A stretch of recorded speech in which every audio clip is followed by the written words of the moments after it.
There we go. Oh, man. Hola. Hola.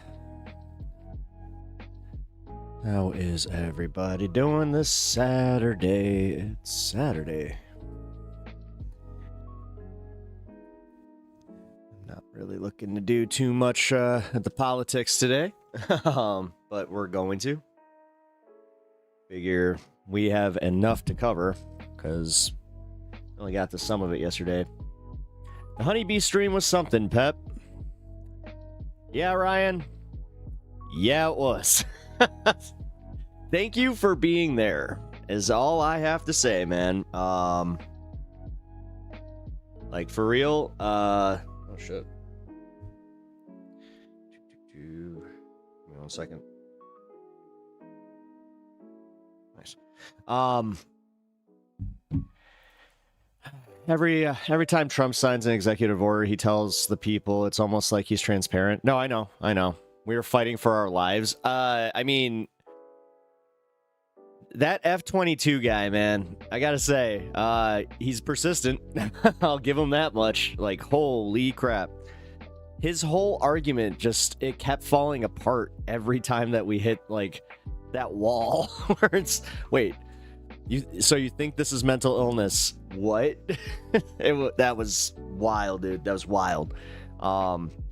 Based on some, like, hard anecdotal evidence, that was a rough one. Plus, it's just, when we're arguing about, like, trans youth, like, shit, I actually, like, I know that you saw that I was just like, no, I have a specific viewer in mind that you need to talk to. I just filtered him out. Yeah, I don't know. I engaged a little too much, I'll admit it. He got under my skin. I was just like, nah, dude. Nah, like, this sucks. And she kind of said something at the end of her stream where she was like, yeah, she wants to cultivate a community very similar to mine. And I was like, well, part of that is not letting these guys, like, just sit there being bullies in your chat. Like, that's the reason I have the community that I do, outside of the fact that we are, you know, kind of just chill people in general. But at least he wasn't like Andrew. Truth. Undead Banana and Unimoogle, if you guys don't know what I am talking about. Honeybee's stream last night. I know that Unimoogle knows a little bit about it because she fell asleep to me just going off like, this might actually make me throw my phone. Like, I was kind of getting a little like, ah! And it was also really frustrating because at some point I was like, can we just debate this? Can we, like, actually plan this where I think it would be good content, to be completely honest, guys. But I want to be fair, because I know that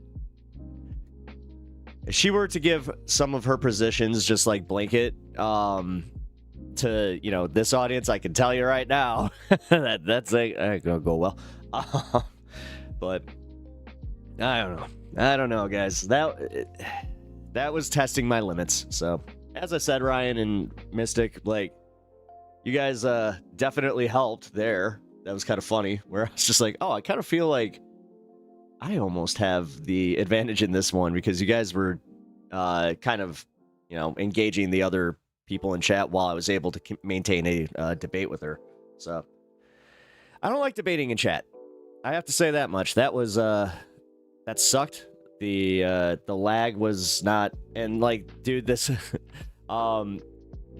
at this point, every time that she's just like, this is why Trump won, I actually get, like, a little, like, like, it makes me laugh a little bit.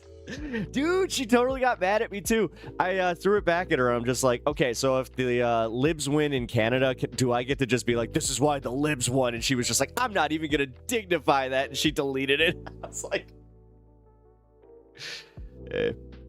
it's hard to debate in chat because it's so easy to talk over you. Yeah.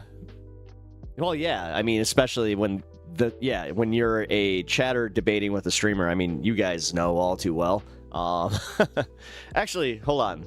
If Duke of Bread's not here, then yeah, you might not. Like Undead Banana, he cool. He doesn't go for the debates. He's here for the funds, right? I mean, come on. What up, Undead, by the way? Feel like I kind of was not paying attention to chat there for a second, because that was... You alright, mate? Way? What? I feel like...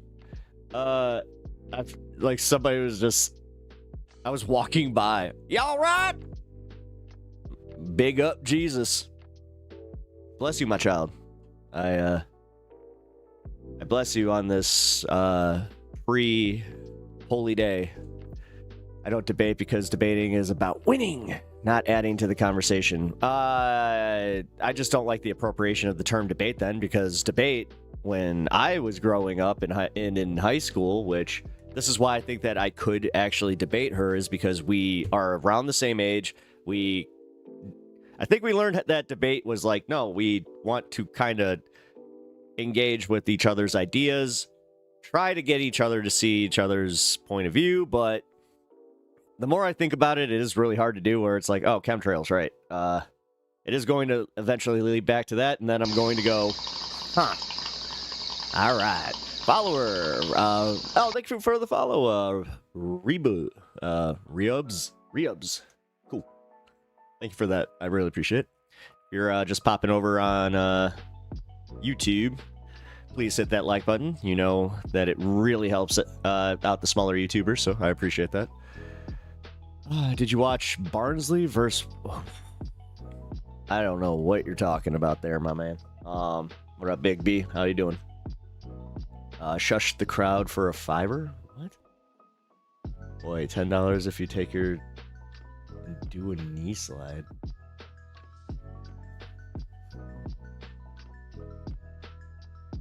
Robbed us of a... I have no idea what you're talking about, man.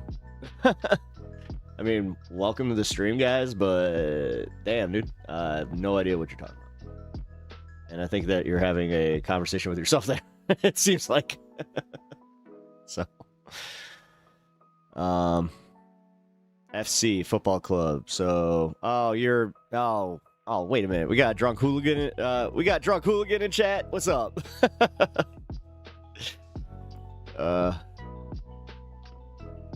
Yo, man, just because I'm a male streamer doesn't mean that you could just come into my chat and ask me to take my top off. That seems, I'm gonna be fair game on that one. You do that to a female streamer, that ain't exactly cool. I just realized I need to finish my lunch. Oh, hey, Dave. Hey, you. What you doing? Get away from my burrito. My friend called, when the actual fuck did I miss? Oh, when the I have no idea. I have no idea what's going on there. You have 2 Yorkies? I love Yorkies. Yorkies are cool. They have health issues, though. Like, just be careful. Kiss your dog? Absolutely not. Not after what he did yesterday. Eating my other dog's crap? Hell no, dude. He's got a moratorium for at least, a week and a half. And then on top of that, I gotta give him, like, all the doggy mints in the world. Dude, his breath still smells like shit. I mean, it was one of the worst ones I've ever had, man. Like, he decided to go to town. Paint the dog red and white. What? Man. You're a lowballer. I don't like that. You're asking me to do shit that would require you to pay hundreds on this stream. Trust me, I got self-respect, brother. Not sure if you see that I've actually met my goals, so... 1,000. Brother, if you keep spamming chat there, I'm probably gonna have to ban you, so... Calm yourself down if you want to enjoy the content, but if you just want to... Is it like, do you guys get merit badges for getting banned? Like, is that something that happens? I always kiss my dog on the nose and they love it. That's disgusting. You know that nose is like, that's the first, like, top of the head, I'm okay with. LOL. I mean, dude, really? I'm not sure if you would do that in my position, where, especially after, like, if you saw what my dog did yesterday, I think you would rethink that. You'd be like, Oh, that was gross. I'm not your guy, pal. Wait a minute. I'm not your guy, buddy. I'm not your buddy, guy. I'm not your guy, friend. I'm not your friend. I'm not your friend, buddy. I'm not your buddy, guy. Oh, boy.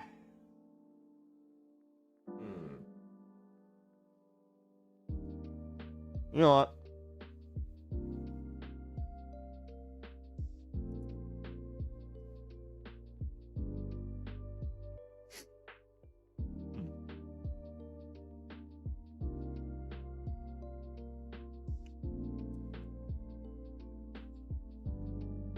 Hey, Ryan. I have deemed the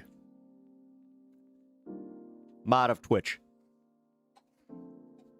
Don't take the pressure too hard, but defer to Squishmallow. I trust you, brother. I made you a mod.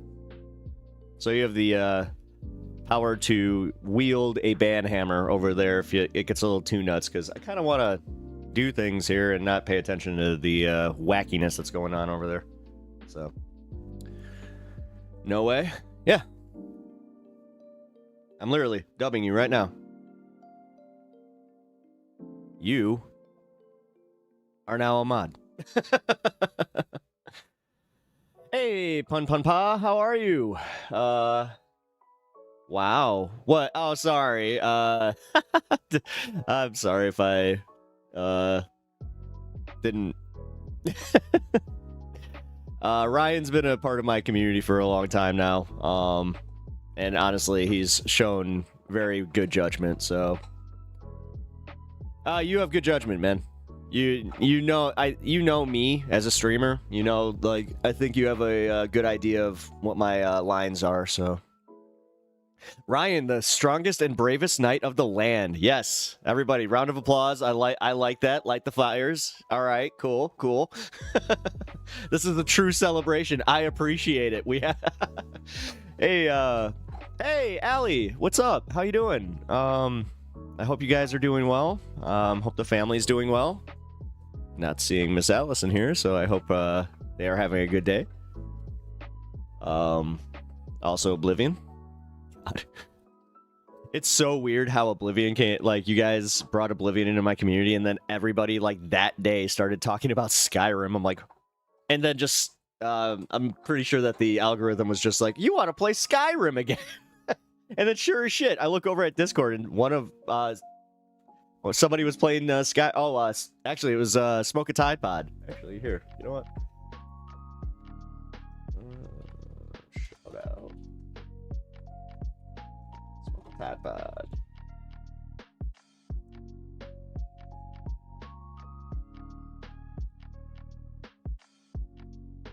Okay.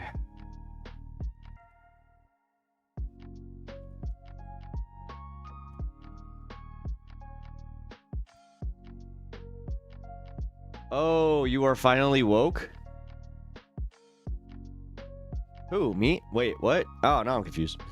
She's making lunch? Oh, cool. Well, yeah, I gotta actually finish eating my lunch. I got this fucking burrito just sitting here. I'm like, oh, you know what?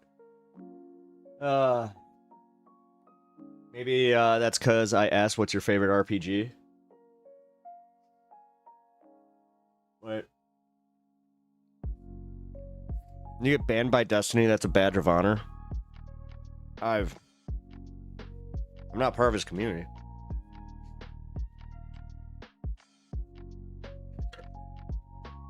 It's been really fun listening to you together while gaming. Oh, it's cool. I'm glad that you guys are enjoying the show. I really am. Like, I appreciate you guys doing this and supporting me. It's a lot of fun here, man.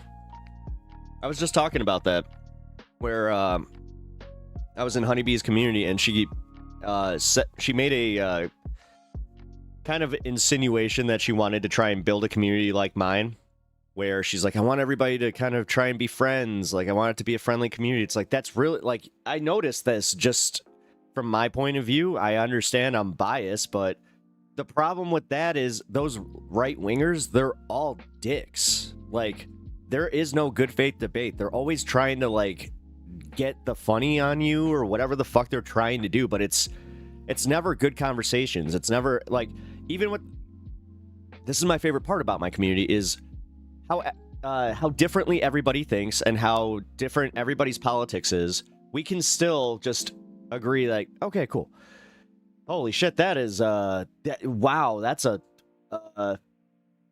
he, the king and ruler of the port of Los Angeles. Holy crap. Her mod was such an ass though. Yeah.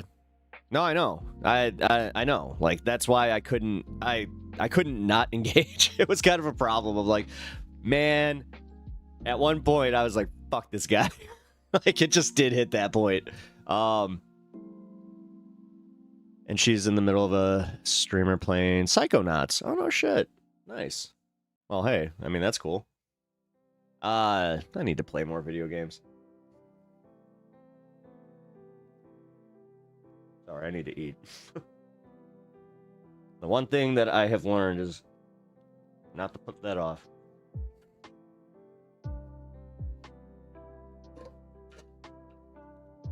All right.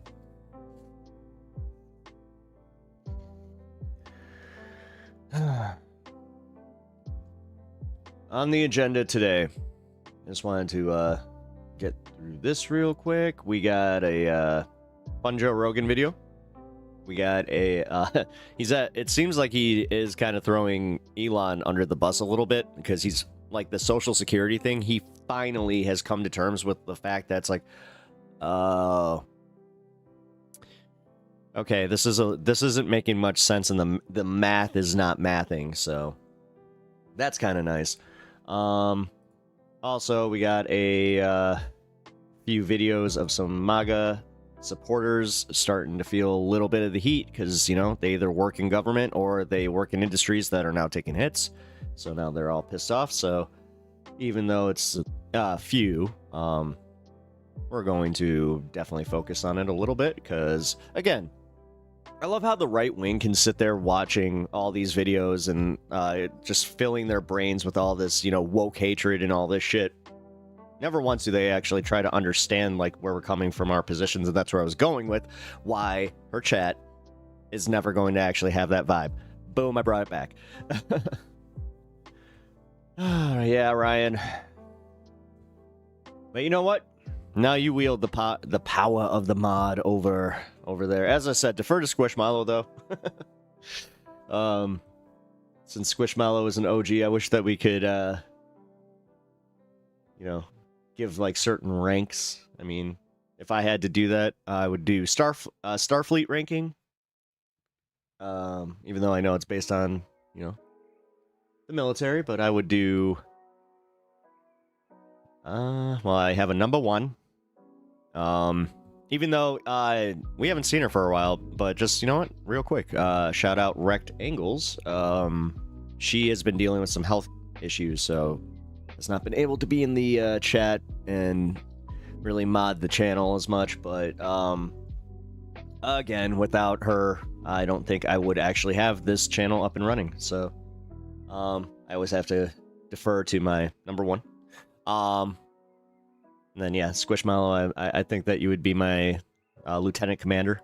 And then, yeah, Ryan, you would be a lieutenant. I think, right? I don't know. Maybe I shouldn't be speaking about military ranks to a guy who's literally in a military. I'm the unpaid intern. I mean, let's put it this way: it makes your viewing a little bit more enjoyable, knowing that, like, dude, come on, think of it this way. Because again, you know my line. So if someone's being like homophobic or transphobic, you get to ban them, man. That's pretty cool. Because you know that's where, again, and that's why that debate was so rough. Because, man, I really wanted Alira there. I really did. Oh, well, I was about to say, yeah. I mean, if in this ranking system, then Unimoogle is the admiral of the entire fleet. Let's be real. Mike! Hi. What's up, Mike? Hey, homies. Sorry. yesterday, but I was on damn Windows freezing up my piece. Don't worry about it, man.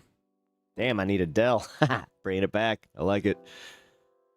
Your newly given sword. Oh, geez, you got a sword? Yes, nice. I like swords. Swords are cool. All right, my food's getting cold. Funniest part was I was gonna try and like power through this before I started the show, and then people started rolling in. I'm like, ah, crap! I gotta actually start. All right. Oh, there we go. Yeah, see, aha, safe. Yeah. But no, I was saying real quick that that's why I want to have this debate, like either like with my platform here or even on her channel with you guys watching, so someone like Ilirda can maybe take over on in that kind of debate. I don't know, man, because that really bothered me. Like the fact that these guys are openly even saying it. They're like, I've never interacted with a trans person before. It's like, and you have this much? Do you have a burrito? You have to share. I do have a burrito, and no, I'm not sharing. It's a damn good burrito, too. I was about to say, I didn't even share the burrito with Unimoogle there. I hoarded this. This was mine. I saved this fair and square. You gotta love leftovers, right?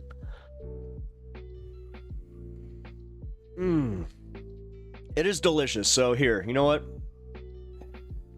Usually I wouldn't play a video this quickly into stream, but I gotta eat.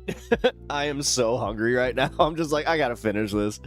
Here we go. You know what? We can play this video because it's fun to see MAGA kind of coming to terms with the fact that the economy is not doing well. So I'm starving. I need to know. Wait, you need to know what? What's in it? Oh, it's just a bean and cheese. It's literally my favorite. Like, it's a bean and cheese burrito. Like, that's it. Like, I'm a very simple man who likes simple things. Oh, with a little bit of sour cream. You gotta have the sour cream. So, you almost ate it last night. You're like, oh, hey, no. How dare you? How dare you? Wait a minute. Okay, I'm glad you didn't eat that because, yeah, that doesn't break. No rice? No. Bean and cheese is your favorite? Dude. Yeah, just like yeah. Like, what's wrong with beans and cheese? Fuck you guys. Oh, there's meat in this. I'm sorry. You know what? I'm sorry. It's a ground beef burrito. My bad. But no rice. I don't really like rice in a burrito that much, to be completely honest. Some burritos, it's okay. A chimichanga, I'll allow it. But again, even chimichangas, I don't really like. I'm finding that I don't like meat in burritos and chimichangas as much. Like, I just like a good old bean burrito. It's all for the disappearing beverages I bring home. All right, fair. Damn, call out. Damn. Tisk, tisk, tisk. Hey. I mean, I'll get rice, like, in certain cases, but no. Because this is a Taco Bell burrito. You don't do that. Haha, Meet the Parents. Oh, God, I love that movie. I gotta watch that again. I haven't seen that in so long, but that movie legit makes me belly laugh every time I watch it to this day. So, Vulture. Hey, man, you're being mean. There could be some short-term one-off price. I didn't mean to hit that. I kind of already. Oh, well, all right. You get to see Larry Kudlow go, oh, the stock market's not doing well. Uh-oh, I have to report on this right now. Uh-oh. It's kind of funny, though. Here, let's go. There could be some short-term one-off price hikes. But at least for now, the economic signals are flashing slower growth and higher inflation. Oh, yeah. Not good. Unfortunately, it seems that people are suffering in the Trump economy, which is why his economic approval is plummeting and inflation on Trump's watch is skyrocketing.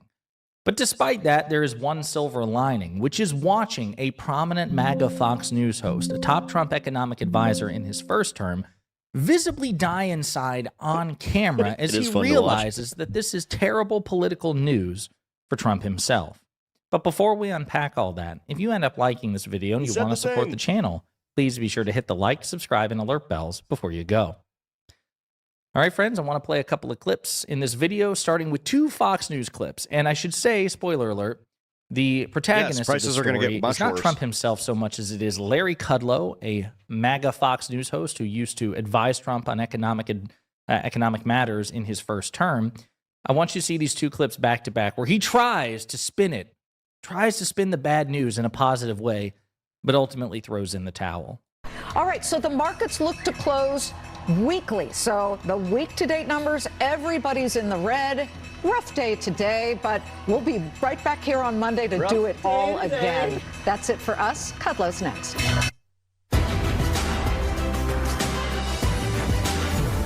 Hello, folks, and welcome to Kudlow. I'm Larry Kudlow.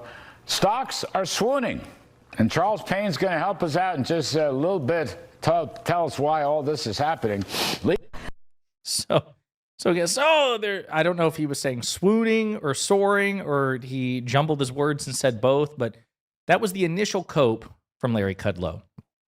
And then the reality sunk in. Okay, so here's Larry Kudlow facing the facts as MAGA Fox News host, former top Trump advisor, admitting that things are not going so well under the Trump economy and we might see price hikes. There could be some short-term one-off price hikes. But at least for now, the economic signals are flashing slower growth and higher inflation. Not good. There could be some short-term one-off. Just, again, so funny to see this Fox News host react the way he does, because the fact of the matter is they assured us that when Donald Trump became president, overnight things would change. Remember, Larry Kudlow did everything in his power to downplay the economic achievements of the Biden administration, held them to impossibly high standards, never emphasized anything good. And then if things good did happen, like stock market performance, they would try to credit Donald Trump, even though he was out of office. That's the type of person Larry Kudlow is. So to watch him in real time just kind of break down and like, there's going to be slower growth, higher inflation, price hikes, the sorts of things that he assured us would not happen if Trump were elected because Trump is such an infallible genius. Well, it is happening. And this is where it stops being funny, because then you realize actual people, like as humiliating as it is for Larry Kudlow, and it is, and we should take pleasure in that, there's also real human suffering attached to it, which is really unfortunate. And I want to give you an example of it right here. A caller into a C-SPAN show who gives a concrete, specific example about what Donald Trump's inflationary policies and posture have created for his life. Yes, ma'am. I'm calling from West Virginia, and which was a red state for Donald Trump. And they have a place called down here Public Debt. And a lot of my neighbors would vote for Trump. They walking around scared, crying, nervous. And they were forever Trumpers. But on a personal note, I'm a diabetic and I'm on Medicare. And when Joe Biden was in there, my insulin was $6 for a 28-day supply. I just went to CVS to get my new supply. It went back up to $80, they said, because the American Recovery Act. You're going to learn to actually, I don't know, not do this fake news, fake news, fake news, fake news. I don't like that. I don't like that. No, troll, until, what do you mean my prices are up? What? Was canceled, so it went from $6 to $80. So I don't know if anybody else out there on Medicare. And I hate that it takes this. I hate that it takes it for like them to feel it. Calling in saying that his insulin prices have skyrocketed on Trump's watch. I've seen similar things before within the past few weeks that insulin prices are increasing. But let's dive into some of the specifics, okay? Actually, Allie, if you really want to do that, just put up like a little plastic, like go get a thin like layer of plastic and just put it right over your screen, and then just. So there's a good U.S. News and World Report article about this. We're going to look at a few more as well. Shit, I might Inflation take it. Tariff. I might take it a hint from that and do that. Just, you know what? Screw this guy. turn wanna consumers do sour on Baktua. Trumponomics. Americans are losing confidence over I don't want to get inflation sued. and the effects of Trump's proposed import tariffs. So here are the key takeaways. A key measure of consumer confidence turned sharply lower in February as Americans see higher inflation and prices from Trump's economic plans.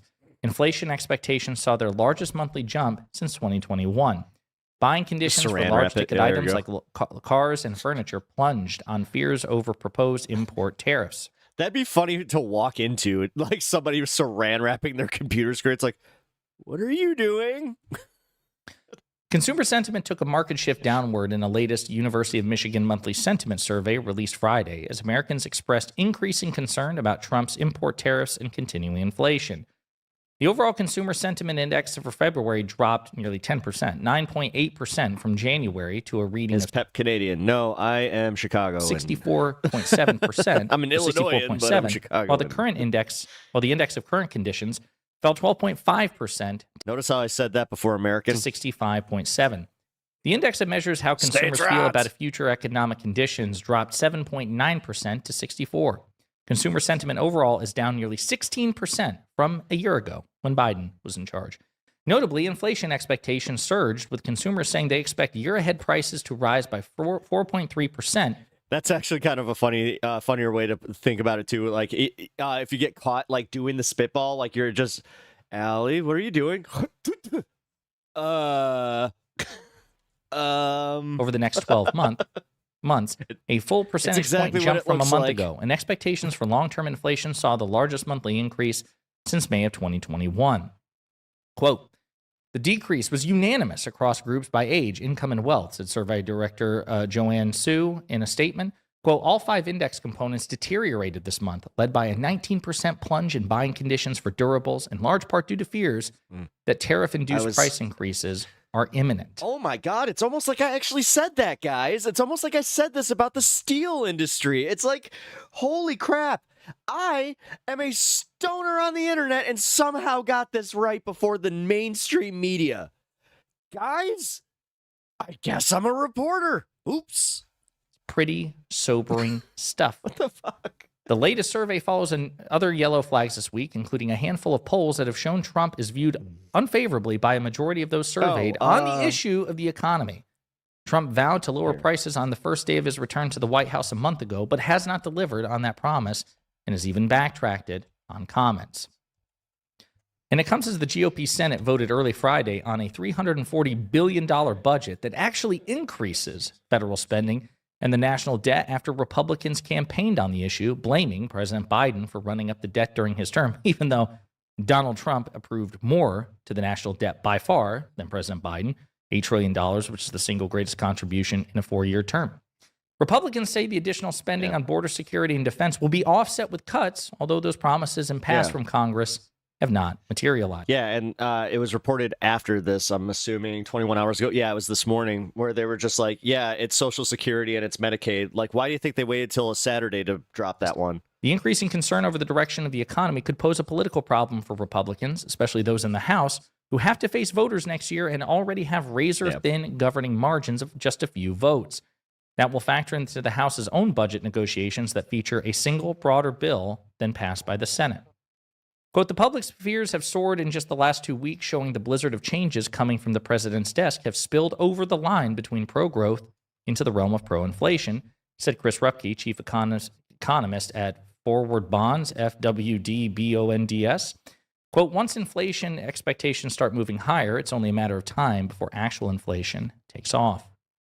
Top of that. Yeah, I mean, Trump ran up the debt because Congress did stimulus checks. It's kind of disingenuous, and he wants to do it again. He's talking about, like, even if it's not the $5,000, they're even talking about doing stimulus again, which for some reason, when we got the second stimulus under Biden, even though Trump was the one who signed off for it, they were just like, oh, look, Biden's trying to pay us off. This is going to increase the deficit. It's like, I hate the fact that Americans, again, do not actually take like facts, just basic shit from their own side too. Like, God, they twist things and they're just like, this is how it is. It's the way I want it to be. Wokeness is killing the world. That Newsweek, which is relatively conservative, posted this headline: Donald Trump polling Musk worse in holding the a chainsaw, economy than yelling any chainsaw was the recent lamest president, thing in 2025. Chainsaw! including Dude, even Leatherface wasn't that lame. Like, Joe Biden.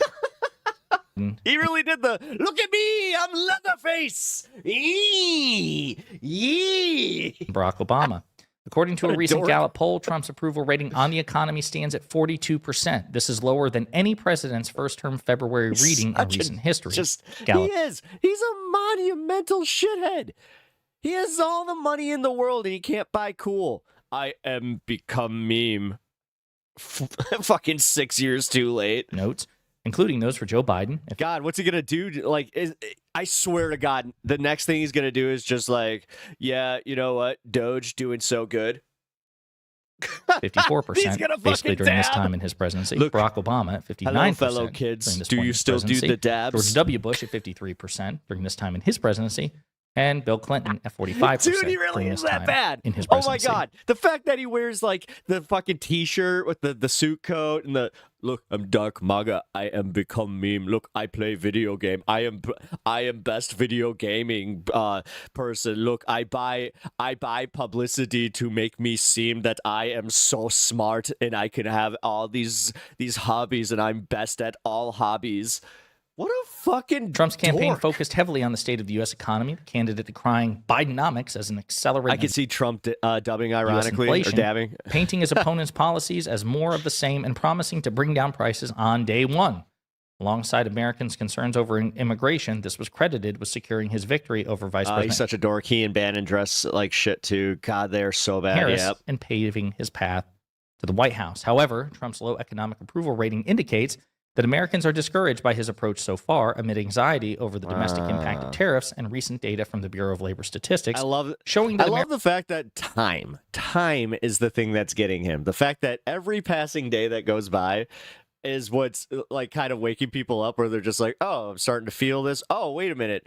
Every executive order he signed, none of them have tax on tips or anything that he was talking about that actually benefited me in a way where I said, this is the reason I'm voting for him. Weird. And then the whole immigration thing, he has half the numbers of the immigrants. Oh, that's wild. You know why? And I saw this report is because there just aren't that many people to arrest these violent criminal, like the violent criminal element that he was talking about isn't there. Now they're just rounding up people like we said he would. America's inflationary struggles are far from over.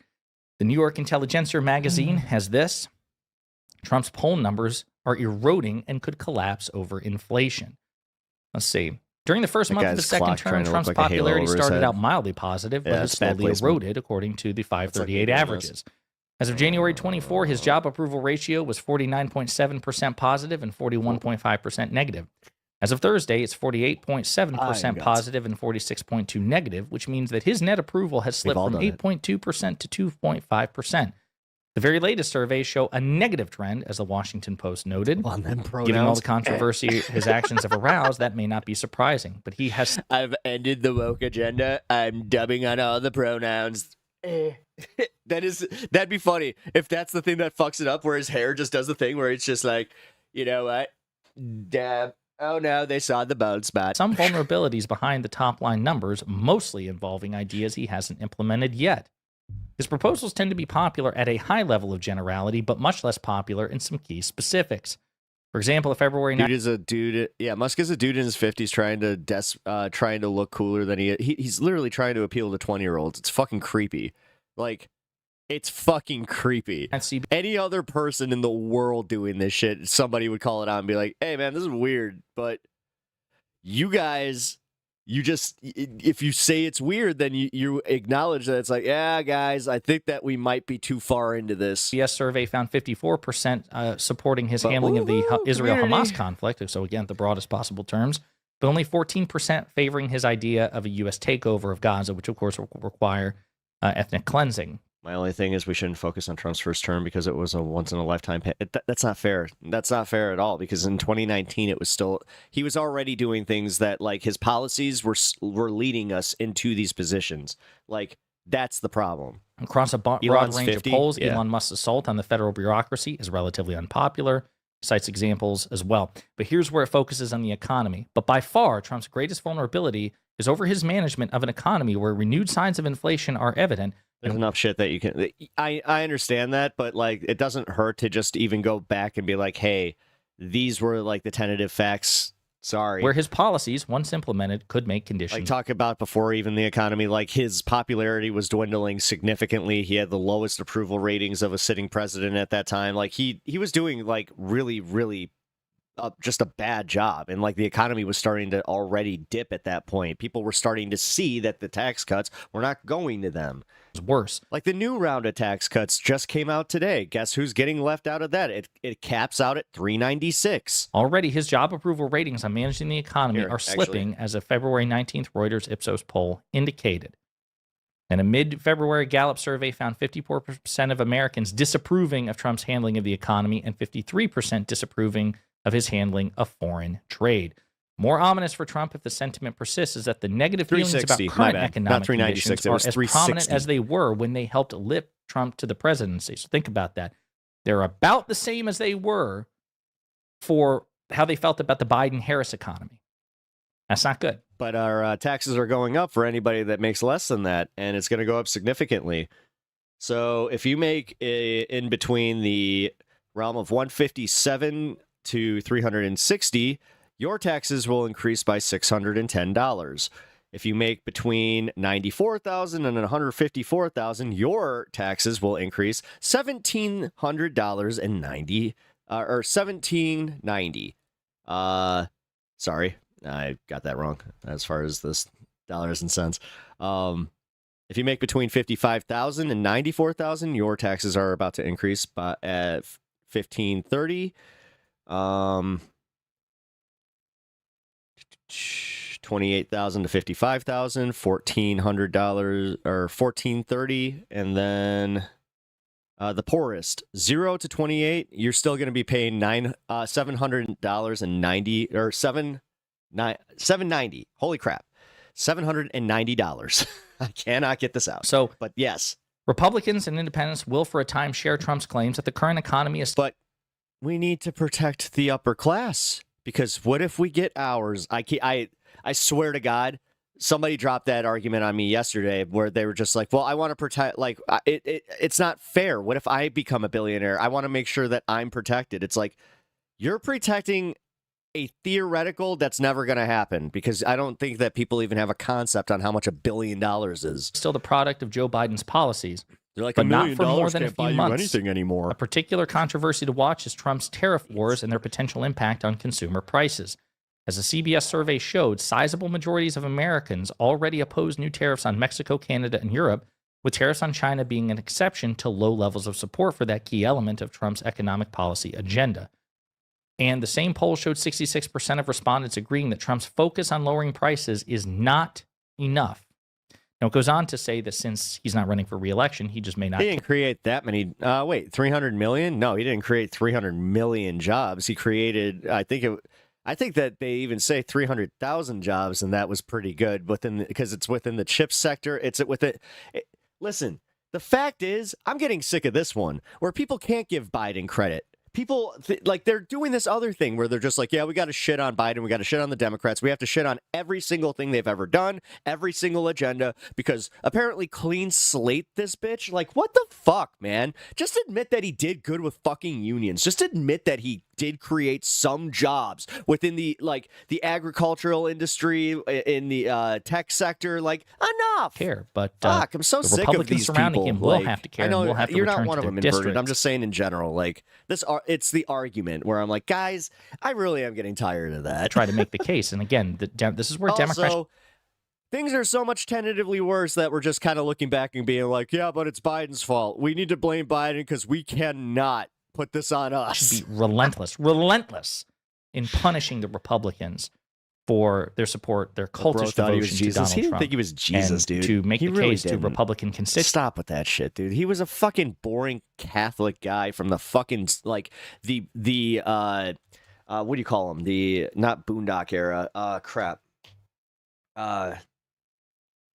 It was just an era of politics where it was boring. Milk toast politics back in the 90s. We can make these deals and we always support Israel. Like, he is just a steadfast, old ass politician. Like it's the reason that we do need to actually have the new guard come in, and they all know this, but they're all going to protect their asses. And somehow, some way, we're always going to go into the voting booth and just vote for these assholes because they're still on the ballot. Nobody else stepped up to do the thing, and then we didn't do the primaries right because we just keep buying into OPEC and everybody. Like we keep buying into the moneyed shit.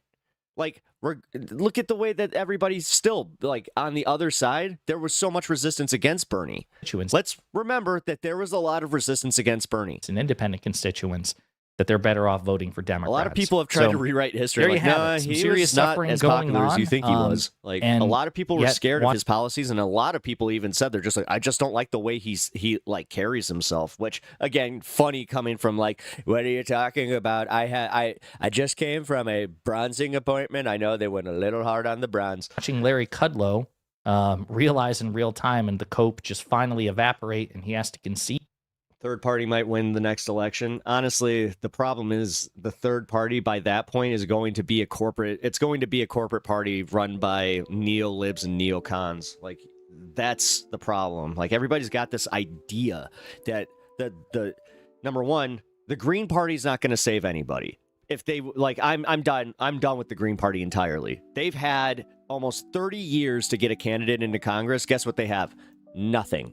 They don't have a senator. I don't want to hear about it. I don't ever want to hear about the fucking Green Party again. And if I see Jill Stein in one more election, I'm going to lose my absolute shit.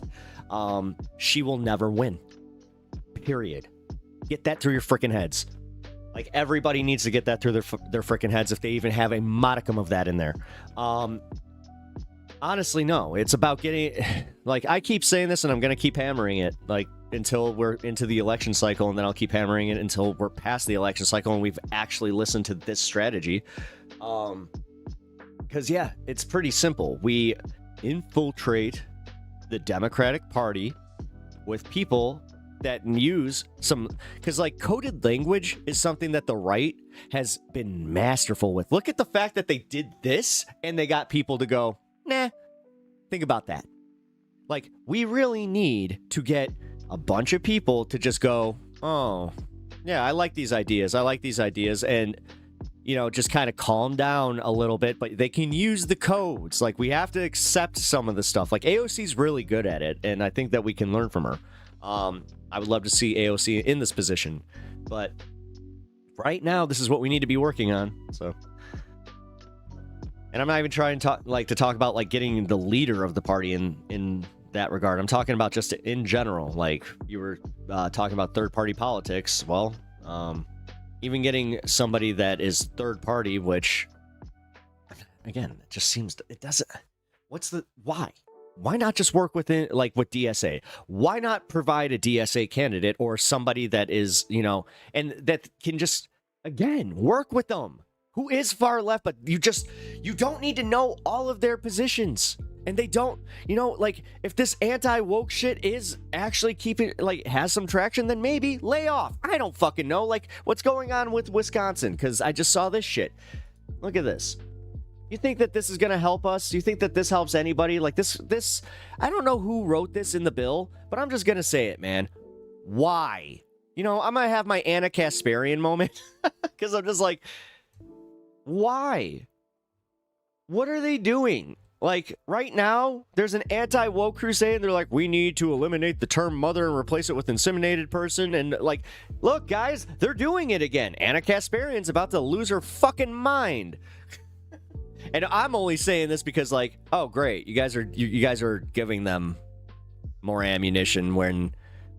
Like, what's this the fight to be had right now? Was it? Okay, great. We can't even recognize trans people as people on passports, but yeah, let's get this Wisconsin Democratic governor his virtue signaling points. Like, what the fuck, man? Seriously. AOC is actually great. Gen Z is so done. I don't think the old heads realize that. Oh, yeah. No, I know. Inseminated person in semen tank. Sorry, I gotta let that one go. Actually, fuck it. The ADHD is wild. Yeah. Oh, wait, on me? Hey, watch it.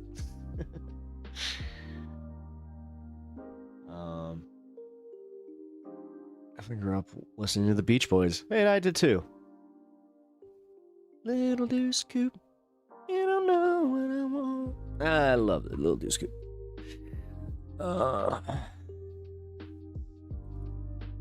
Actually, my wife got me into that song. What's the problem with MAGAs and their views towards trans people? Why do they hold so much hatred? Realistically, it's because they don't. It comes down to they don't understand it. They don't want it. They don't want to see it. They don't want to explain it to their kids. They just don't want it around them. So instead of accepting the reality and the fact that these people do exist, that this is just how the world works now, and that they're being left behind, they're going to push back as much as possible and as hard as possible until the day they die, which then they become super irrelevant and they go to the dustbin of history along with their stupid fucking ideas. God, I can't wait for the last vestige of Reaganomics. I can't wait till that one's gone. Although it's been replaced with a bunch of Trumpers, so like now we got a new wave where it's just like, oh yeah, because trust me, there's gonna be a bunch of dudes that reminisce about Trump when they're in their 40s, 50s. They're gonna go through a phase of like leftist policy and voting for Democrats because they're gonna learn, but they're gonna turn fucking 50 and they're gonna get pissed at their kids. You know, that's another thing is like I've noticed that so many people have kids and then their kids don't turn into the little versions of themselves that they wanted, and then that's their rebellion. Thanks, Pep. No worries. Woke shit is annoying as fuck. Like, I hate when they make a cookie cutter a minority. It makes minority depictions horrible. Like, bro, Miles Morales, Nick Fury, Luke Cage, Storm, Jessica Cruz. These are good ones. Debunk me, please. Stop making bad character minorities just for them. Like, Miles Morales isn't a bad one. I don't know why you would incorporate Miles in that one. Actually, I think that one has been handled masterfully. Like, one of my best friends is literally a he's a Puerto Rican black guy that when Miles came out, like that I watched a grown man turn into a child where he was just like, I am a Spider-Man. I was like, ah. Like, oh, I said they were good. Oh, my bad. Wait. Like, oh. I read that wrong. My bad, dude. No, I read that wrong. You're right. Okay, no, because I was about to say, I was like, wait a minute. You're bringing up the ones that have been done well. Like Luke Cage, I was about to be like, what are you talking about? That's one of the best freaking comic books for like getting into like, you know, black issues and learning about them. And also like, I think that it's great representation. Like, man, one of my best friends, he loves Luke Cage and he's about 50. And he said as a black man, like it was insane to have, you know, such a strong character that also like, he did say that it was a little, you know, the blaxploitation thing wasn't annoying.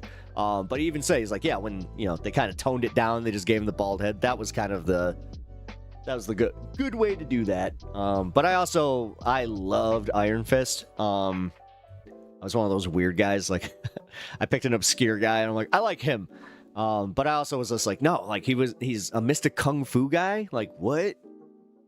Rich kid goes to, you know, the mountains and then learns humility. Maybe it was my future where it's just like, you need to go on a journey. I was ready to cry in ATSV. Avengers. Wait. Right? Avengers? I don't know what you're talking about. ATSV. Avatar, I don't know. Across. Oh, okay. Sorry. Yeah, no, that one. That's a good movie. That was a really. I mean, those are the best. Those are so goddamn. I can't wait for the new one. Like that cliffhanger ending was so dope. I cannot wait. Sorry, Spawn is a black guy. Spawn is kick-ass. Spawn is Alice Simmons. I got a lot of Spawn comics. A lot of Spawn comics. God, I probably I'm only missing out of the entire run like 105, which ain't bad. You know, they're on damn near 400, so it's like okay to have a good character that just happens to be a minority or a trans person. Like that's the way. Actually, in the new the ultimate version of Hawkeye. So what happens is, like in the Ultimate Universe, everybody that was supposed to get like their 616 storyline, they get pushed away from their like what their responsibility was supposed to be, or like the spider, like for instance, that was supposed to bite Peter Parker did not bite him, and this was all put into place by an evil version of Reed Richards, which is it's really cool. But this new universe, everybody is starting to kind of come into their, you know, hero's journey, which is, again, Spider-Man has a family and becomes Spider-Man well into his 30s, which is really cool. But yeah, man, like the new Hawkeye is cool. He's awesome. Well, they're awesome because they're non-binary, but Hawkeye is literally from, you know, oh god, I forgot which one. I don't want to. He's a Native American guy, though, which immediately, and he was just like, yeah, like, my name was already Hawkeye. It was just like, oh, yo, what up? What up, Anna? Hey, are we having... yeah, this is the fun half. This is the whole show's fun half. We covered one political video because I had to finish my burrito. All I have to say, though, I'm glad you're here. So I know that you definitely did not see this because it happened at, like, 4 a.m., but me and Ryan over in Twitch chat, we had the pleasure, and Inverted Mystic, I think you were there as well, where we had a little bit of a debate in another streamer's chat about HRT, trans youth, and the whole, like, they're pushing the agenda. They're, like... She legitimately was coming from the perspective of there's in Canada, because she even tried to be like, okay, so maybe you have a lock on this in America, but in Canada, they're totally doing this. Like these kids are going to school and they're not telling their parents and they're taking these things. I'm just like, wait, so the government's producing this? And she's like, yeah. I'm like, okay, so I looked into it. I did the research, which was painful for me. Like to even, I was just like, what the fuck am I doing? I don't know. I'm a masochist at heart, I guess.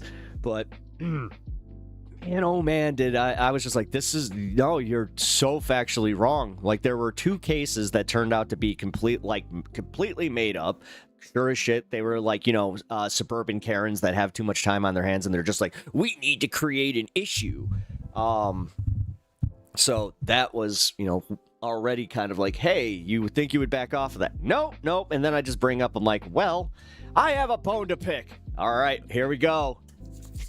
All right, so the exact person that I wanted you to talk to is here. And I'm not, you know, I'm not wrong. And I'm not calling you transphobic, by the way. I'm saying that we had a spirited debate about this.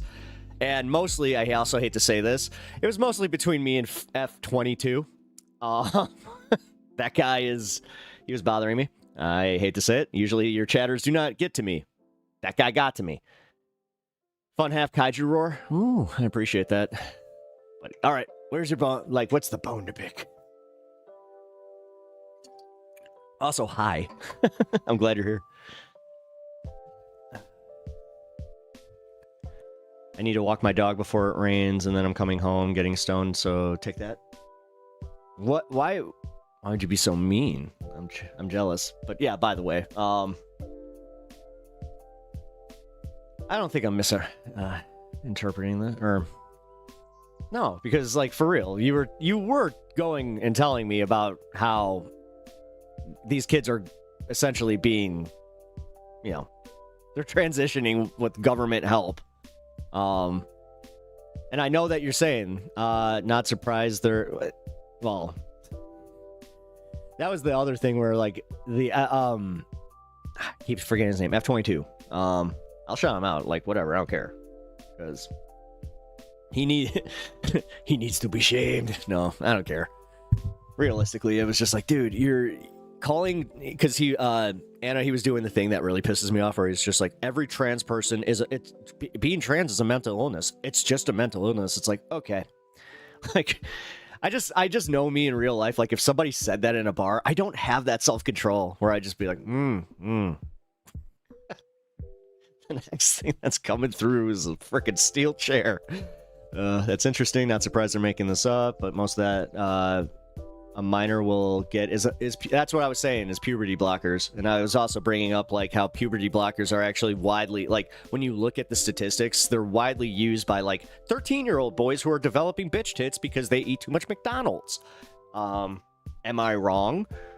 And also I brought up the gymnast thing, because like a lot of girls in gymnastics end up taking puberty blockers. I do know. I'm not going to speak widely on that one. This is anecdotal, where like I had a girlfriend in like high school that told me that she was on puberty blockers because of her gymnastics career. So again, also, why shouldn't government with universal healthcare assist in medical transition? Well, that's the thing. Like, she was arguing, like, honey, you can give your case here if you want to. I don't want to put you on the spot, but realistically, I also don't want to speak for you. Because yeah, I don't want to.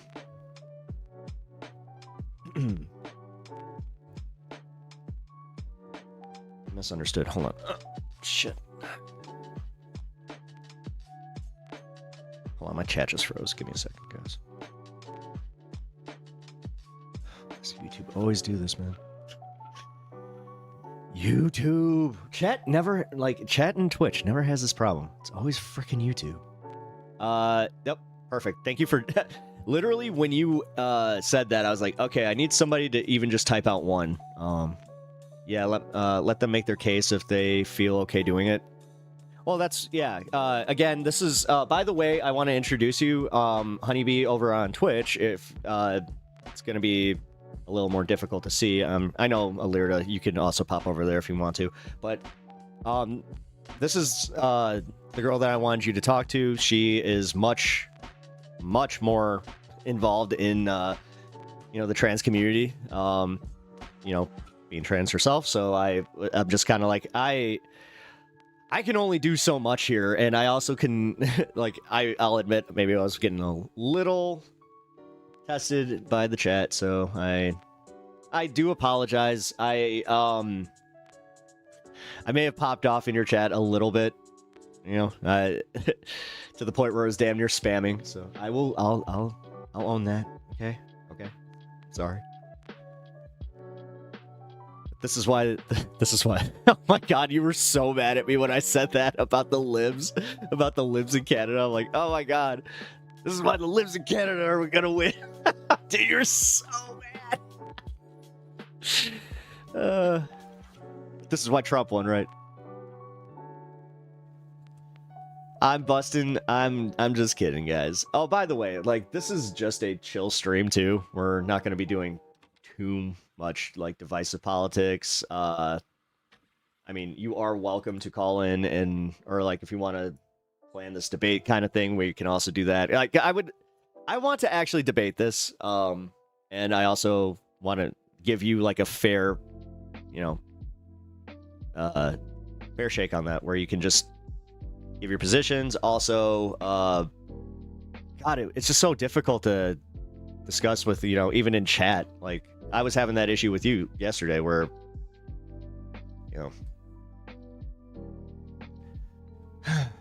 between chat lag, me also addressing F-22, getting confused, because there was a few times there where you were just like, are you saying this to me? And like, you were about to get mad at me. I'm like, oh, no.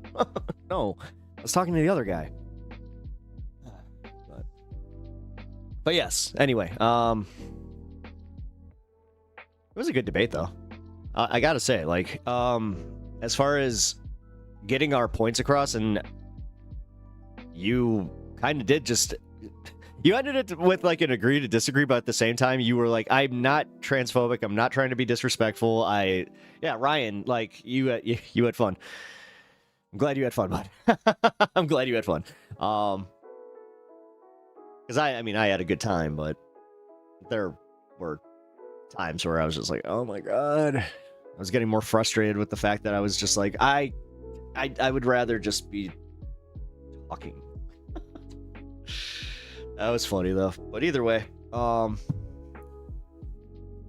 do appreciate you having those debates even in chat though. And also, you know what? Gotta give you some props like that when you were just kind of going through, you know, your story on it. It kind of gave me a better perspective on things to go. Okay.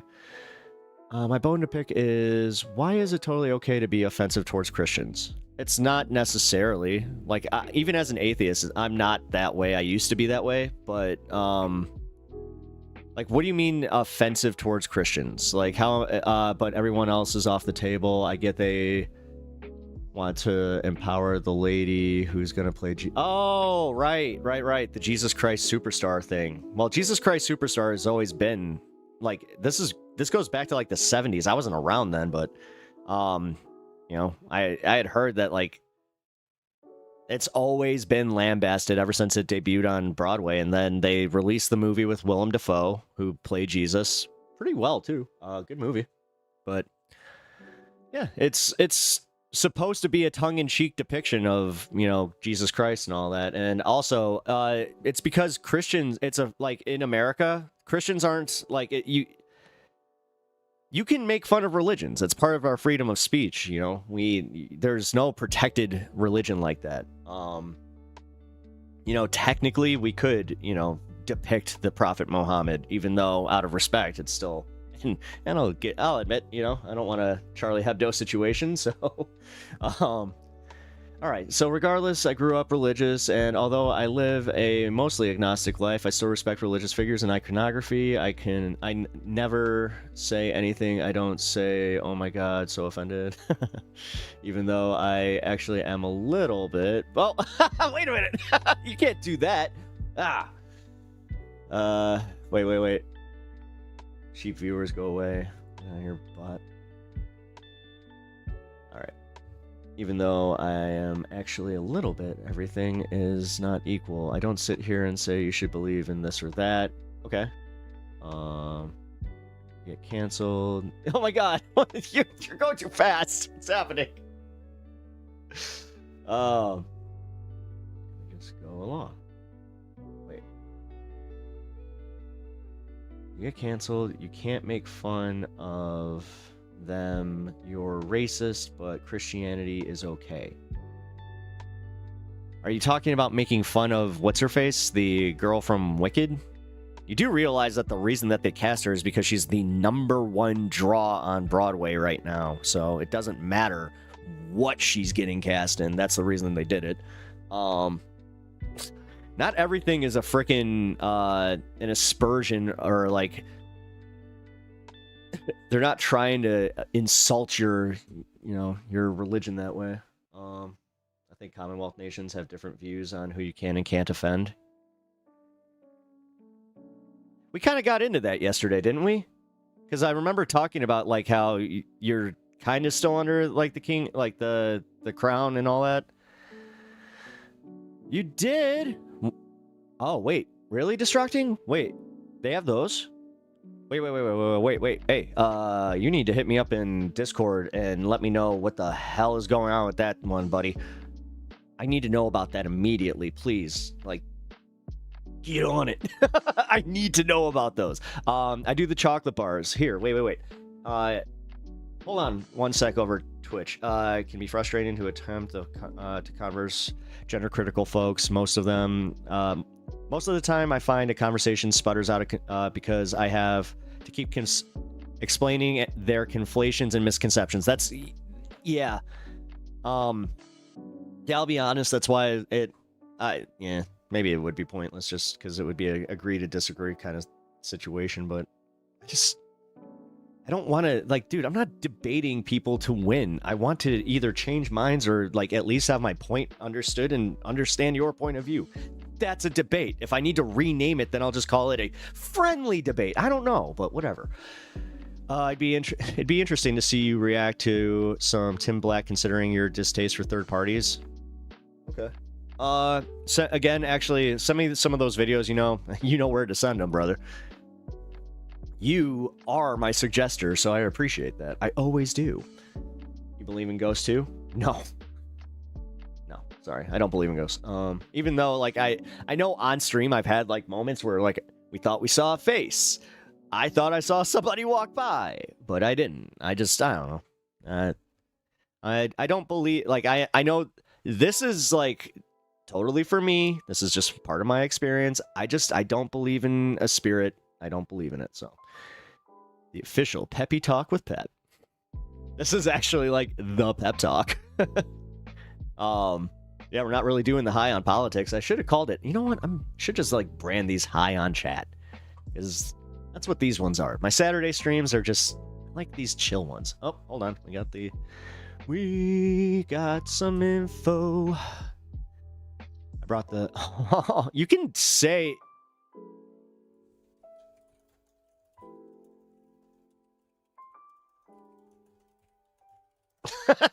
Sorry. That was funny. The fact that you self-edited in Discord. I applaud you. But come on, man. You don't need to... that's like you walk it, like, chilling, with the kids or whatever. You're just doing, nuts. Oh, fizzle sticks. And it's just like, did you just say fizzle sticks when you bashed your toe in front of me? All right, let's see. All right, yeah, but Christians are not allowed to feel a certain way, especially when you guys hold so much over everyone else's heads. Well, hold on. It's not about, two things I'm going to address right there. Saying that anybody holds Christians to that, like, no, Christians are the same. Like, you want to talk about authoritarian, like, we want to control your body. And, like, also, the problem I have with evangelical Christendom is the fact that they say, or like evangelicals specifically, is the fact that it's about evangelizing. It's about converting people. It's about always telling people how they're not good, how they cannot live in the sin that they're living in without, accepting Jesus Christ. And then even when they accept Jesus Christ, like the people telling them to do this, they bastardize the Bible in a way to hate these people and always ignore what Jesus's message was. Jesus's message was not complicated. He was like, the direct words of Christ were in 2 books. Well, 3 if you count Mark, but it was more a parable, but whatever. But regardless, it's pretty simple. Don't hate people, don't be a hypocrite, and honestly, try to be a good person. It's really that simple. Did I misread your message? Yeah, but Christians are allowed to feel a certain way, especially when you guys hold so much power. They don't have the same level of free speech, though. Wait. I think I did misread that. My bad. I didn't say Christians. I said everyone else. Everyone else being on left. Oh, my bad. My bad. This is why I hate chat. This is why I hate debating with chat, where I was like, God. Hey, ghost. Hey, you got the little ghosties. I got my amiibo the other day of Boo. It's quite cool. Glows in the dark. Anyway, sorry. I mean to Stonelock. Alright, so I didn't say Christians, I said everyone else not on the left. Pep, I think you misread her message. I did. In the Bible, it never says you go to heaven. It says you bring heaven to earth. Yes, I'm aware. I'm aware of what the Bible says and how there isn't an actual concept. There's no conceptualization of hell. There is, like, that's a Dante's Inferno thing. They ignore what purgatory is. They don't ever want to talk about purgatory. Okay, y'all, what is better for video content than YouTube? I mean, Twitch is all right. Why? Why are you reaching are you getting that whole, like, you're reaching the wall? I'm old, so I don't know what the cool stuff is. Twitch is cool. I mean, Twitch is fun. It's got some quirks. Like, you gotta definitely trust me. As a 38-year-old who just got on Twitch, who did not start with Twitch and has not had really much help as far as navigating it, It's not exactly the easiest thing. I'm still trying to create my own emotes. I don't get the whole 28 by 28 and then reformatting and reformatting and reform. Anyway, okay. No left Christians. Yo, Oro, how are you? 1 second.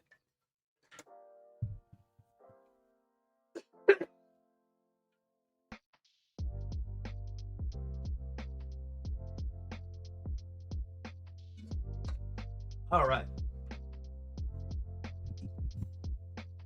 Robin, how are you? My OG viewer. I'm so old I don't know what the cool stuff is these days. No man, YouTube is blocking my stuff out. I do know that. I haven't been getting alerts for a lot of the shows I watch, and then on top of it, I have people on YouTube telling me that they're not getting alerts for my show, so it kind of sucks. Love a good pan pizza. Or pizza pan. Love a good pizza pan. Pan pizza. Yeah, pan pizza is great. Anyway. Damn it. Literally all over the place. Oh, then I'm confused about what you're saying. Yeah, honey, like honeybee, I'm confused. Can I just call you B? I'm gonna call you B. There we go. Yo, B.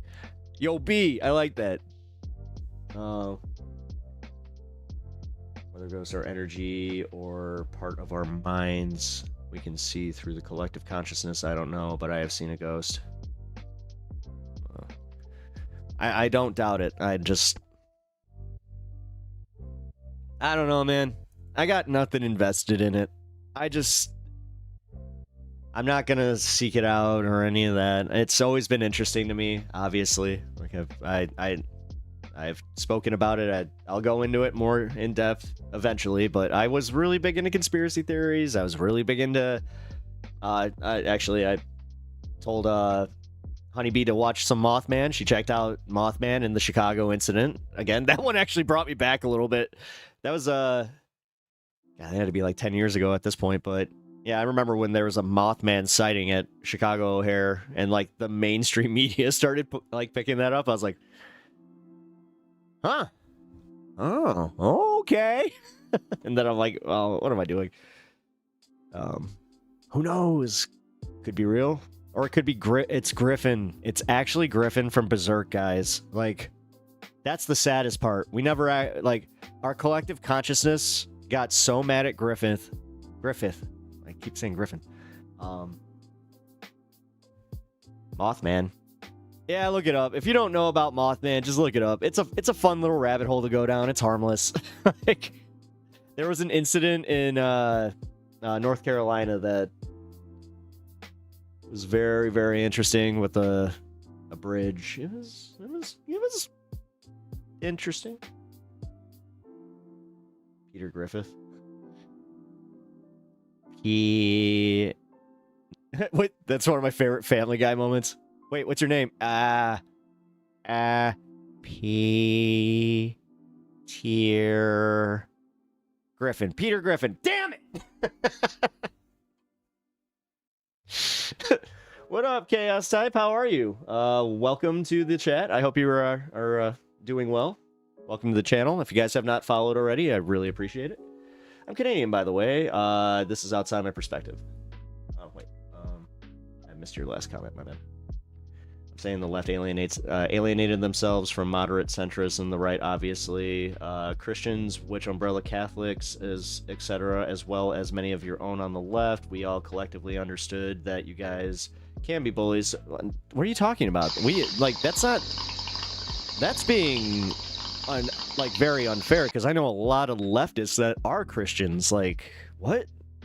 It's not abandoning Christianity. Like, listen, just because I speak about my points of view and what happened to me, like, I'm not gonna put that on the left and my perspectives either. Like, trust me, atheism is not exclusive to the left. You have plenty of atheists in the MAGA movement. I'm not calling you a bully. I didn't think you were. I just sorry. God. This is why, as I said, I'm gonna keep saying it. So I hate text. I hate, man. Because I got, what did Hassan say? I got a bit of that tism in me. So you know, I don't know how to read. Sometimes I misread things, or I read too deep into things, or I just go what, and that, well, tism, and then a little bit of tism. I'm sorry, guys. When he said that shit, I laughed. And I was like, all right, that one is now in the lexicon of the Pepsicon. Electricity, photons, protons, neutrons, morons. I remember that episode. Yes, dude, I'm telling you. Yeah, so every once in a while, there's a Family Guy bit that I just remember. I'm like, okay, that was a freaking... when Quagmire discovers Prawn, he comes up, he's got that this arm is jacked. Oh fuck. So funny. You have plenty of pro-life atheists, yeah. Yeah, I know plenty of pro-life atheists, I know plenty of democratic like centrist Democrats are especially big in the church. Like, I don't understand where this perspective's coming from necessarily. Like, you try and just have a conversation, and then suddenly you're being called words and can get you in jail. What are you talking about? Can get you in jail? Well, I mean, I know you're Canadian, so like, I don't listen. I only know a few of your laws, and I do know, like, I was told that if I was ever going to work in Canada, like as a comedian, that I do have to read that, and I have to make sure I respect like the club's rules specifically on the speech stuff, because they're like, no, we can get sued for this, and on top of it, you could get arrested for this. It's like, that's wild, but okay. You get sensitive people in every side. Yeah, exactly. That's not an exclusive thing, man. Like a shock glass. Let's go. Pep talks. It's because communists are very loud and speak over the entire left. I understand where you're coming from, but I don't necessarily agree with your just saying like communists. Like, okay, those are like, yes, there are some loud voices on the far left, and the thing is, they have a reason to be so loud. Especially when everybody's always pushing back, you're always trying to even get people to listen to you, where they just keep walking past you, and then they can nonchalantly just be like, meh, don't need to listen to them, but they don't need their rights, or don't even need to listen to them, but what's going on here? Like, nah, I think that's kind of reductive. But... Honeybee, true, it's because communists are very... Oh, yeah, we got that. No, but when it happens to you, you get a real sour taste in your mouth. I thought you said you really don't get offended, though. Like, see, that's the thing. Like, when it happens to me, I tend to go, like, I compartmental... Like, do you think I haven't been compartmentalizing since this frickin' election? And like I said, I knew this was coming. I wasn't one... You can go back and watch my content. I covered some of the polls that were, like... really good for Kamala, and at the end of each of those videos, I'm like, I hope this is true, but they keep saying 50-50. So, I get offended when it's words that can land you in jail. Like what? Like, okay, so in your case, I know that don't break TOS or anything. If you need to, like, whisper, then you can do that, but anything called a phobe? Again, but listen, if you're being called a phobe, there's a good chance, like, and I'm not trying to be an asshole, but it is, like, nowadays, people don't just go around, like, in chat, maybe. Yeah. But in real life, if you get called a homophobe, there's a good chance that you're being a homophobe. I'm gonna be real. Like, a lot of people will not speak up, especially nowadays, because they don't want to have these... They don't want to have, you know, that smoke. They don't want to, like, even deal with this shit. Like... Wait, hold on. Why I was a I read that as Phoebe. I was just like, hold on. I didn't call you a listen, is that what you took out of that conversation, that I was calling you a homophobe or a transphobe? Because what I was saying, number one, if I say anything about that, more than likely I'm being fair to you. Like, I am saying, like, hey, that's a transphobic view. Hey, that's a homophobic view. And I also think this is where I'll speak to the confusion. This is where I was calling F22 in your chat a transphobe. I was blanket calling him a transphobe because he was being a transphobe. He was being an ass. Like, he was just being a dick to be a dick, and he didn't want to see my, like, any, like, you know, middle ground on that perspective. Like, he's truly one of those people. He's just like, no, trans people should be second-class citizens. We should definitely, like, he didn't say this, but he might as well have just been like, we need to put a star on them to kind of mark them, just so we know. Like, that's the kind of stuff where it's like, that's getting dangerously close to that shit. Story goes, I let someone into my MC server, they get grieved. They posted it on X and tagged me, so I replied saying, look at this shithead, and their buddies. Well, that's a personal thing. I'll just say that. That's not a. I don't see how that would make you true. Like, wait a minute. I'm kind of confused by this one. All right. Hold on. All right. Sorry, okay. Let me tell you, why I was a phobe. I let someone into my MC server, your Minecraft server. They get griefed. Gifted? Griefed? Okay. I'm trying here, man. I'm trying. So replying saying, look at this shithead. They came there with their buddies, calling me transphobic. This is when I realized so many people think they can just do dumb shit and hide behind the trans card. It's the same way that, like, Honeybee, you can use that same logic and apply that to MAGA. Like, they use their cruelty and then go, oh, this is why Trump is president.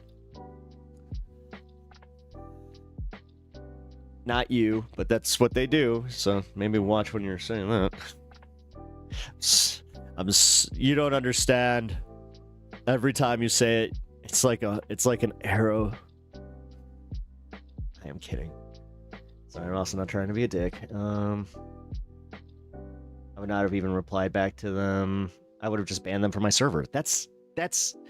I mean, realistically, that's what I'll give Honeybee some credit here. She's trying to be fair the same way I am, guys.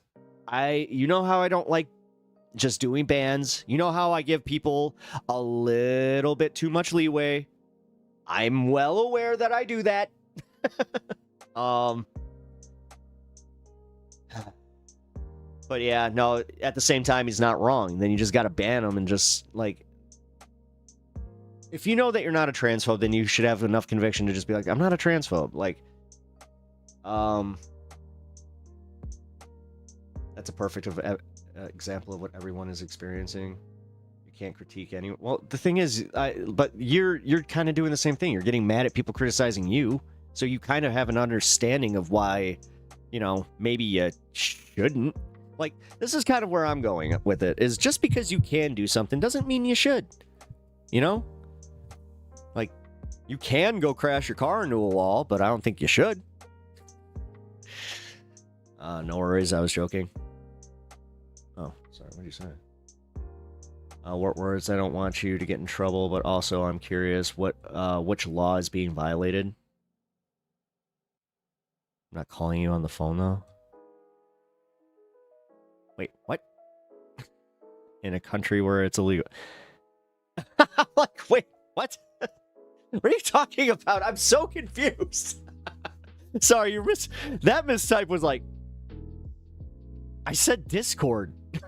If you want to discuss this, I said Discord. But then I'm like, oh, phobe. Sorry, that was a legitimately no. That was just a legitimate one where I was like, okay, no, because usually when typos happen, they don't make sense within the context. So I was like, because you literally said, "I'm not calling you a phone, though," and I'm like, okay, like a phone. I'm like, wait, you want? Just listen at Honeybee. We can all agree that some trans people suck. Like people, I said that. I said, don't monolith the trans community based on one person or like an experience with a few people.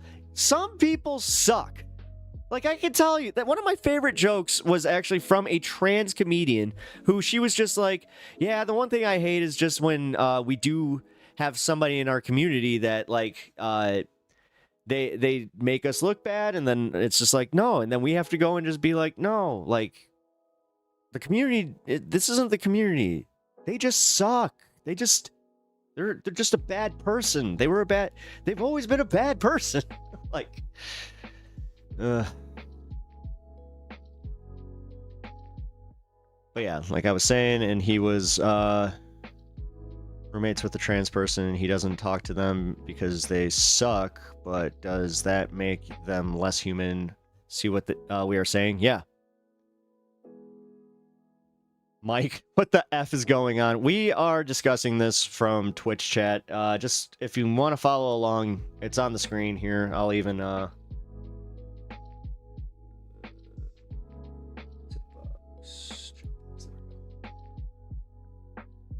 expand it a little.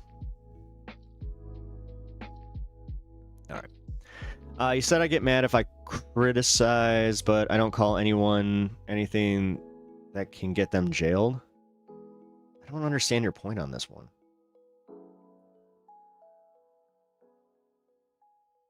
Like, because I think that this is part of the, like, I'm not trying to like blanket change your mind, and I know you're not going to, but I just hope that you can see it's like, no, like you're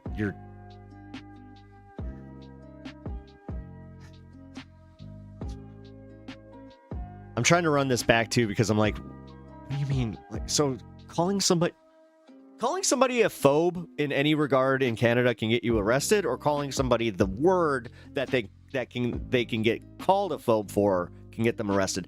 That's where I'm confused. I kind of have this backwards. Like, I don't know how, like, once we clear this up, I think that I can move on, but I am just like,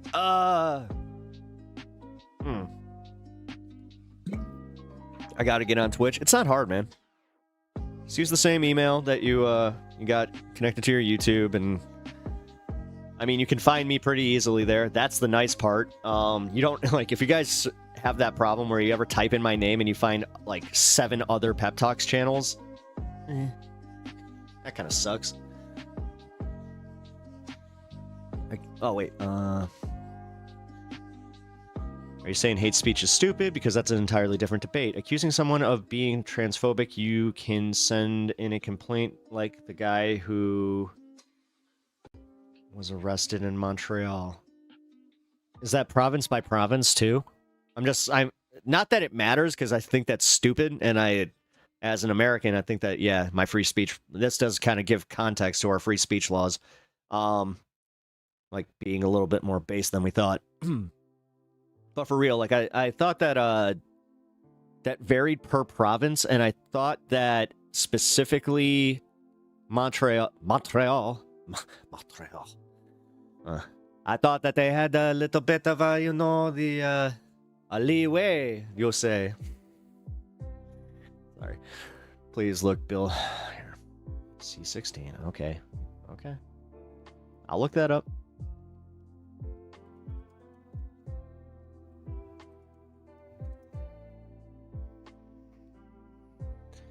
CBC. There we go.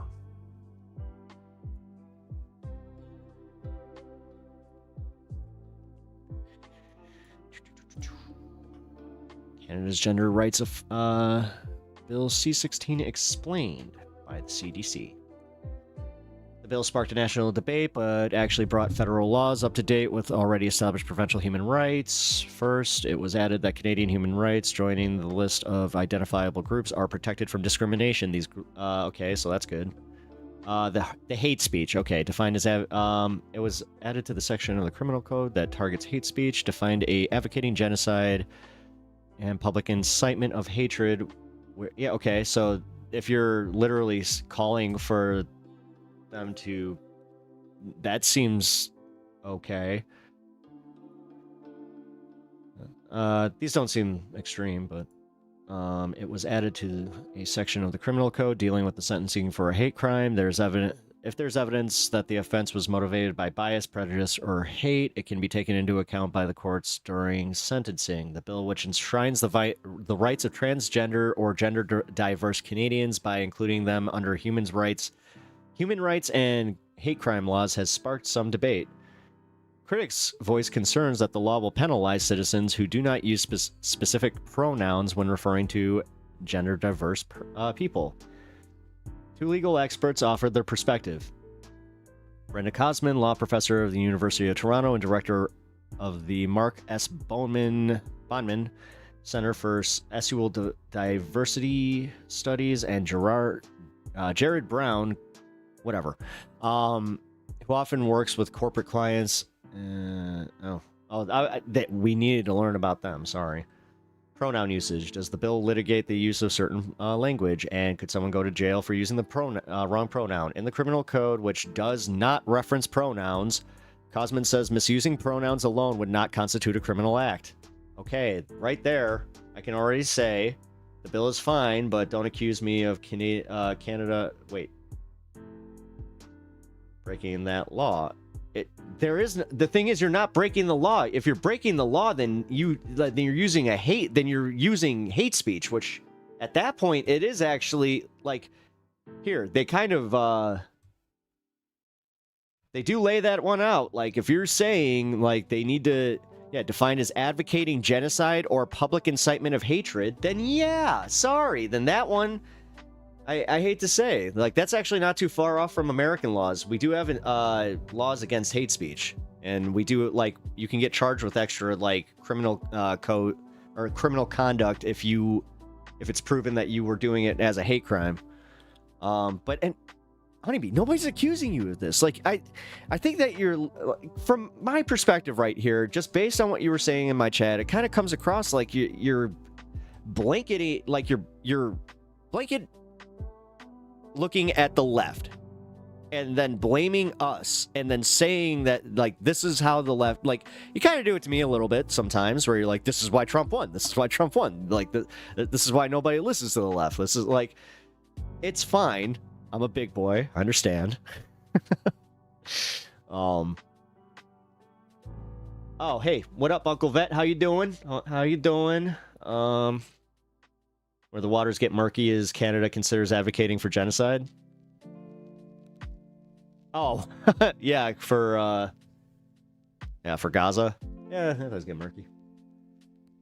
Saying you are transphobic when I am not transphobic, it annoyed me, and I am just explaining why Trump won. I didn't call you transphobic. I never called you transphobic yesterday. Not once. Not once did I call you transphobic. I called F-22 transphobic, and I called out some of the rhetoric that was being used it was dog whistles used specifically from the right. I'm not talking about you. Okay. Well, sorry. I'm speaking generally. Well, here, like, I hope you understand that, again, you're in a community here that we're trying, like, to prove you wrong for a good reason, because, like, we're trying to essentially prove to you, like, hey, things aren't that whack. And honestly, I think that you could get behind the trans community a little and just be like, yeah, you know what? Like, okay. But, because you already kind of said, I know, that's why I'm saying, why even have the argument if you already feel this way? What's F-22? He's a douchebag from her chat. Sorry, I'm not going to elaborate too much on it, but whatever. You have a little bit more tolerant, but that's also like, I'm not sure if you were here for the criticism that I levied on your chat, but you did make a statement yesterday that kind of made me think, where you were just like, yeah, I want to cultivate like a friendly environment in this chat, and I want you guys to be chill. Like, that's not really possible when you have people like F22 constantly being an asshole, like constantly misinterpreting, like purposefully misinterpreting people's words, twisting them, and then using them to be a troll. Like, there's a lot of, and the thing is, that's right-wingers. Like, yes, I know that there's some left-wing dicks out there, and trust me, yes, there are left-wing trolls that are just as bad. They go into other people, like right-wing content creators, and they troll. That's what they do. Trust me, I'm well aware of that.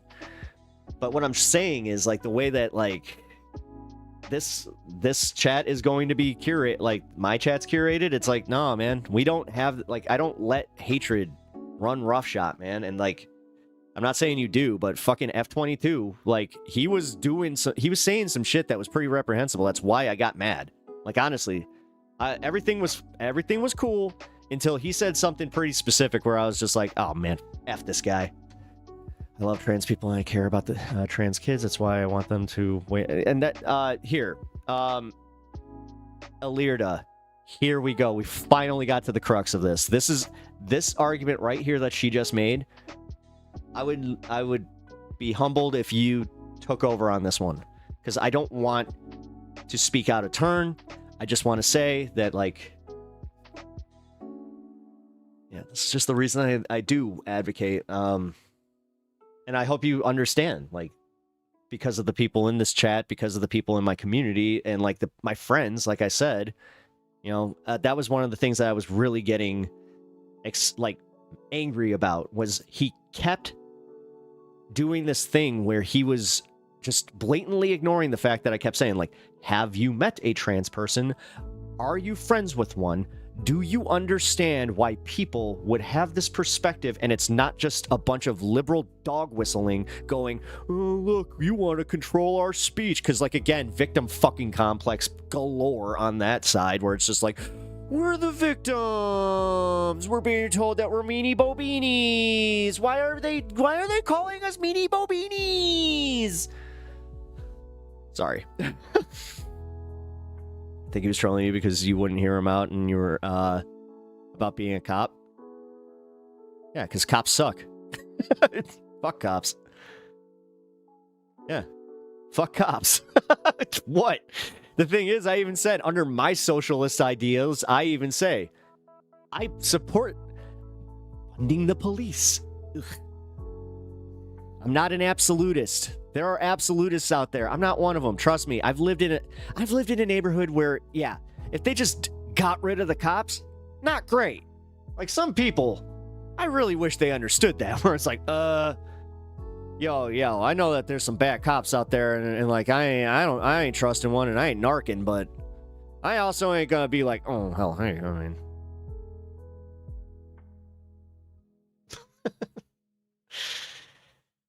But no, also, why should I hear him out when he was being pretty shitty? You think Chicago's bad now? Defund the police? I'm a realist. Let's be real, guys. Yeah, I'm a fucking realist on that one. I'm not really sure what your argument, what the argument is. All she seems to be asking is that you not accuse her of being a transphobe because it may land her in jail. No. I meant the, I love trans people and I care about trans kids. That's why I want them to wait. That was the crux of the debate, was essentially when should trans kids essentially start their transition, and that's where we were just beanie bobini bobana fofinis. They hurt my babanoful feelings. All right, that one's going in the book. Okay, so I guess there is no argument. Maybe, you know what? This was a lot less anticlimactic, because now it is just like, oh. Well, it seems like Alirda and Honeybee agree on this. Did not go the way I thought. Socially, medically, blockers, HRT, surgical. No, thank you for making your point, man. Or, more clear.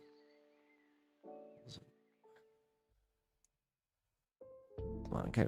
Respect fucking dog.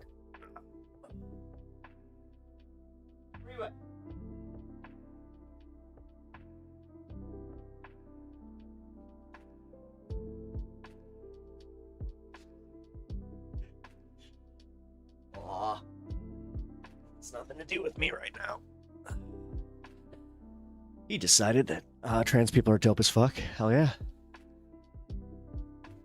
I mean, I know it's a silly little moniker that I actually got from a creator named Vanya, a trans creator named Vanya. She's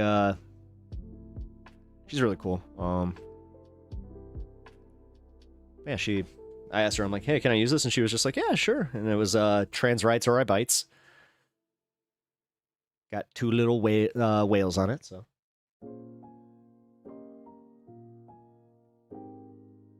Well, wait, here. Because, yeah, Honeybee, you're saying socially, medically, blockers, HRT, surgical. Yeah, and, like, because... Oh, God, I have to try and remember exactly what I was saying. Or, like, what we were saying. Because your chat, I remember, like, that's where I was getting in most of the arguments, and that was where it was getting a little murky. Because I can't remember what your arguments were and which ones were your chat, so I'm actually kind of... Yeah, I want to be careful with that. Honeybee, if you don't mind just laying out what your point of view on that was, I just don't want to mischaracterize what you were saying. Uncle Vat, I saw a video of a mother with her 1-year-old, and she was saying how the baby was trans, how you test for something like that. I think that every time that one of these videos comes out, it's like... Uncle Vet, the problem with that is, it's kind of the Joe Rogan aspect of things, where it's like that one where he's just like, I saw this video where these people in Chicago, and there was this lady, and they were just like, you a full-on man, and then it turned out to be a fake video. Yeah.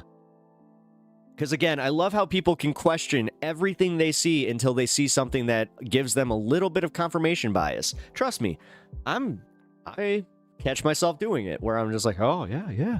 But then, I mean, because I am me, because I am sponsored by Ground News, I do have that, like, okay, well, let's see, are there any more, sources on this, you know? Because that's also, I will say, like, you kind of insinuated, like, I was taking every leftist point of view at face value and not doing any critical analysis on it, and I was just like, no!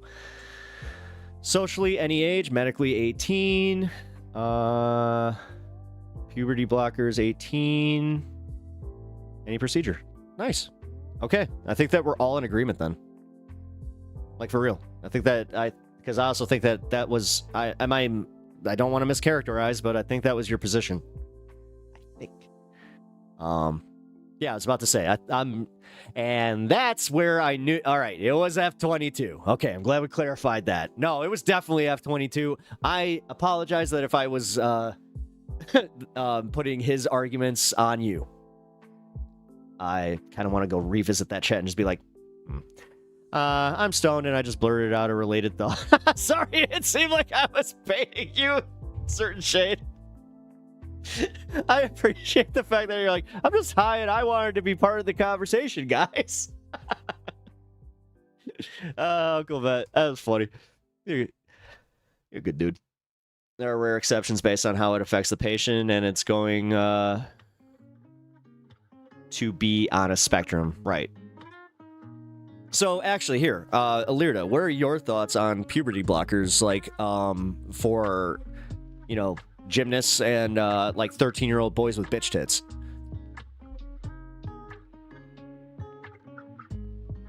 That's doctor's discretion. Okay. Okay then. That's between doctor and patient. Okay. I mean, you're not changing my mind because this is what I already thought, but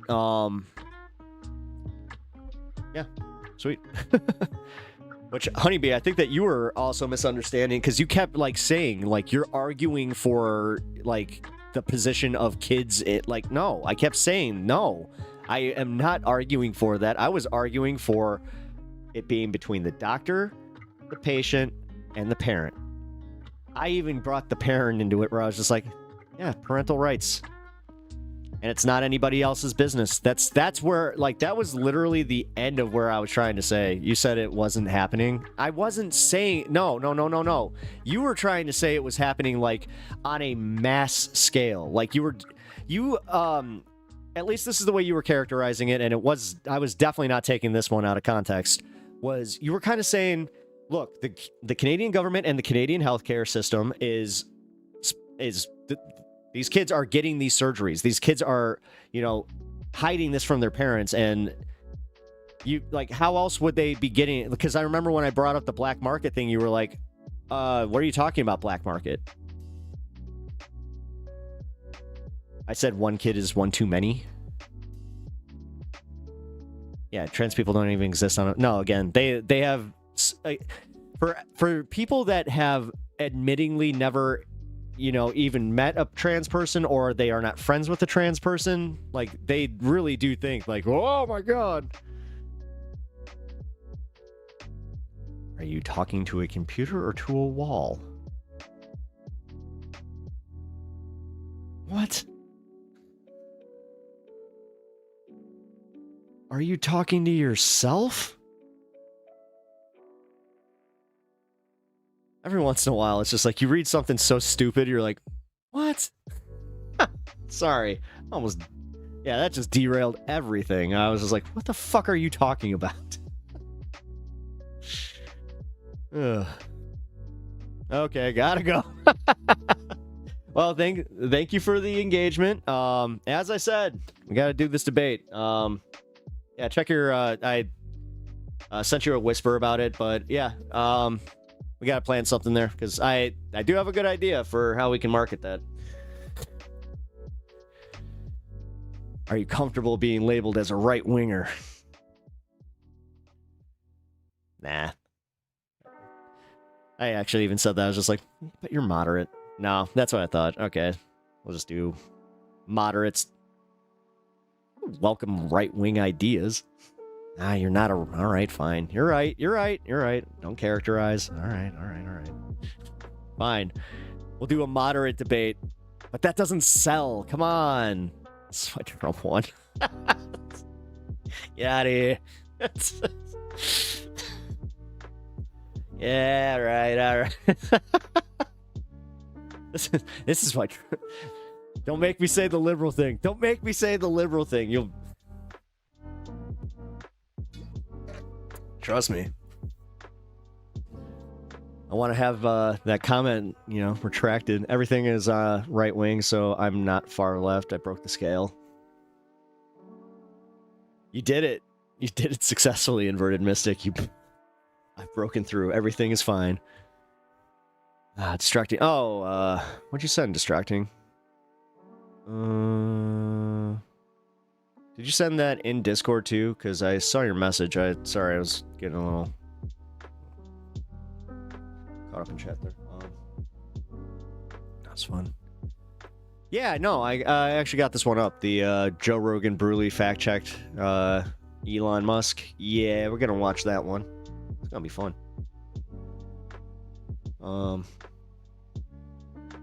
I kind of want to wrap up this and just kind of hang with you guys for a minute.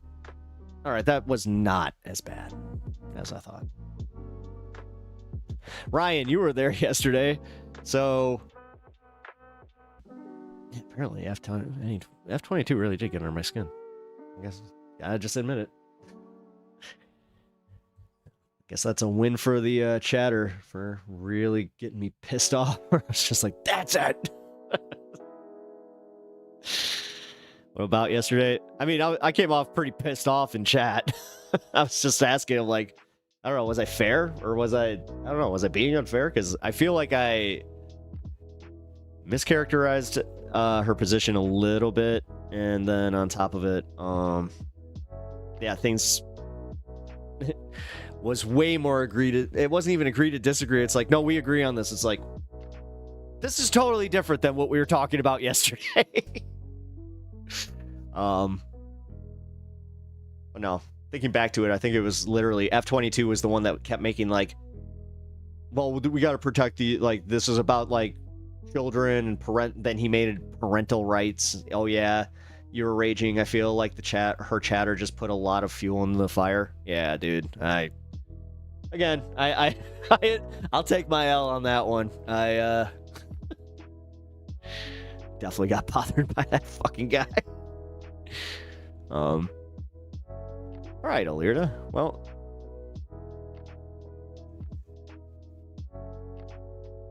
now I'm actually wondering, what do you think? When people do mischaracterize that position, like the fact that you hold that position, how do you feel when people are like automatically assume like, oh, so you must be for, trans kids transitioning before they're even 13, right? Like, because that's where it always goes, and then they'll bring up like there was a case in Canada, I guess, that. It was one case here. I didn't even get to look into that. Hold on.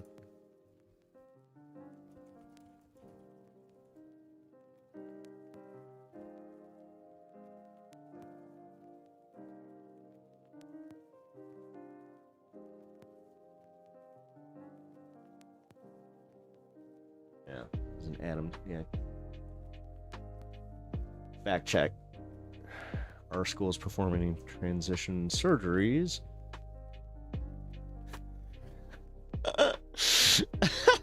Sorry, this came from LGBT Nation. It's a fact check on the right wing of Canada.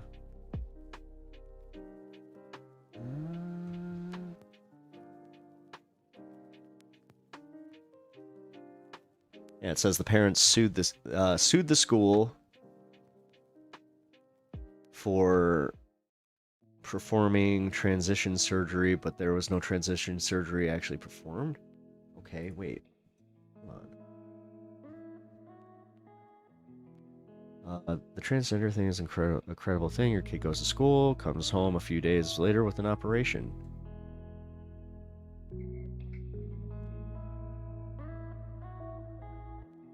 Sounds like it was directly from frickin' Trump himself. It's almost like they're parroting Trump. Weird how that's like dangerous. This wasn't a one-off claim. Evaluated the truthfulness of this claim and whether if it has any grounds to stand on.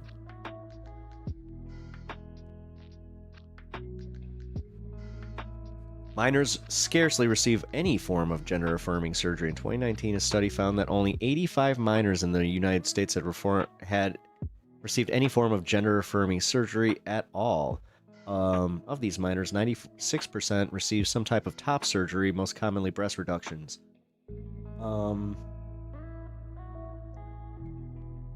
So that's not even necessarily like for trans surgery. That's literally just like, I knew a girl that got a breast reduction in high school because it was like hurting her back.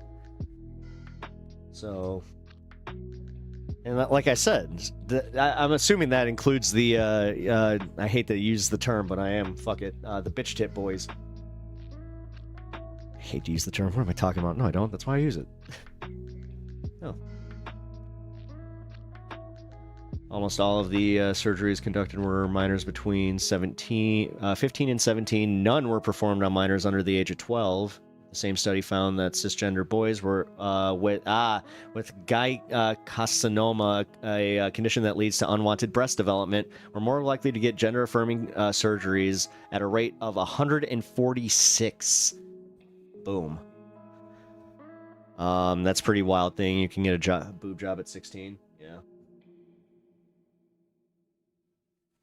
This low prevalence is in part due to the stringent guidelines protecting minors from receiving any type of care, and especially that type of surgery. That's what I was saying. Like, so this idea that it was like widely, like the way that they make it like seem like for real. Like, look at the way that they break it down, where they're just like, no, this is totally happening. Like, you send your kid to school, you know, Sammy becomes Sally. Like, this is what happens, guys. My best friend had to get a reduction, also because of her back. Yeah. Female breast bros. Sorry. I like how both sides' motto is stupid ass debate is to protect trans kids. Can we just at least unify on that? Yeah. Yeah, their whole and they do it under the auspices of protect children too.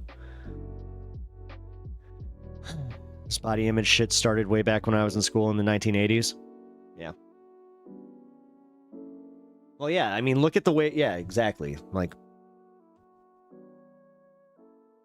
oh, hold on, because somebody had brought that up. They're like, no, the trans thing is so new. I'm like, well, you go back to ancient Greece, you go back to ancient cultures. No, it's really not. And then there's so many different, like, examples, but I remember having to do classes about eating disorders and how to recognize it. Really? That's interesting. We never had anything like that. Wait, or did we? Because I kind of remember, no. I remember learning about anorexia, bulimia, like the eating disorders. Yeah, shit. You know what? That one sparked a memory.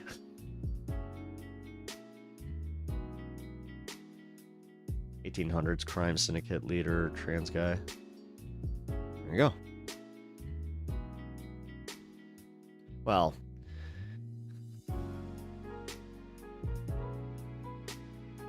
wait. I had heard about that. Isn't there? Oh, wait, there's a show that's based on that. Hold on.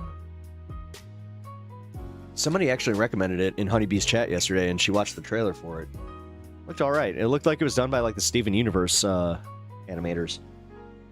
Yeah, we did it in middle school, home ec class that we all had to take.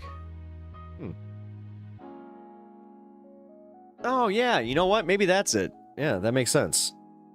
Because, yeah, I took a home ec class. Ours was actually an elective.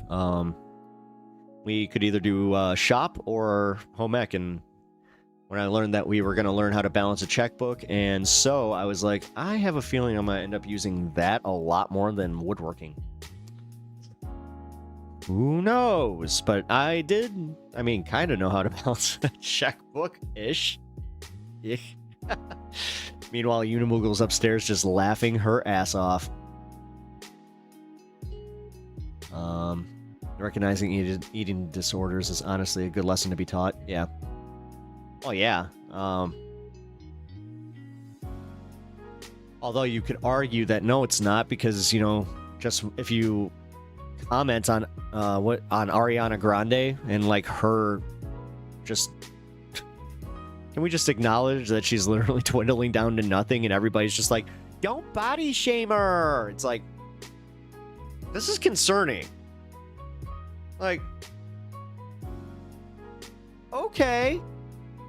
And then, yeah, I don't know. This is where I have the hot take where I'm like, okay, that's toxic as fuck. Or she was doing it for a movie. Oh. Well, has she not been doing it for a movie for a long time then? For like the last 2 years? Oh. Recognizing eating disorders is a good thing. We did half a year of home ec. Haven't checked it though. All I know is I saw like a random post like kind of pop up about her, and I was like, whoa, what's going on there? That's wild. Holy shit.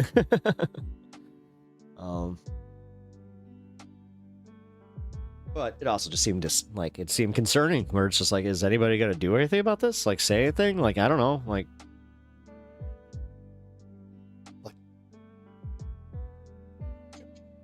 don't judge. Don't judge. Don't judge these celebrities that put their entire lives out there, even though, like, what? Meanwhile, I'm a streamer, and it's just like, people will literally say, you chose this, man. You just gotta have thick skin. It's like, okay, so you're gonna tell a small streamer on YouTube, have thicker skin, do all this shit. Yeah, you gotta take the lumps. But Ariana Grande, it's a bridge too far for me to even say, listen, I think that you might have a little bit of a problem, where she's getting too skinny. Shh, dare you? body positivity has kind of drifted into the waters of anti-health. Well, dude, it's like everybody using Ozempic, right? Like, dude, when I've seen certain people, like certain celebrities that never needed Ozempic, using Ozempic, that's insane. Like, yeah, that shit's insane to me. Like Demi Moore, have you seen her? Like, she took Ozempic for like just a, she even said it. She was like, yeah, I feel like I have a little, like, too much, like, around here. And she had like the little, you know, aging pouch, and now she has way worse because like the Ozempic just like it eats like everything in your body, dude. Like the Ozempic eyes are a real thing, man. Like that's how I recognize it now. Anytime that I see like those sunken in eyes, I'm just like, oh, dude's on Ozempic, or you know, she's on Ozempic, whatever. Not good for them, I guess, for even being able to get it. Who knows? It's probably the last scientific breakthrough we're ever gonna have is from the United States is Ozempic.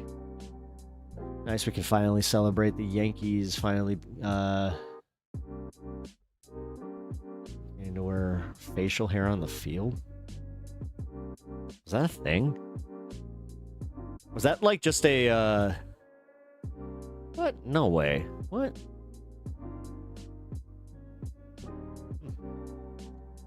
Yeah, congrats, Yankees, I guess. Meanwhile, oh God, what was the name of our relief pitcher? And the giant beard. I forgot his name already. I wonder if they taught our class signs of depression, what that'd be like. We're taught a silver or a sliver, or in this idea, if the officers keep questioning me. Oh, silver. Okay. Yeah. Okay, that's not true. Gonsa has been doing that since... I don't know what you're talking about. I'm not a Yankees fan, dude. Like, I barely like baseball. I mean, I appreciate your gumption, and I'm glad that you're excited about something, but you came into a show called High on Politics, and you're just like, Yankees, beards, woohoo! So you saw news, politics, comedian, pep talks, High on Politics, and English, and you were just like, that English part, he'll understand what I mean. I'm sorry, but it's okay. I'm just kind of like, that's very random. Not trying to scold you. I'm not. I'm just genuinely like, it's very, very random. What's the topic? We actually don't have a topic right now. We're kind of, we wrapped up, not spirited debate at all. It actually turned out to be a debate that was, like, not even a debate. It was just, oh, okay, I guess we just kind of agree on most of this. Great.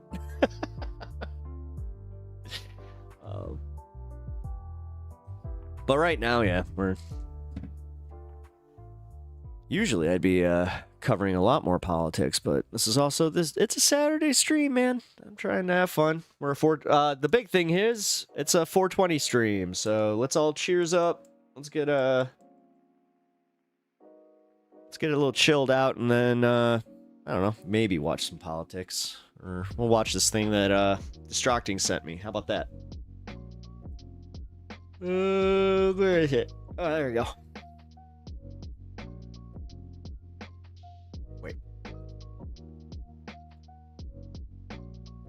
Oh, that's not the one he sent to me. Where'd that go? Oh, here it is. All right, Joe Rogan of all people. All right. We'll cover it.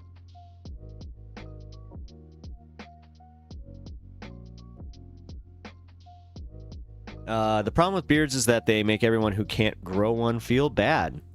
Well, sorry, don't mean to make you feel bad.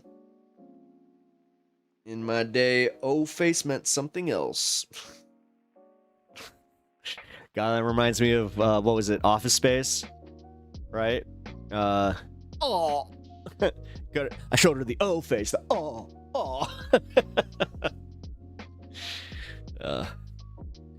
The fact that,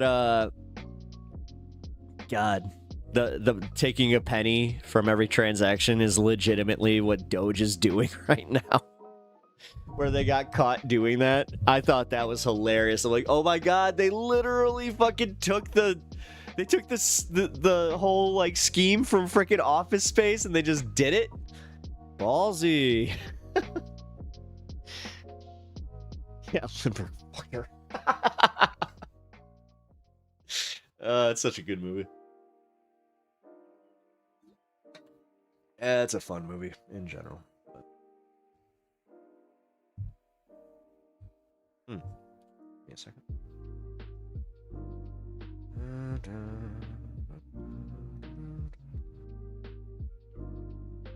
Doge got caught stealing money? Yeah, you didn't hear it?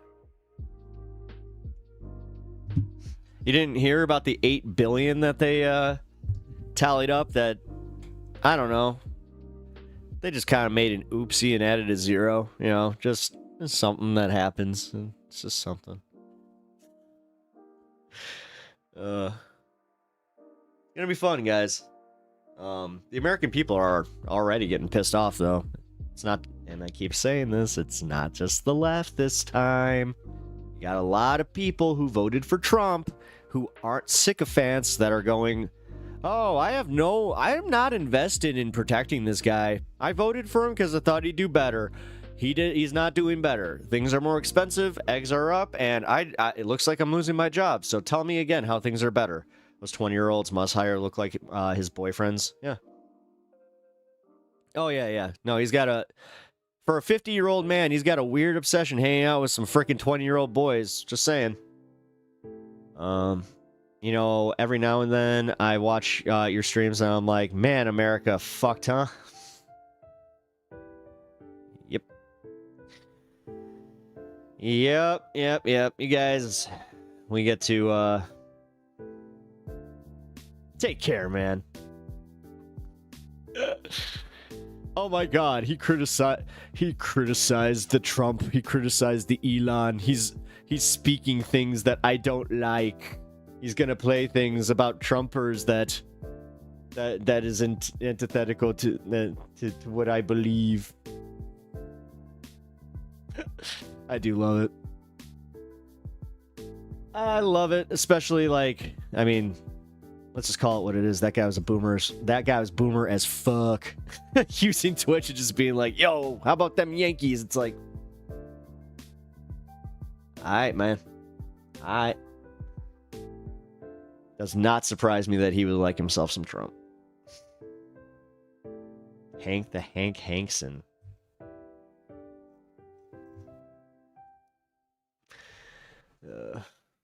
Should we segregate workspaces by age? I guess so at this point. It'll keep them damn LGBTQ XYZs away from me and my straight MAGA friends. Fucking. Oh boy. Yeah, Ukraine sending eggs. Yeah, that's cool. Like, yeah, exactly. Ukraine sending us eggs while we're calling their leader a dictator, and we're just we're literally sitting at the head of the table of the new axis of evil. Yeah, that's cool. Not weird at all. We're making America great again. You know, one hot Sieg Heil at a time, because we keep ignoring. You know, we ignored Elon's first one, but then there he is at CPAC doing it again, high on like Special K, and then allegedly, and then you got Steve Bannon that's just doing his thing. Hi, what's that? Nah, what? We're just trolling the libs, guys. We're just trolling the libs. Not one. Not like they're literally doing the thing like look, troll libs with Hitler stuff. Wait, he did it again. Oh wait, they're doing power grabs that they did in Weimar, Germany. Oh. Whatever, man. They are.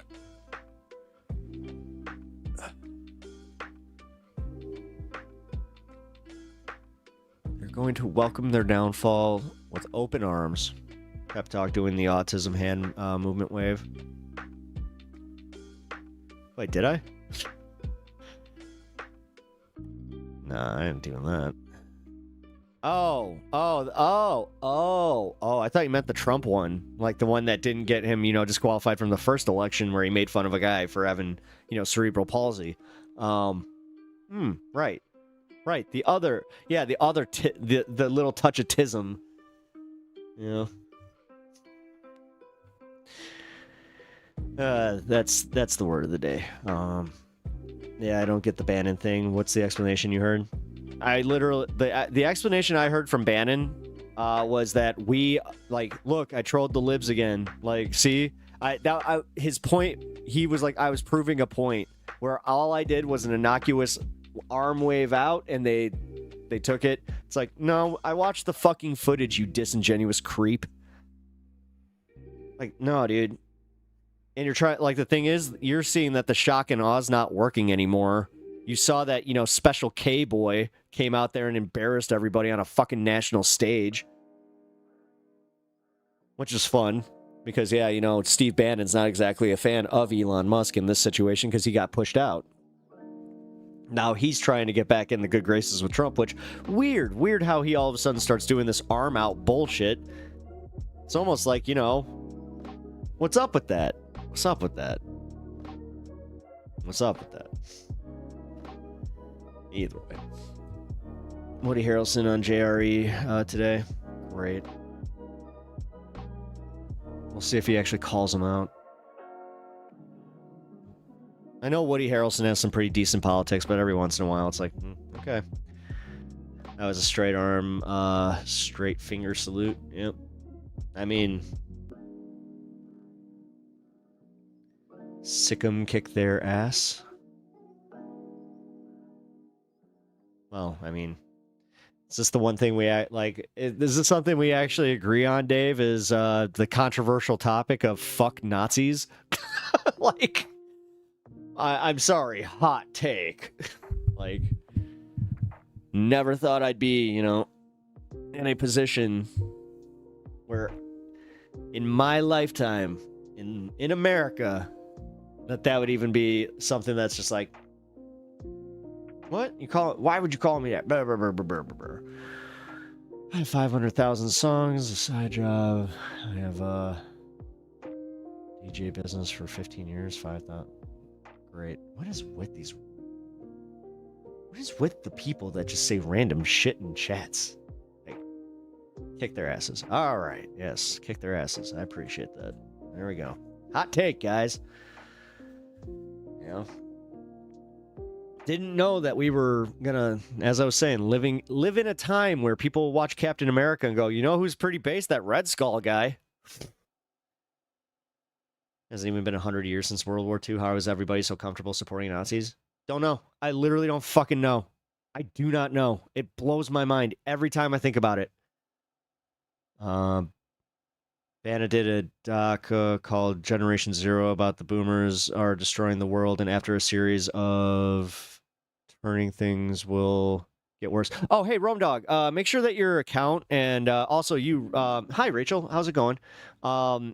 If you guys can do something real quick, make sure that your ability to accept gifted memberships is on. We have a bunch of gifted memberships that went out yesterday that are just kind of sitting.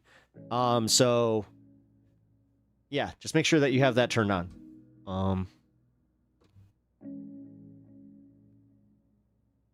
I get you don't like Roman salute, but what is Trump doing, the Trump admin doing that is anything like what the Nazis did specifically? It's the shock and awe campaign, trying to take the power of the purse away from Congress, trying to unilaterally coalesce power behind the party, trying to get rid of anybody within the federal government that is not a sycophant. They want strict loyalists.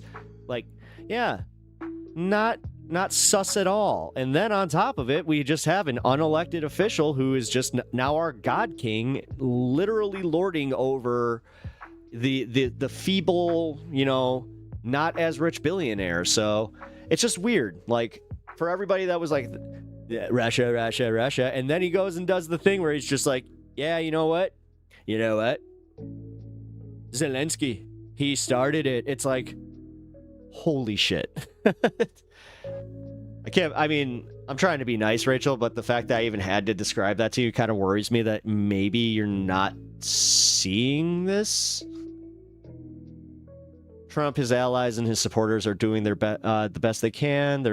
It's not their fault that they lie, cheat, commit crimes, dismantle democracy, and seek to hurt everyone that's different from them, because that's the best they can do. Yes, that's the way they govern. Like, they govern through hatred, and then they wonder why nothing gets done and why the economy is tanking, why the stock market yesterday tanked, why we're going into Monday with a tanked freaking stock market. Like, inflation is on the rise, guys, but apparently, according to, Mango Mussolini putting his morning poop tweet out, Biden inflation, because Biden's president, and you can actually look at this weird thing called it's called a curve, right?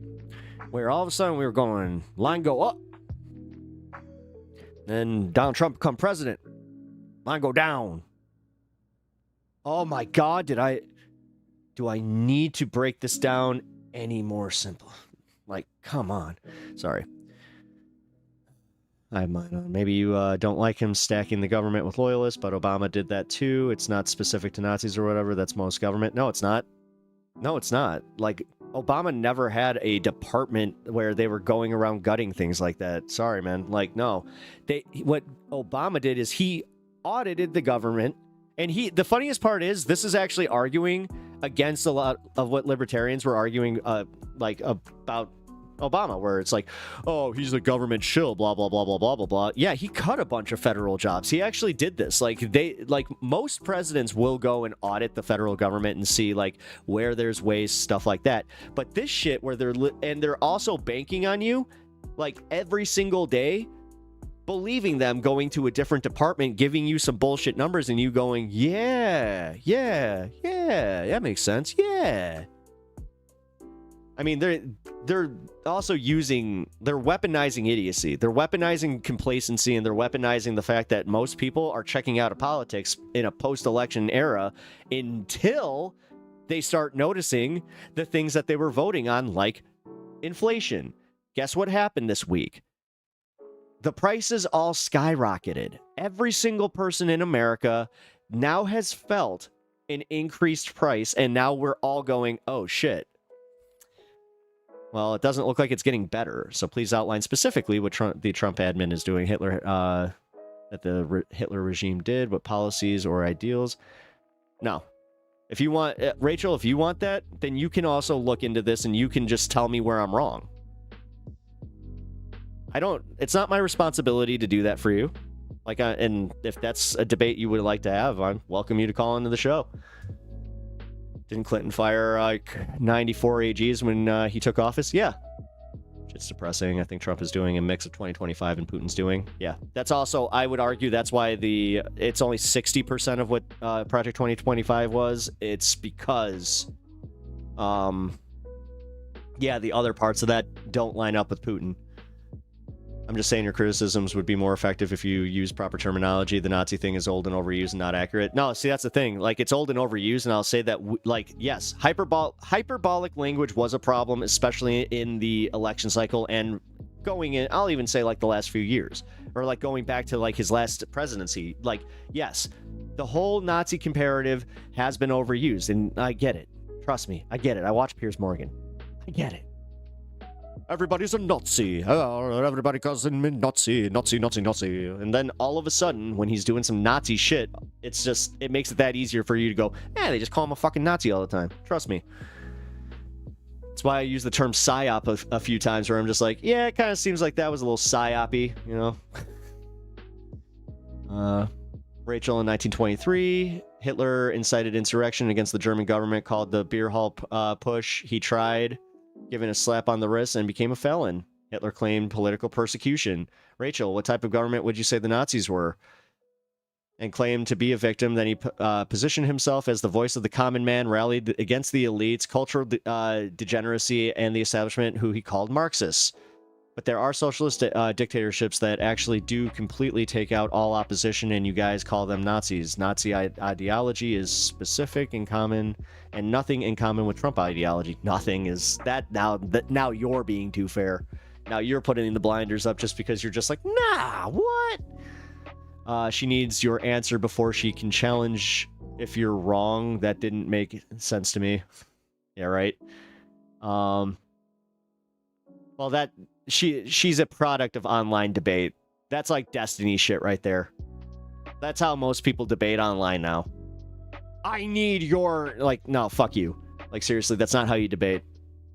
Yeah, and I'll use this hard language, like, seriously.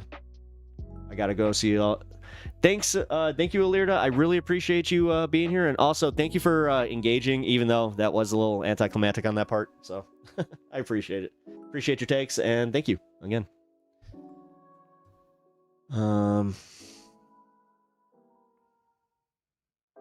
Claimed the education system was indoctrinating children and promised return to Germany to greatness. Evangelical Christians believe Hitler was sent by God to save. Yeah.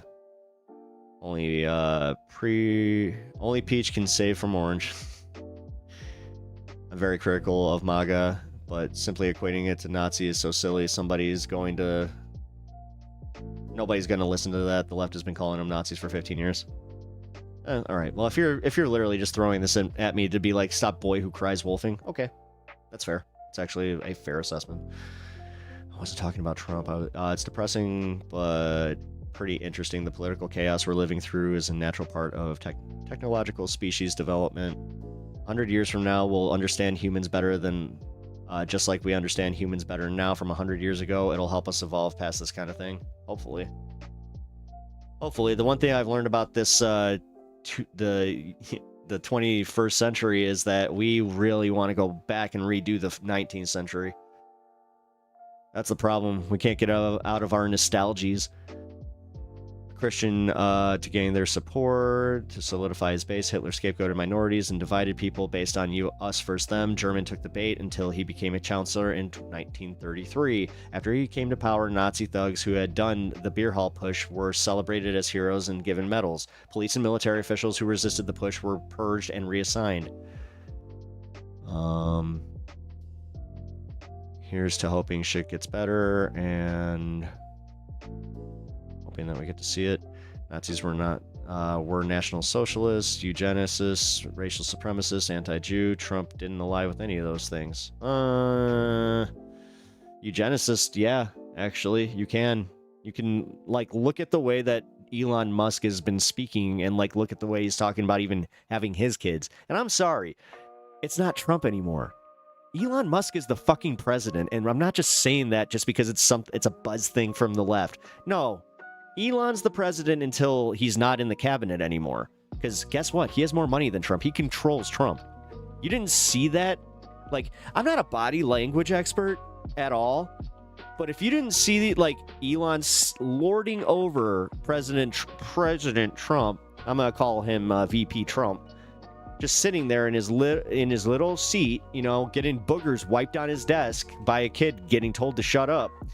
I know that just happened last week, and it feels like it was a month ago, but guess what, guys?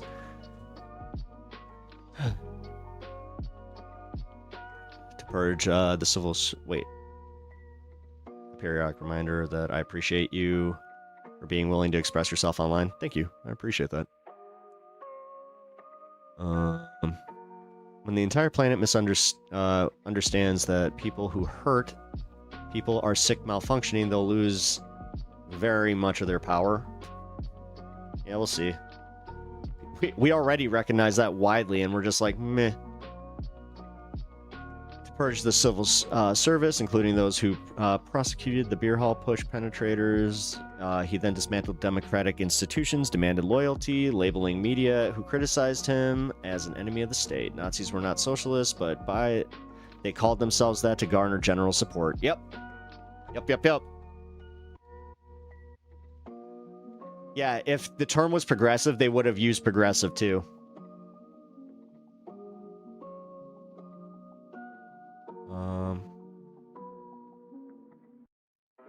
Rachel, there's much more to the Nazi government, totalitarianism being the one. The enemy and Marxist should I continue? How so? Nazis were not socialists, by the way. They were called themselves to garner support. Okay, got that one. So now Nancy Pelosi controlled Biden because she has more money. No, it's who's bankrolling this shit in the Department of Doge, dude. Like, for real? Like, you don't see that, like, he's essentially playing God King, and he's using, like, and he's not only just using Trump, he's using every other right-wing, like, freaking authoritarian, including Putin and all the, like, are you kidding? No, it's cool. It's cool.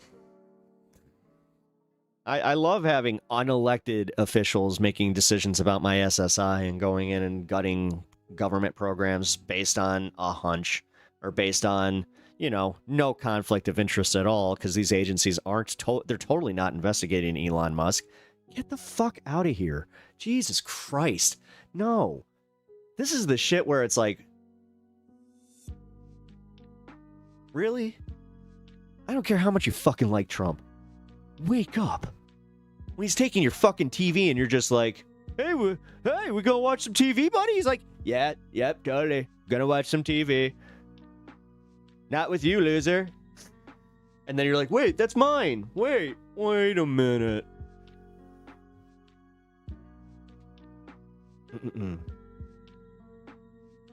That's all I'm saying. If you want your critiques to stick, you have to be precise and demonstrate what you mean. Well, I mean, I may not be doing the best with it right now, but I can tell you right now, my chat is definitely lighting it up. Kirk, yes, but there are many governments that take different forms of authoritarian. Not all of them are Nazis. People keep conflating the terms. Fine, but when we call them fascist, then everybody hears the term Nazi.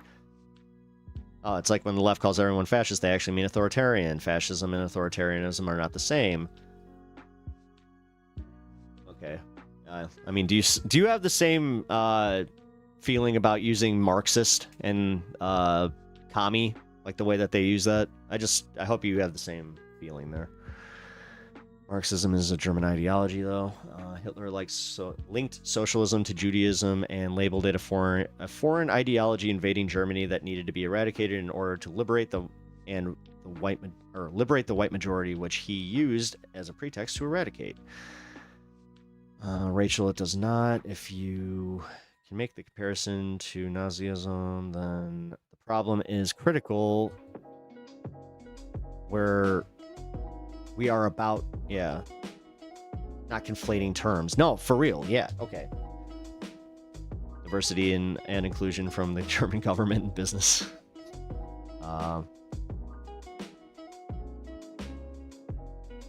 Jews, blacks, and other minorities were pushed out of their jobs and replaced by white men who Nazi views as superior. Yep.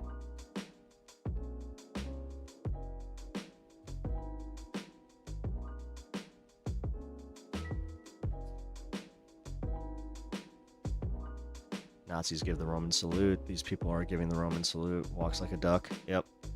Roman also appointed German oligarchs to his economic advisors. As his economic advisors, he then privatized government, ran utilities. Yep. Yeah, trust me. Wait till he tries to privatize the energy sector again. Like, even more. Even though it's literally privatized, which is insane. That part is already nuts. Like, look at California, dude. The energy grid there. Oh. Texas. Yeah, that's the best thing. Are we at 2.5? Okay.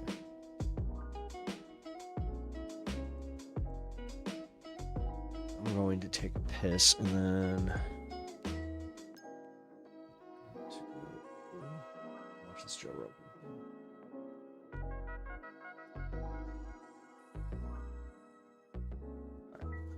I want to watch this with you guys. Here. Oh, shit. I just realized.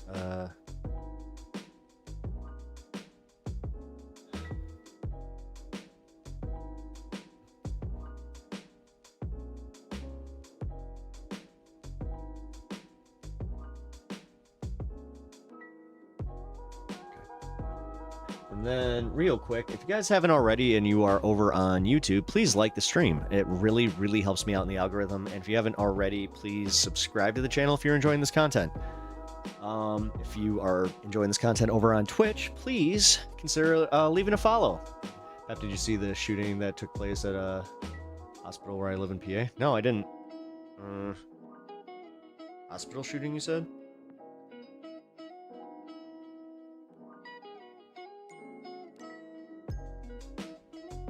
Yeah, like this new one. Musk tells federal workers to return to work by Monday or resign. Musk told him that. Okay. Not Trump, Musk. Yeah, Trump's the fucking president. Get out of here. Sorry, I know that you're not like one of those people, but I'm responding in kind to the people that think like that. No. Like, because Rachel, I know that you've been here like before, and you're making good points, okay? Like I appreciate it. Like I do understand where you're coming from. You're not wrong. Like, boy, I've brought this up on this program before, but now it is getting a little bit harder where it's just like, no, we actually can. It's not conflation when we can go, oh, this has happened. Where'd that happen? Oh, uh-oh. People saying Nazism is overused are the ones who are making the term worse. The more you use it, the less punch it has. The more you demonize it, the more punch it has.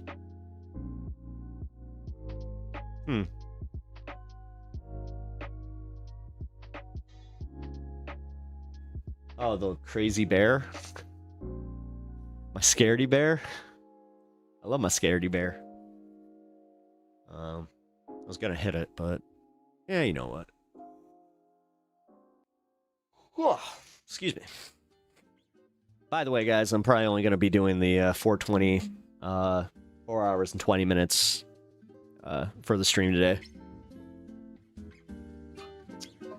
Because, yeah, I need to take a little time off. Tomorrow I'm going to be releasing a video exclusive to the members. Also, I'm going to be releasing a short of my cat. I'm excited for that one.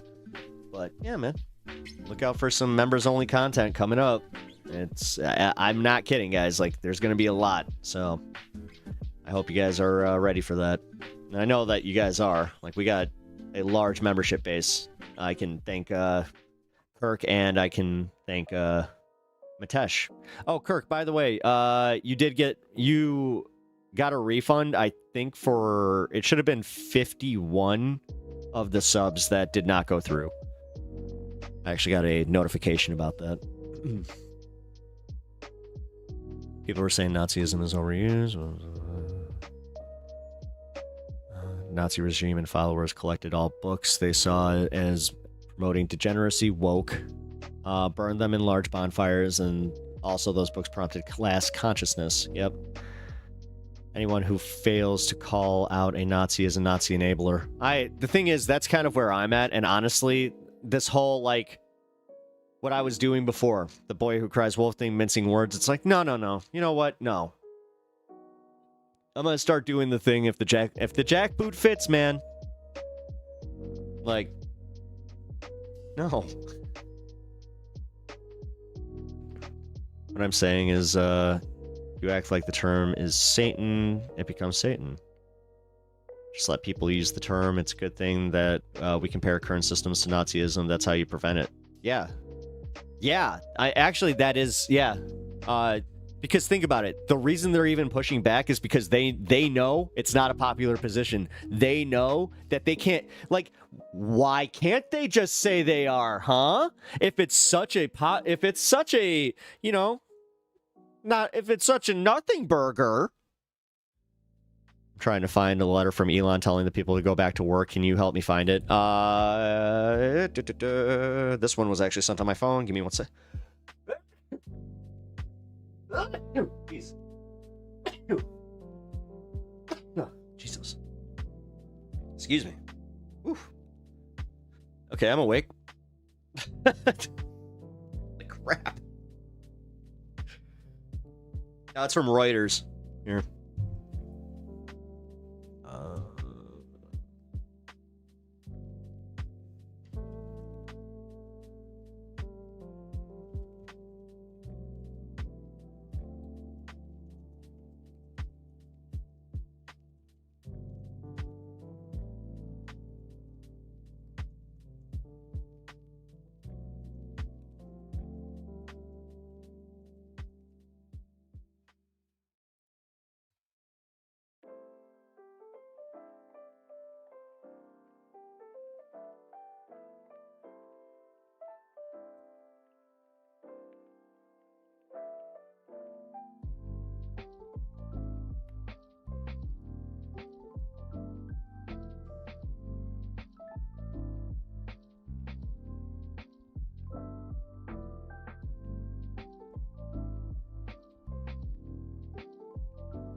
Good check suggestions. It's in the video that I sent earlier, but you thought it was the Rogan vid? Oh shit.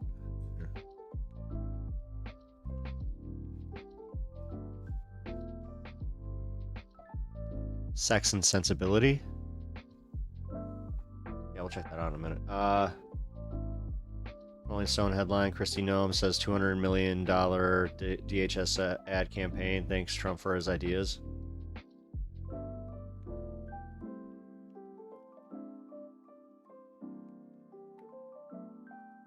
By the way, I'm pretty sure waste, fraud, and abuse is going to become the next DEI. It is. No, they're already, yeah. I'm waiting to see the phase, or the phrase they'll choose to, for the salute when the crowd starts using it. Yep. I'm wondering that too, man. I'm wondering that too.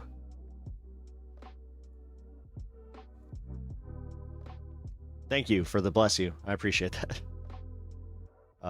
It's the video that I suggested. By the way, I'm pretty sure waste. Okay. Finally caught up on chat. Sorry about that, guys. That took me a minute. Here. President Elon Musk and Vice President Donald Trump's latest move targeting the federal workforce. Employees began receiving emails Saturday asking them to explain that work they did last week, as Musk announced the failure to respond will be taken as resignation. Please reply to this email with approximately 5 bullet points of what you accomplished last week and your CC manager. Please do not send any classified information, links, attachments in the email. The email subject line: what did you do last week? The email blast came on the heels of social media posts by Musk threatening the jobs of workers who do not comply, consistent with the president's instructions. All federal work employees will shortly receive an email requesting to understand what they got done last week.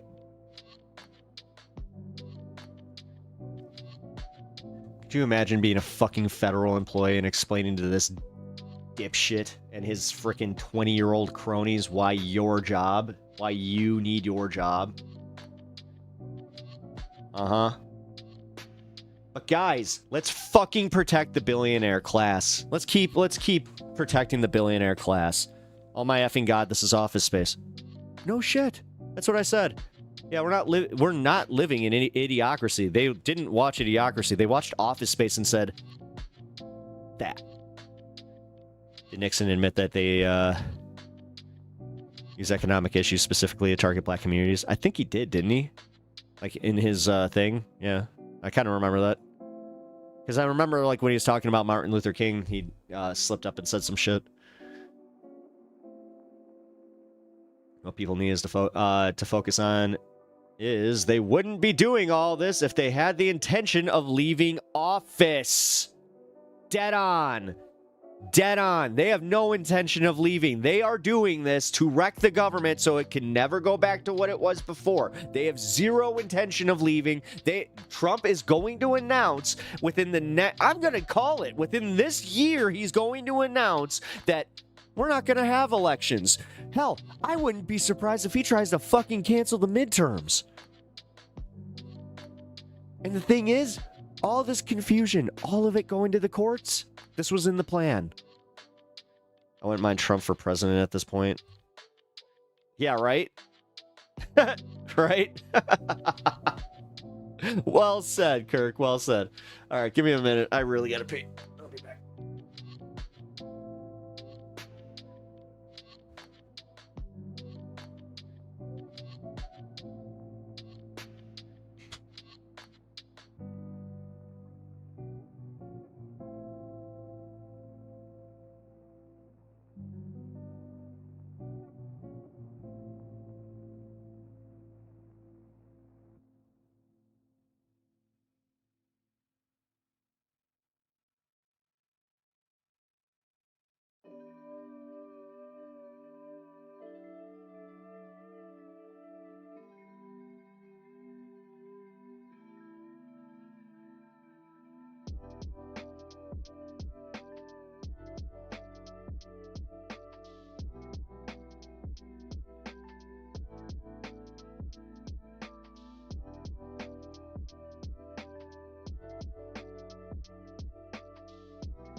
It's weird that the audit look for positions doesn't produce value. Nope.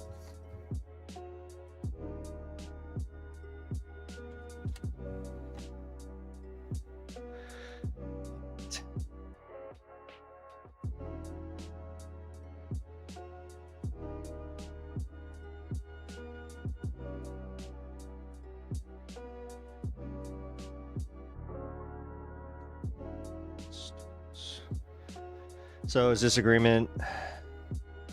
That's how they identify the positions? What do you mean? Making sure we don't have clean water, air, roads, bridges, medicine, etc. Is the value that government produces, and most of the time it's invisible to people. Yeah, because people, like, yeah, nobody's thinking about, like, just having the road there, like how much that costs. But then, dude, this is gonna be a little reductive, but it's fucking true. Americans are fucking stupid. Americans are just, I don't care how smart they are. You could be an economist. Everybody's fucking stupid. They all have a just blatantly stupid point of view on something that they perceive as being part of the economy. Like the way that I look at certain things when I look at the crumbling L, right? For instance, in my case, where I see it a lot.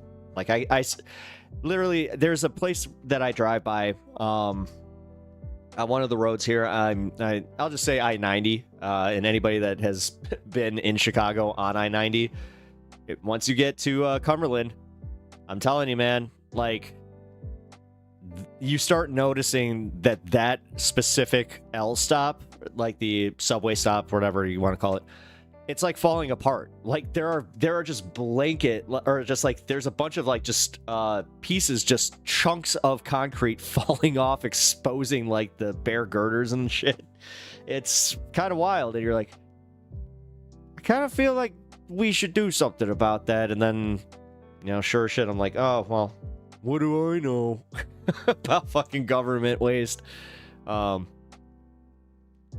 Now, the funniest part is this is actually, like, I'm kind of making the case for, like, nah, like, having an audit is definitely not a bad idea, but having it come from frickin' the outside the way that it is, and, like, the meme lording shit. Like, honestly, there's the part of me that even thinks, like, if this was anybody but Elon Musk, somebody that did actually have, like, true business sense, and somebody that put together a crack team of, like, you know, people that were in the government or like ex-government like whatever, maybe I'd feel a little bit better about it. But this whole thing where it's I am become meme. Look, broccoli-headed boy called Big Balls is going to determine whether or not you should exist or whether or not your job should exist.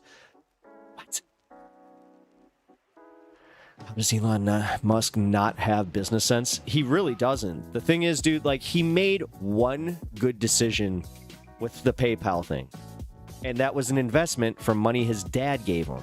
Like, I'm so sick of the self-made bullshit. Like, the way people look at billionaires, and then they do look at them like they're smarter, or somehow they did figure out something more than us out. Then no, none of the billionaires that exist right now, no, not a single one of them is fucking self-made. I'm sorry. Maybe Mark Cuban, maybe. Donald Trump is not self-made. Elon Musk is not self-made. This is all bullshit, and I'm tired of it. I really am. Like, oh, God. It's actually, I just got a little bit of, like, phlegm, like, right here, just... Oh.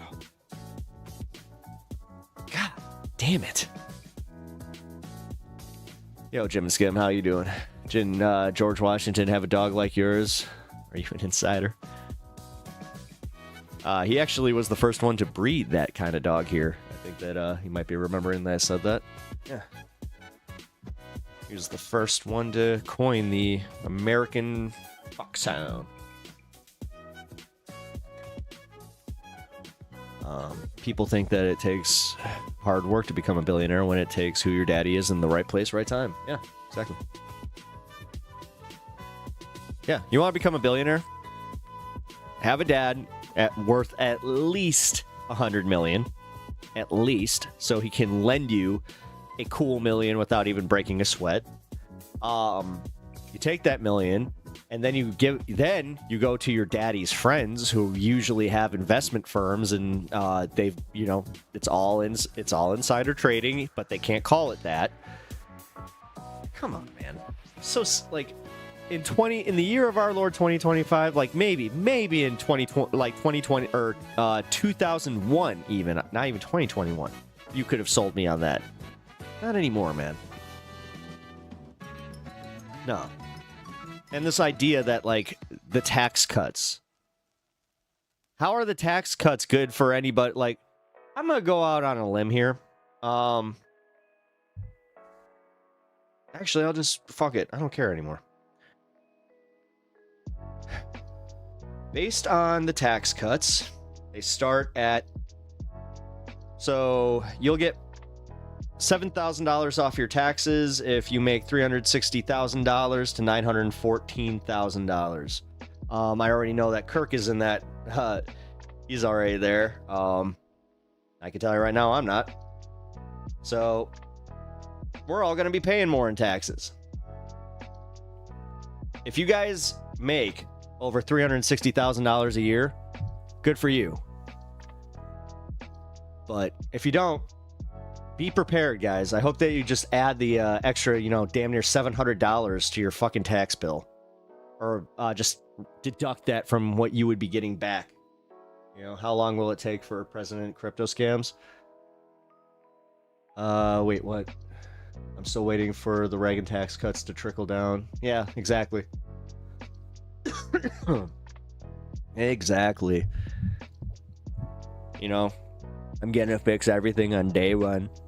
I'm gonna end the worst. And he said he's gonna do it. This is why I'm gonna vote for him.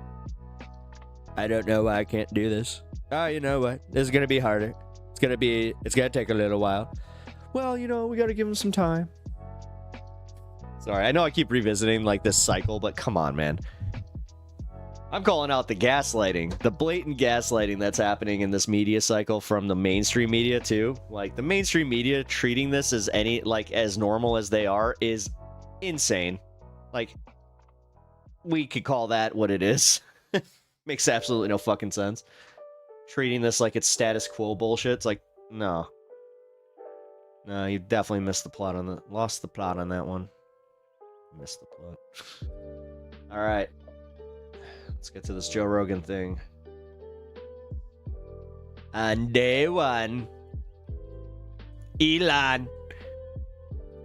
All right, Joe Rogan, of all people, decided to help debunk Elon Musk's social security lies. And listen, Elon Musk keeps using this propaganda tool of spreading lies about certain institutions, spreading lies about certain agencies or certain benefits, and then using those lies as justifications to slash them, to completely nuke certain agencies. Let's take U.S. aid, for example. He made up complete lies about U.S. aid. He selectively released small numbers and then used that as a justification to shutter the agency entirely. And it's the same thing with Social Security. Before I play this clip of Joe Rogan, all that I ask is that you drop a like, subscribe, and let's lay the groundwork with this article that's titled, "Musk Misreads Social Security Data. Millions of dead people are not getting benefits, experts say."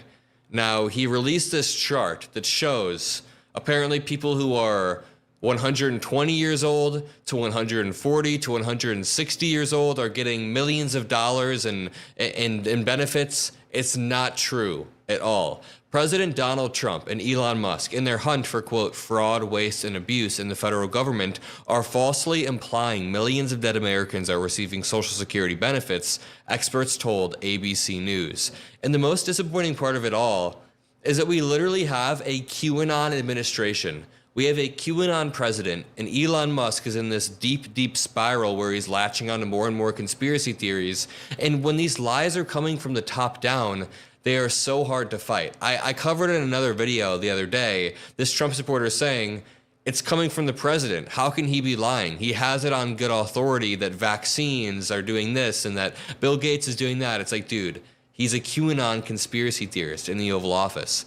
So it started in the Oval Office last week when Musk, facing reporters for the first time since the Doge department began its aggressive overhaul of the federal government, said he found, quote, crazy things in the Social Security system, including, he said, people who are 150 years old. The billionaire has only built on that claim on social media, including screenshots of data he says shows millions of people marked as alive, and again, it is not true.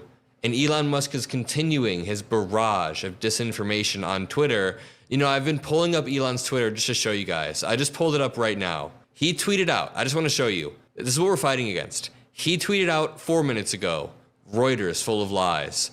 13 minutes ago, 12 minutes ago, 12 minutes ago, 13 minutes ago again, 15 minutes ago, 16, 19, 21, 22, 23. This dude tweets every minute. It's obsessive. That's It nuts. is an obsessive trait with him at this point, and this is what we are pushing back against. There was a specific tweet I was looking for, but now I can't find it. Does he But it was literally have an AI like Elon bot that's just like, it's going to go, listen, it's taken my entire personality. It's going to just give it. And it's just going to like everything that I would like. basically just Like, for Trump real. saying that Elon Makes- Musk needs to be more I don't aggressive, believe that he's doing not this. less aggressive, which is a scary thought. Let's go back to this. On Tuesday, Trump repeated many of the same false numbers that Musk had put out. Quote, now the big thing is, how many of these people got paid? They're all asking, why are these old people getting paid? Now, according to agency statistics, of the 67 million people who receive Social Security benefits, only 0.1% are over the age of 100.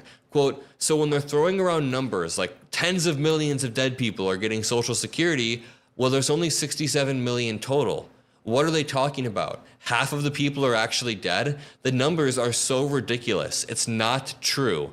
They are genuinely claiming that tens of millions of the 67 million people are dead. They could be using this as a pretext to nuke the agency entirely, as I was saying earlier. But let's get on to Joe Rogan debunking this, which, you know, he has a proclivity to latch on to conspiracy theories as well. But it's always nice to see him at least semi-grounded. And he explains how they could just be mistaking this for an old programming language. Take a listen.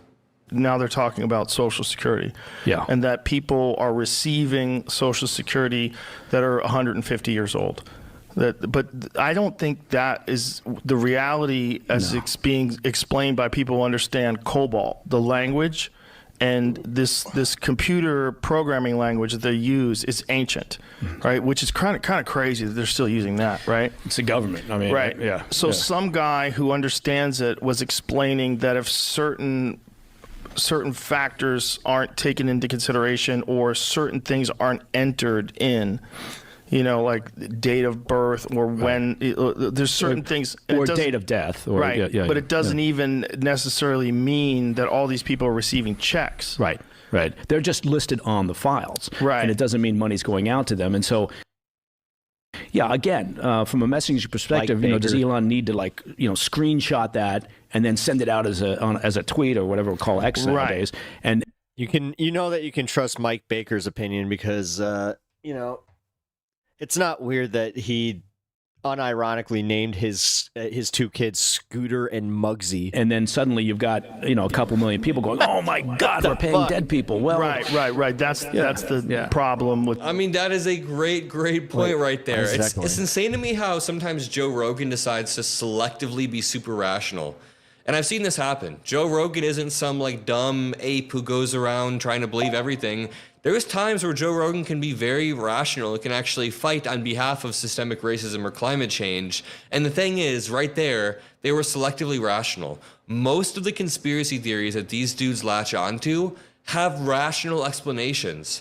There are oftentimes more rational explanations, but it's a lot easier Weird. to blame some minority group or to blame immigrants or to blame Jewish people or whatever the hell. But going back to this story, Social Security does make improper payments. It happens, but they're not widespread. And most of the mistakes are overpayments to living beneficiaries. Now, the thing is, this is the exact same as coming up with conspiracy theories about election fraud and saying tens of millions of dead people voted in the election, or at least he said millions of dead voters voted. They did multiple audits in the state of Georgia.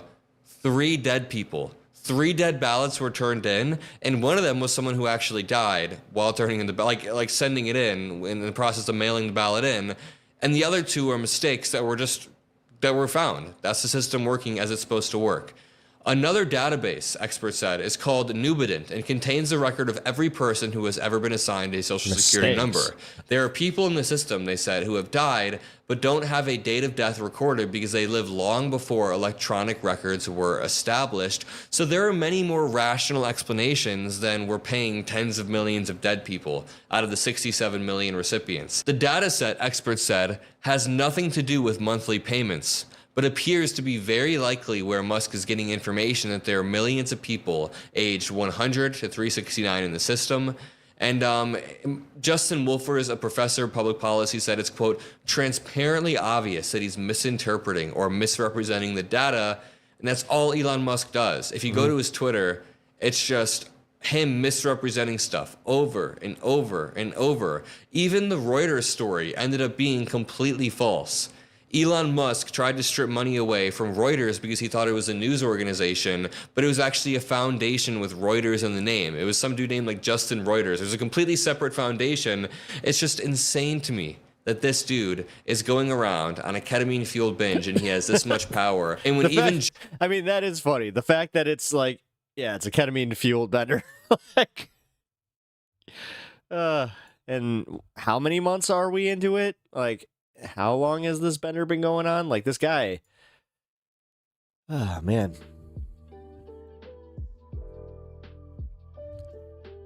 Destiny responds to his lawsuit.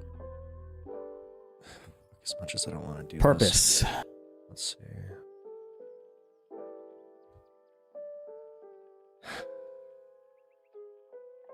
No.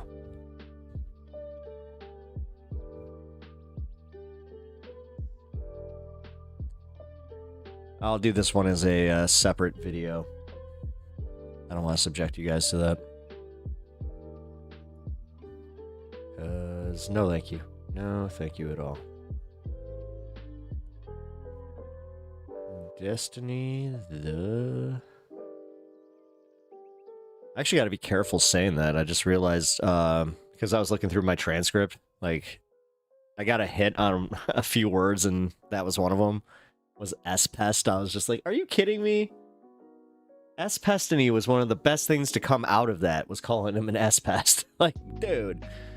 Elon gives ketamine a bad name. I love K, but hate how he tarnishes his name. Huh. Yeah, because of him, I guarantee, like, if he keeps going the way he is, it's gonna end up illegal. Oh, wait. I'm just kidding. We live in a profoundly stupid time.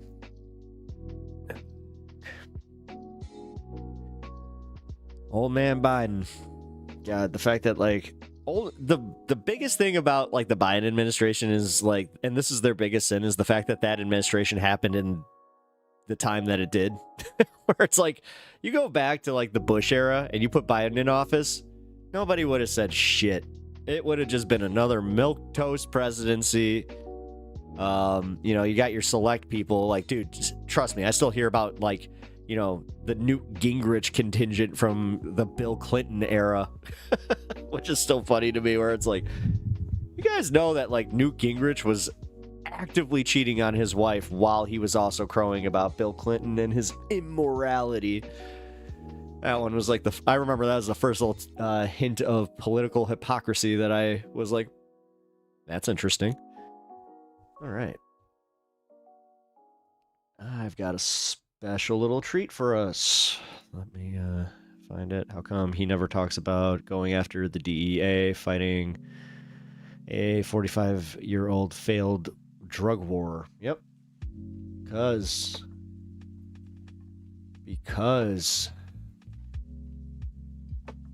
it's not it's not in the vein of creating division. Like, you can't bring everybody together around the idea that the drug war is completely failed. What? That's nuts. What is it? There it is. This is what happens when you get too much stuff going on in your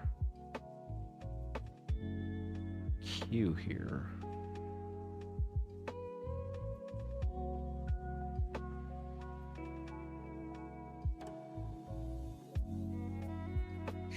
And Lindy Lee in it.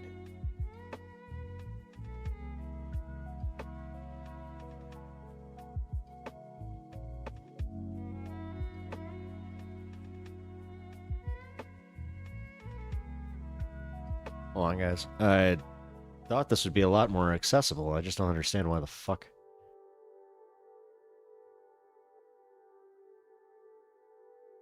Bury this one. 9 days ago, 8 days ago.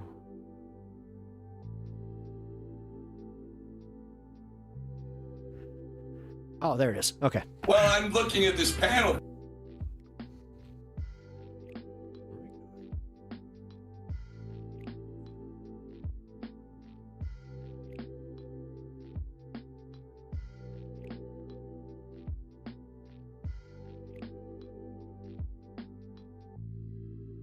Screw it.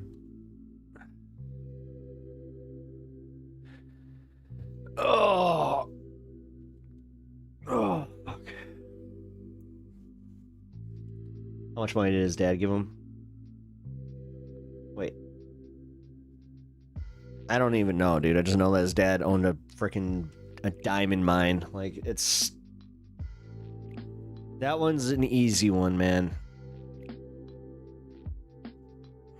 I know I'm just like giving half information and you can take it for what it is. And most people, when I give even like a half, bit of information, they're just like, oh, that's misinformation. It's like, no, it's not. That I'm not reporting on it any deeper than what I had heard about it.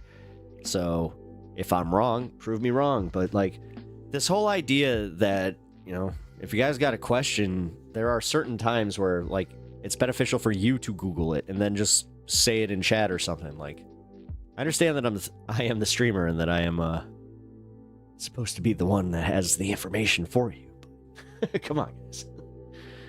All right, let's watch the special little thing that I wanted to check out with you guys, because we were told that this episode was actually worth watching in full.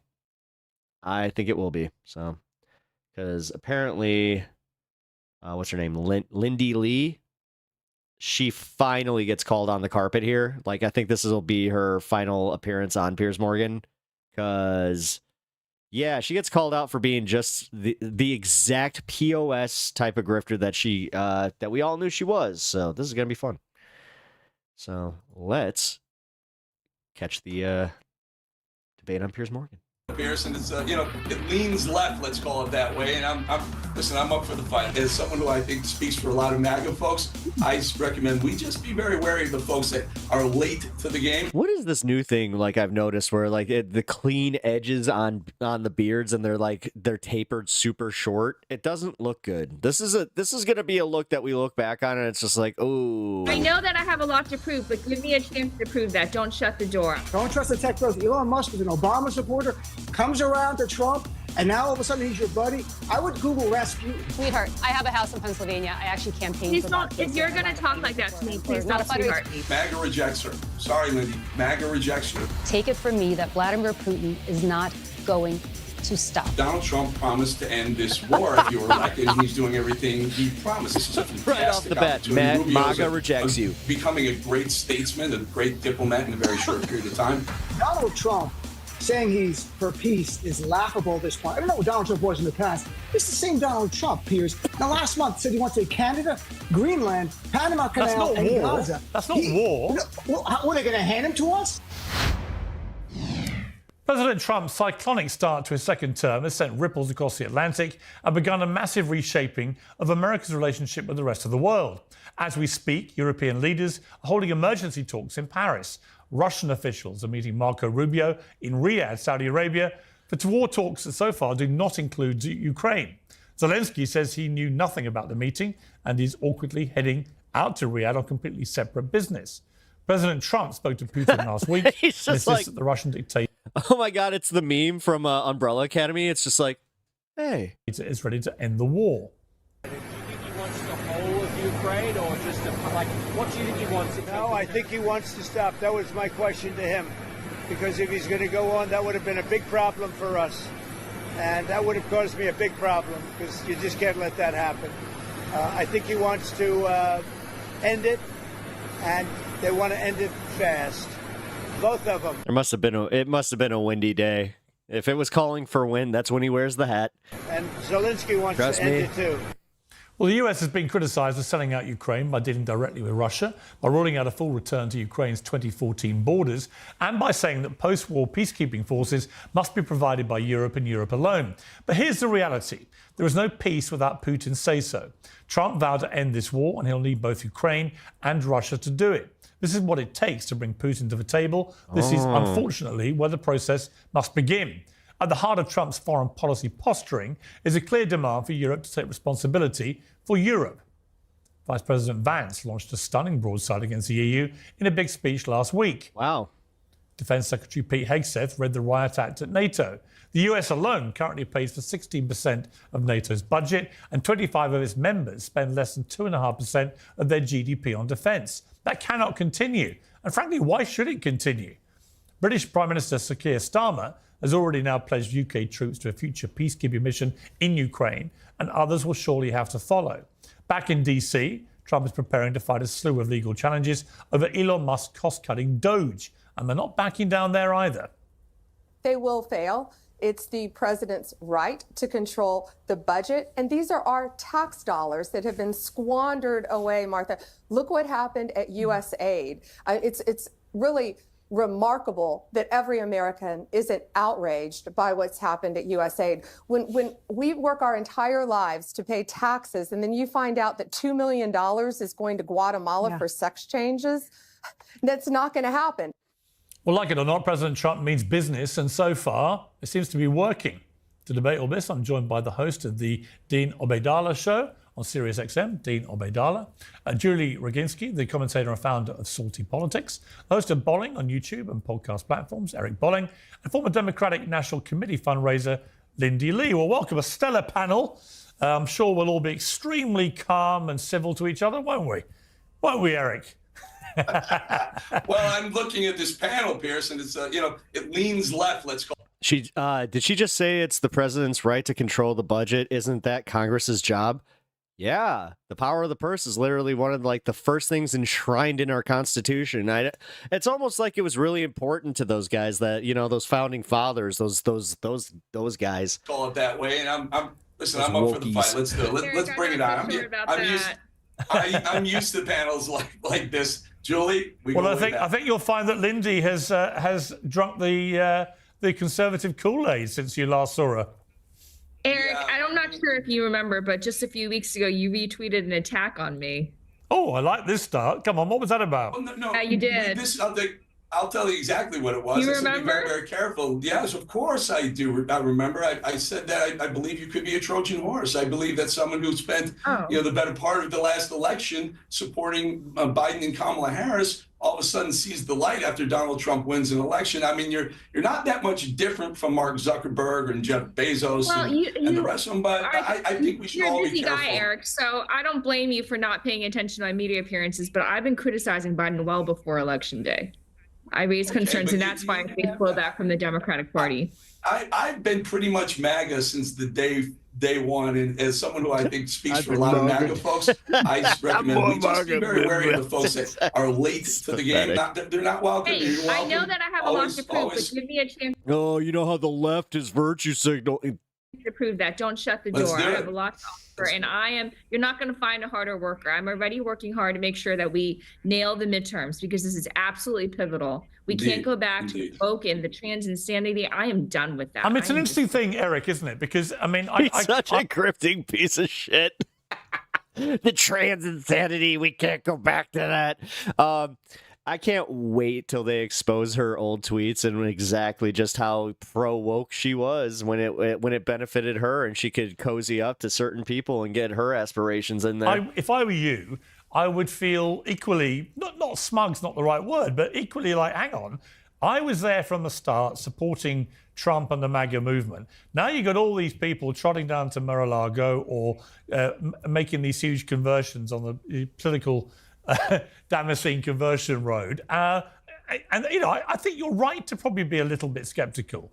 Not of Lindy, I've on a few times. I'm not saying for a moment, Lindy, you're not. a nice one, Eric. And I don't want anything. I Okay, don't so allow me, Lindy, allow me. Let me ask you. So there are all these tech bros, as I mentioned, Jeff Bezos, even Elon Musk came over, Mark Zuckerberg and the others that came. And then this HB1 visa issue came up, and all of a sudden the tech bros departed from their support of conservative, support of MAGA, and certainly support of Trump's original stakeout on it. And so my point is, well, be careful, because they're saying, they're spending a lot of money at Trump's inauguration, and Melania's got a $40 million epic deal with Amazon. That's great, but just be careful, because you flip this way, I could see you flipping back the other way. Yep. Eric, can I just say, I agree with Eric. You're stuck with me. You're stuck with me. I'm a conservative now. I've crossed my river. I'm a conservative now. Don't trust them. Eric's right. Don't trust them, I'm a Eric. conservative now until they start where... questioning my last name. Don't trust the tech bros. Elon Musk was an Obama supporter, comes around to Trump, and now all of a sudden he's your buddy. I would Google Rasputin. I think that's how it ends up for Elon Musk, because the noblemen around the king, Donald Trump, for decades, don't like this guy showing up out of nowhere. So I think Eric's right to be a little questioning of them. That's all I'm going to say. But nothing about Lindy. She's very nice. I'm just saying question some of the I'm more MAGA than you. What a baby. They have an agenda, which is about tax cuts for wealthy. That's what they're about. Dean, I want to just express my love for you. I've always had a soft spot for you, and although we may not be politically aligned, I've read your stuff. You are very sassy, and your attacks on Fetterman, I mean, I may not agree with it, but I respect it. You are fearless in that regard. Thank you.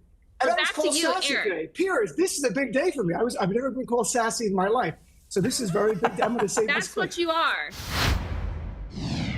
Piers Morgan Uncensored is now proudly independent. If you like the show, we ask for only one thing: subscription. Now on with the show. Well, can I just say, we ask only one thing: like and subscribe the show, and also buy our crap. This is one of the more random starts to a debate I think I've ever had. You've all gone off on your own little tangents. There's some love in the room. There's some flip-flopping in the room. The only one who's remained resolutely silent is Julie. So why don't I start the actual debate with you, Julie? It's good to see you again. It's been like 10 years. Julie, unless you want to settle any scores while you're there or bestow undying love to somebody, truly one of the most hateable people on this panel, and just in general. Like I'm happy to bestow undying go out on gratitude to Eric Bolling, who I used to sit next to on the 5 and other shows at Fox for a long time, and I can tell you he was MAGA from the very beginning. He stuck by it through thick and thin. When Trump was in, when Trump was out, Eric, you were always MAGA. And I would say I would be a little suspicious of people who would have been with Kamala Harris had she won the election, but suddenly, as soon as somebody else comes into power, they suddenly flip and decide they're going to support Donald Trump. So I do agree, Eric. Say what you will about you. You and I don't agree on anything, but you were misguided about MAGA from the very beginning, and you stuck by it. And I'm very suspicious. That's true. I am very suspicious of people who suddenly flit to power like moth to a flame, because I'm positive, Lindy, that if Kamala Harris had won, you would be here defending her. This is juicier than I thought it was. Julie, there are some things that I did not know before Election Day. Wait a minute. For example, we had no idea that they lied to us about the 3 to 4 battleground states that we were supposed to win.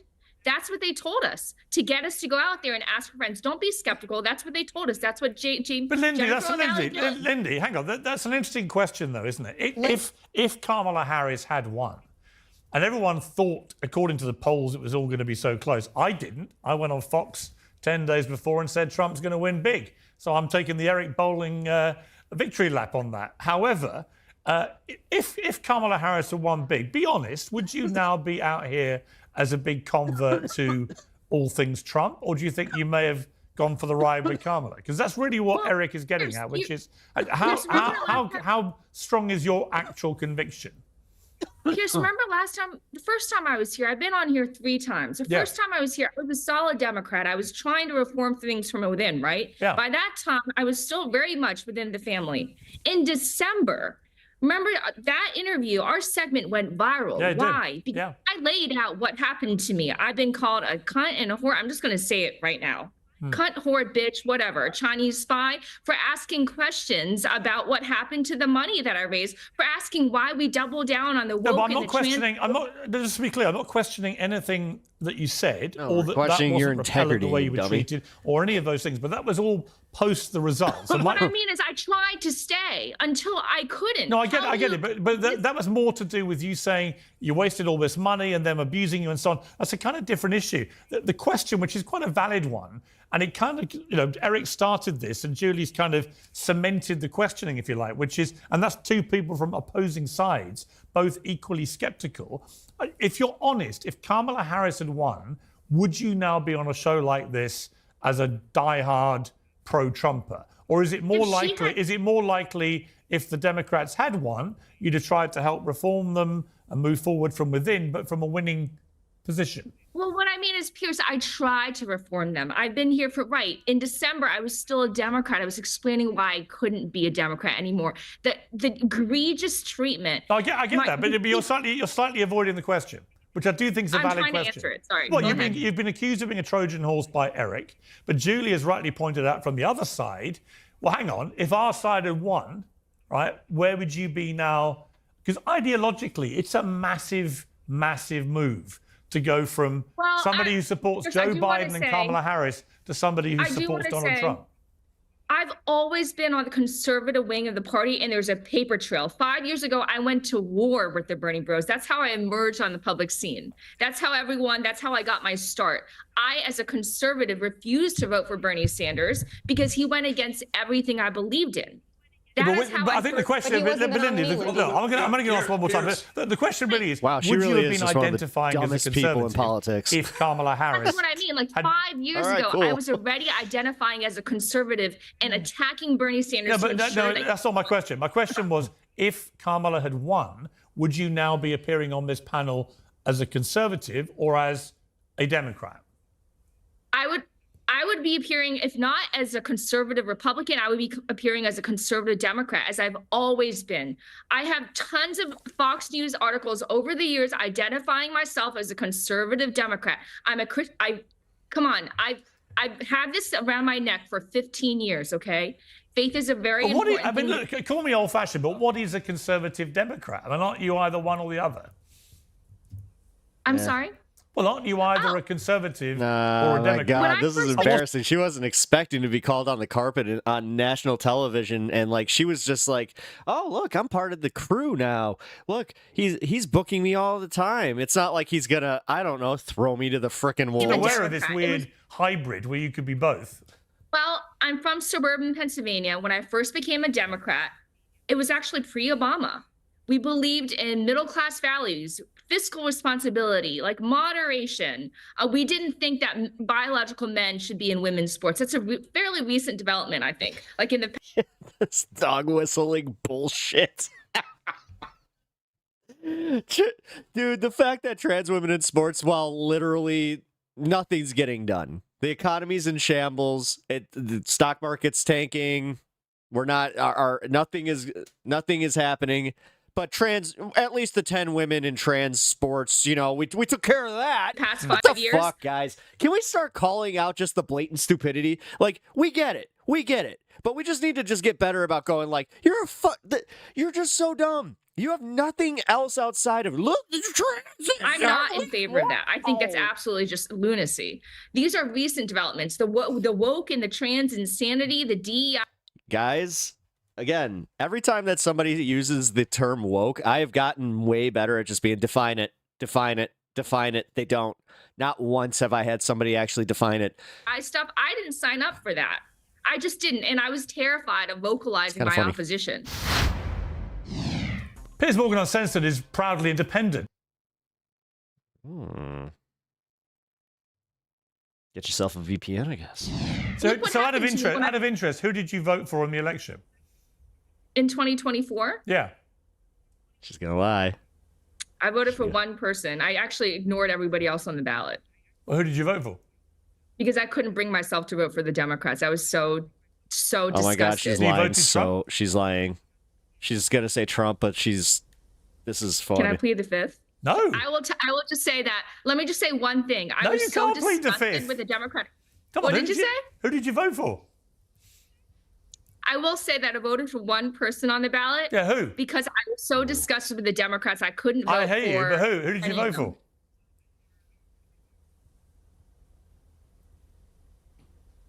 Do I have to answer? Yes. It's uncensored. Come on, spit it out.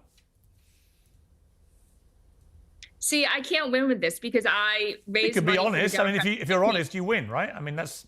Well, no. Well, my donors. This is gonna be your last appearance on Piers Morgan because you. Oh, look at her smile! Oh, this is pure. This is so pure. I mean, I got it right now. I was And like, this is fun. All the Democrats will accuse me of sabotage if I. Come on, Lindy. Who did you vote for? Hmm? She's like, oh, if I say this, I am so fucked. I voted for Bob Casey. I didn't vote for president. She's lying. She's lying. I just couldn't because So here's I'm the just thing, so though, disgusted. Lindy. She's lying. Well, let's get So, a Lindy, reaction. I'm All like right. so disgusted by the Democratic You Party voted- that I couldn't you- bring you myself voted to for- vote for any of the. You voted for. Just stop speaking for a second. You voted for Bob Casey, who is a member of the Democratic Party, which is the party that Who's you one of the most claim conservative supports members who's DEI. pro-life, famously pro-life. I know exactly, sweetheart. I have a house in Pennsylvania. I actually campaigned Please for Bob don't. Casey. If you're I going ran to a talk fundraiser like that for to me, him. please Or not don't a fundraiser. sweetheart me So, very much. So I'm not. Listen to me because you have to stop speaking for a second. Let me be very clear with you. You were out there Pierce will until the very backstab last anyone. second, I mean, look at the smile. Look at the smug British smile on his face. positioning yourself as a surrogate for Kamala. I always like, dude, seriously, if Piers Morgan's ever cast as an animal in anything, or like they do a character that is an animal based on Piers Morgan, it has to have a beak. It has to have a beak. Look at this. Look at this. Look at this. Tell me he doesn't need to have a beak. Just saying. It's one of the most obvious things I've ever seen. Completely random, Harris, but still. Despite the woke stuff that you now disdain, despite the fact that you think that Democrats stand for only trans issues and nothing else that apparently Oh, by you the way, Tree, yo, I just realized that was you. Hey, what's up, dude? campaigned on all these years for Democrats, first for Biden, then for Harris. So the bottom line is, everything that you now That went to my disavow, nose. you Excuse me. tried your very best and tried very, very hard to get in front of every TV camera that would take you to campaign for Kamala Harris, who you now claim supported trans and DEI issues that you think are completely misguided. So the bottom line is, everything that you're saying now about how you're going to help MAGA means that you threw out every value that you stood for. Because you can't be. Eric Bolling and I have known each other a long time. There's We don't agree. Let me finish speaking. I was very quiet when you spoke. Let me finish speaking. Eric and I don't agree on much. Interrupted me. Eric and I don't agree on much. We have completely diametrically opposed views. So if I suddenly said to Eric today, Eric, I am going to campaign for MAGA, and everything that you've been saying for the last 15, 20 years that I've known you, Eric Bolling, you have been right on everything. Clip it. Eric would rightly He's say, just like, Julie, clip it. you sat next to me on TV show after TV show, and we argued. I know where your heart has been. What has changed? And if I said to Eric, you know what? People went on social media and called me the C word and called me the B word. You know what Eric would do? And Eric, I don't want to speak for you. I think you'd laugh at me. Because you'd say, are you really throwing away every single thing that you stood for because some randos were mean to you on Twitter? And that's exactly what you're saying you did, Lindy. Absolutely That's the problem not. that people have with you. Hold on. You That's don't know the anything problem that about me. people We have haven't with you. spoken in 10 years, so you don't even know the values that I hold. I still very much believe that Oh, I've been climate change following is you very a critical hard. issue. Can I finish? She's just like, You I've been asked me to following this finish, right? downfall. So We I'm knew gonna this was finish coming. now. There are issues that I hold dear to my heart. And the environment is the top one. I also believe that gun violence is a serious issue in our country. Those things will never change. And I hold these issues, just because I'm now supporting the Republicans doesn't mean that I somehow relinquish these values. But I have been slowly shifting to the right. She's so stupid. Personally, there are things that have happened in my life. There are people that I met. I don't want to talk about it.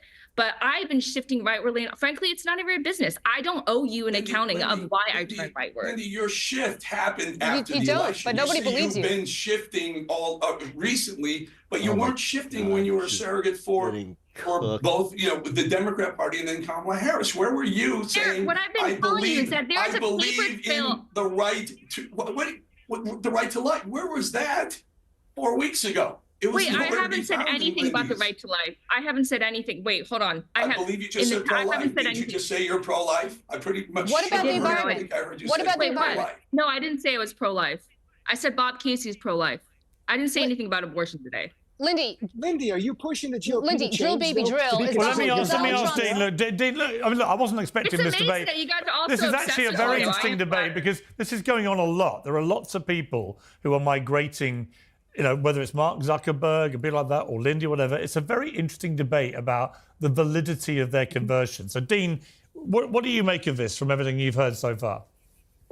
Look, Lindy's made her choice. And if she's going to be consistent with her values in the GOP and try to change the GOP to be consistent with her views on saving lives from gun violence, on addressing climate change, well, that would be a good move within the GOP. The GOP needs that. I'm not here to attack Lindy. That's her choice. Mark Zuckerberg, Elon Musk, Jeff Bezos are billionaires with power. They did this for a business decision. They didn't make donations. They made investments in Donald Trump's campaign, and they expect to be rewarded. Elon Musk with more contracts, with tax cuts for the wealthy, the billionaires class, and less regulations, and allowing more mergers so they can make even more money because they're upset with Biden because his FTC and DOJ slow down mergers of big corporations. They're anti-consumer, pro-bottom line. So Pierce, I have a different view. Lindy's one person. She made her choice. She's going to have to answer for herself. If she's truthful, MAGA will embrace her. If not, they'll reject her. They're not dummies. I don't believe what some people say on the left about MAGA. They're not dumb. They're smart. They're dangerous, but they're smart. My biggest concern is with big power. Dean, yes? MAGA rejects her. Sorry, Lindy. MAGA rejects you. And frankly, MAGA rejects Mark Zuckerberg, Jeff Bezos, and the rest of the people who decided that there's a more fruitful path towards Mar-a-Lago and the White House now than it was 4 weeks ago. You are not the gatekeeper of MAGA. No one appointed you. I don't like St. Peter by the pearly gates. That's not up to you. You know who it's up to? It's up to American people. And I have gotten thousands of letters, thousands of messages on a daily basis, and I read as much as I can. I have never seen so much kindness, barring these far-right lunatics. Eric, you're not one of them. I actually happen to like you outside of this. The amount of love and welcome that I've gotten from conservative Republicans is so incredible. So incredible. Lindy, I would have so much more respect for you if you would just say, look, I've been a lifelong Democrat. I've supported the Democrats. I've worked with the Democrats. I've raised money for Democrats, including Kamala Harris. And you know what? I'm not all of a sudden change and see the light that Donald Trump is the savior. What I mean is, but you flipped so dramatically in such a short period of time, years-long evolution. Give it a breath. Give it a breath. You're on everywhere that'll hold. You're literally everywhere that'll have you. You're on every appearance that'll have you. You're so hungry for that camera. What a great, pro-Trump MAGA personality you are right now because you're getting booked all over the place. Give it a minute. Prove yourself I've never once said I was MAGA, to be honest. I've never even used that word, so I don't know why. Well, Trump is MAGA. Let's be honest. Trump is MAGA, period, full stop. Most of my hits have been my criticisms of Democrats, to be honest. I don't think I've ever been on one just going to get booked because you're the Democrat who's criticizing other Democrats. It's very bookable, very clickable, in fact. But as someone on the inside of the movement, and I happen to have a lot to say. I have donors who are terrified of speaking out. I have a duty of care to say what the heck went wrong with the campaign because it was a fucking disaster. It was a disaster. Well, that's different. Now that is commendable. Now there's a Democrat saying, we screwed up. We need to find out what we did wrong, come back stronger, and beat them. That would be admirable. I think, Lindy. Hang on, Lindy. I think the point Eric is making, which is a strong team, and a valid one, I think, which is you could have done all this criticism of the Democrats whilst remaining a Democrat, somebody who voted, somebody who voted for a Democrat literally just a few months ago, right? But instead, what you want people like Eric to believe is that somehow you've been really going more and more right-wing for years, and actually now you're a full-on Trumper, and he's saying, well, hang on a second, why did you vote the way you did only in November? I think I'm a full-on conservative. I'm finally free to be who I am, that I don't have to be ashamed of it because I live in Philadelphia. It's a stigma to be a Republican here. Yeah, but none of the panel, with respect though. But Lindy, when you have both Julie and you have Eric both just not buying this at all, you've got a bit of a PR problem, haven't you? Wow. I'm actually getting secondhand embarrassment for her at this point. Like, this went from fun to now this. This is like, oh. Lovely individuals to buy anything. Turn the camera off, say your internet fell out. I know who I am. I know that I'm a conservative, and I've been a conservative, and I've been ashamed of being conservative. There are things like, you could go look at my old tweets. There have been issues that I just never touched. I'm really sorry. Look, I'm really struggling. If you've always been a conservative, why did you keep voting Democrat? I don't get it. Let's think about it. I'm not just a Democrat. I'm somebody who ran for Congress as a 24-year-old as a Democrat. And again, twice. So my question is, why did you keep running campaigning? You just used it. Why did you keep running campaigning? Lindy, Lindy, with all respect, why did you keep running, campaigning, and voting as a Democrat if you've always been a conservative? Because in the city of Philadelphia, it's a 1 to 8 registration breakdown. For every one Republican, there are 8 Democrats. You have no convictions. She apparently has no political convictions at all. And I grew up in the age of Obama. Like, the year that I went to college was 2008. The first year that Obama was elected, I was 17 years old and so captivated by this man promising hope and change.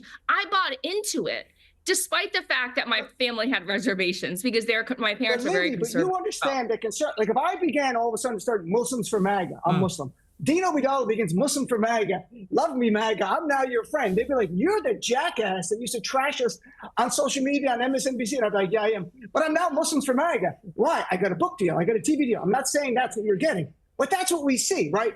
I don't attack you. Like, you make your choice. You have to live with yourself at the end of the day. It's between you and yourself. For me, it's the big billionaires who are going to get more money at our expense that really upset me. But you can see the hesitation, and you saw it online, Lindy. Guys, I may have just had a little bit of a problem there. There are people, Democrats, who are not crap posters, like you call them, who are really like stunned by what you've done. And this transition from a big cheerleader on our side to now attacking us nonstop on the other side. Again, you have to live with that. But I think Piers has done a good job. You probably should have brought legal counsel here. Yeah, peer pressure made her a Democrat. Yeah. I'm a lawyer. I could object if you want. Wink at me and I'll say objection. But honestly, I think it's a problem for either side to believe you right now. That's the reality. That's the truth. I'm not being mean. Thank you for being respectful, by the way. Thank you for not being acerbic. Can I please finish, Julie Radzinsky? Is it Radzinsky or Radzinsky? I don't know. But Go ahead, Lindy Lee. In terms of Republican, if you're going to pile on anyone who's willing to help you win the midterms, willing to do what they can, willing to hear you out and learn more about where you're coming from, no one's going to come over. But why should, but Lindy, again, with the optics of this, why should the Democrats listen to someone who says, I've been a secret conservative the whole time? Yeah. I'm done with them. They don't need to listen to me. I don't need them. No, but why should this guy acting like MAGA is an intelligent group of people is so messed up. Oh, yeah. I mean, let's just think of it this way, though. If he truly believes that, then he's just as dumb. Nice from you anyway. Since really you've now admitted you've always been a secret Republican. You just happen to... I spent how many months trying to give them advice? November, December, they didn't hear a thing. The DNC chair... 2 months. In response to my criticisms, attacked me, saying that... When did you attack Kamala Harris before the election? I raised concerns about her internally. No, publicly. When did you attack Biden or Kamala before the election? On July 21st on Fox News Sunday with Shannon not Green. after Biden had gone, but while he was still the president. That was before he was gone. While he was still the leader of the party. While he was still the nominee, did you attack Biden while he was still nominee? Yes. When? And consistently. When? Throughout the month of July, at the tail end when he was of nominee, not after he stood down. Yes, exactly. I urged him to step aside. Yeah, but that was after the debate and everything blew up. I'm talking about before that, when everybody knew they're cooking her. That This is funny. This was like a to see the massive entire lie being panel just perpetrated going on the after American her. people. That Joe Biden, I wrote columns for 2 years for the New York Post saying this guy. Yeah, just coming back. What is this woman thinking? What is this? Like she's getting called out by Eric Bolling and like his old colleague from the Five. Like they don't agree on anything except that Lindy Lee's a grifting POS that needs to be called out and shamed publicly. Which, guys, this is better than I thought. Like than was sold to me. So I'm happy about this one. She's getting cooked, and I do not expect to see her making the media rounds. He's not fit to be president. He's not mentally or physically fit for the job. And then I kept hearing the Democrats collectively she's trying to telling pull me, a Tulsi. no, he's Yeah, never been actually, sharper. that's probably where she got the Throwing idea. huge fundraisers. This guy's on Like, top of hey, his game. Tulsi's He's great. like, look, Tulsi's up for a cabinet position. Maybe I could actually pull this off. He's killing it. And then we saw the debate. I mean, everybody's looking off in secondhand embarrassment. Yeah, no, like for real. This is cringy. The whole thing of being a total lie, and he had to go. And then Kamala Harris is coronated for some bizarre reason, and that turns out to be an even Because of bigger DEI. disaster. Well, hang on. My point is that because, see, I used your term. Look, guys, I learned the buzzwords because of DEI. Yeah, it was trans women in sports that did it. Uh-huh. Yeah, guys. See, you like me, right? Right? In your conversion, you're now saying that even though you voted Democrat in the election, the entire time Or the Senate. you've been a closet conservative. And I think that both Eric and Julie are right to raise a very skeptical eyebrow about You don't what need that to. means. I'm not.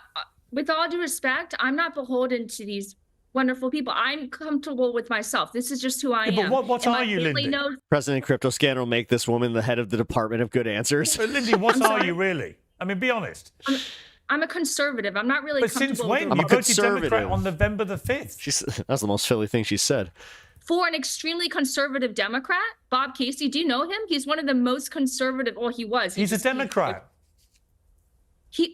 Bob Casey was known as a moderate center-right candidate. He and his family have been there for decades.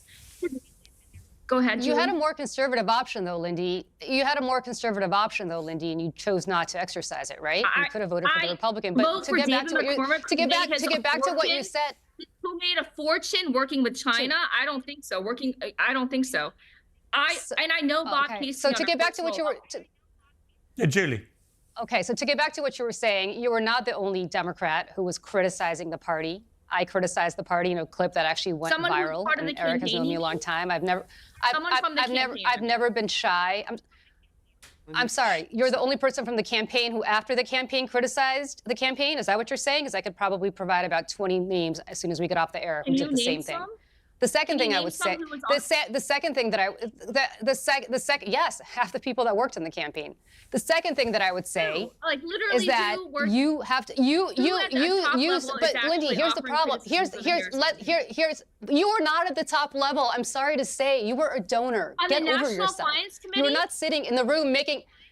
You are on the congratulations. You're on the Wait, National General Finance Valley Committee because you Dylan raised a David few Cook bucks. You weren't. famously refused to take any accountability for what went wrong. To this day, we have not received a careful accounting of how they set $2.5 billion on fire.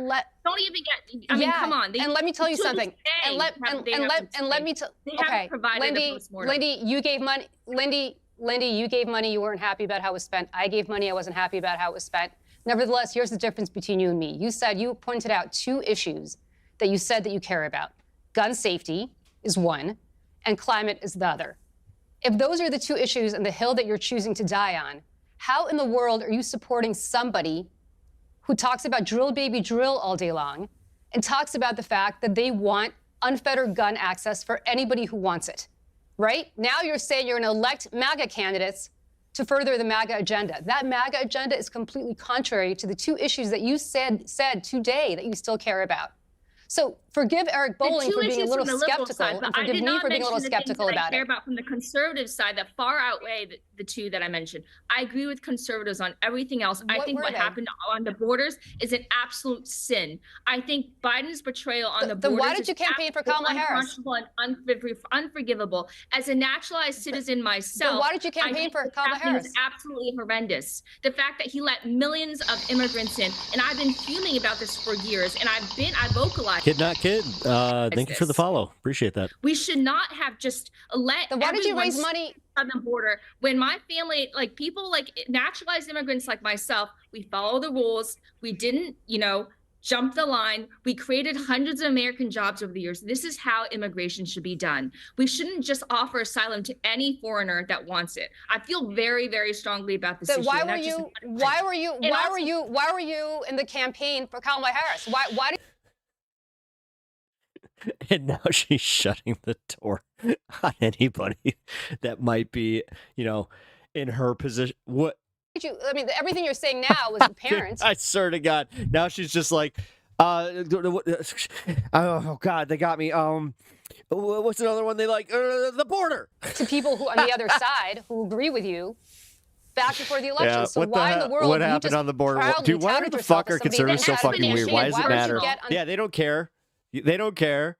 I don't hear anything about immigration anymore outside of just, oh, he's doing it. Like, you actually don't care. Like, you don't hear them caring about it anymore. I was beginning to, but you interrupted me earlier. Well, it's not happening anymore. That's why. Tell us. All right. May I speak? May I speak? All right. When I first became a Democrat, it was in the age of Obama. Okay, so there you go again. I was 2 seconds in, and you're interrupting me already. Yeah. May How I you like finish? it? You did the same thing. All right, let's start again. So when I first became a Democrat, it was in the age of Obama. I was captivated by him, absolutely obsessed. And that was during my most formative age. Okay. And then I ran shortly thereafter. I was running for Congress. I was 24 years old. Dude. I didn't know a different world. Oh. It wasn't conceivable for me to be Republican. Princeton was extremely so liberal. hard. I mean, everyone knows that Philadelphia is extremely liberal. Being a Republican, but what's that got to do with what happened in the last year? When you're much older, I don't get it. What is your obsession with Barack Obama? All that time ago. It's 2008 when Barack Obama ran. But I'm explaining why. Well, the question is why I was a Democrat in the first place, right? It doesn't make look. None of it really makes sense. I don't think to the left or the right. You now strongly conservative. That makes no sense. Eric, final word on this to you before we change back to the actual debate. Yes, okay, that wasn't the question when you became a Democrat. You're allowed to change your mind.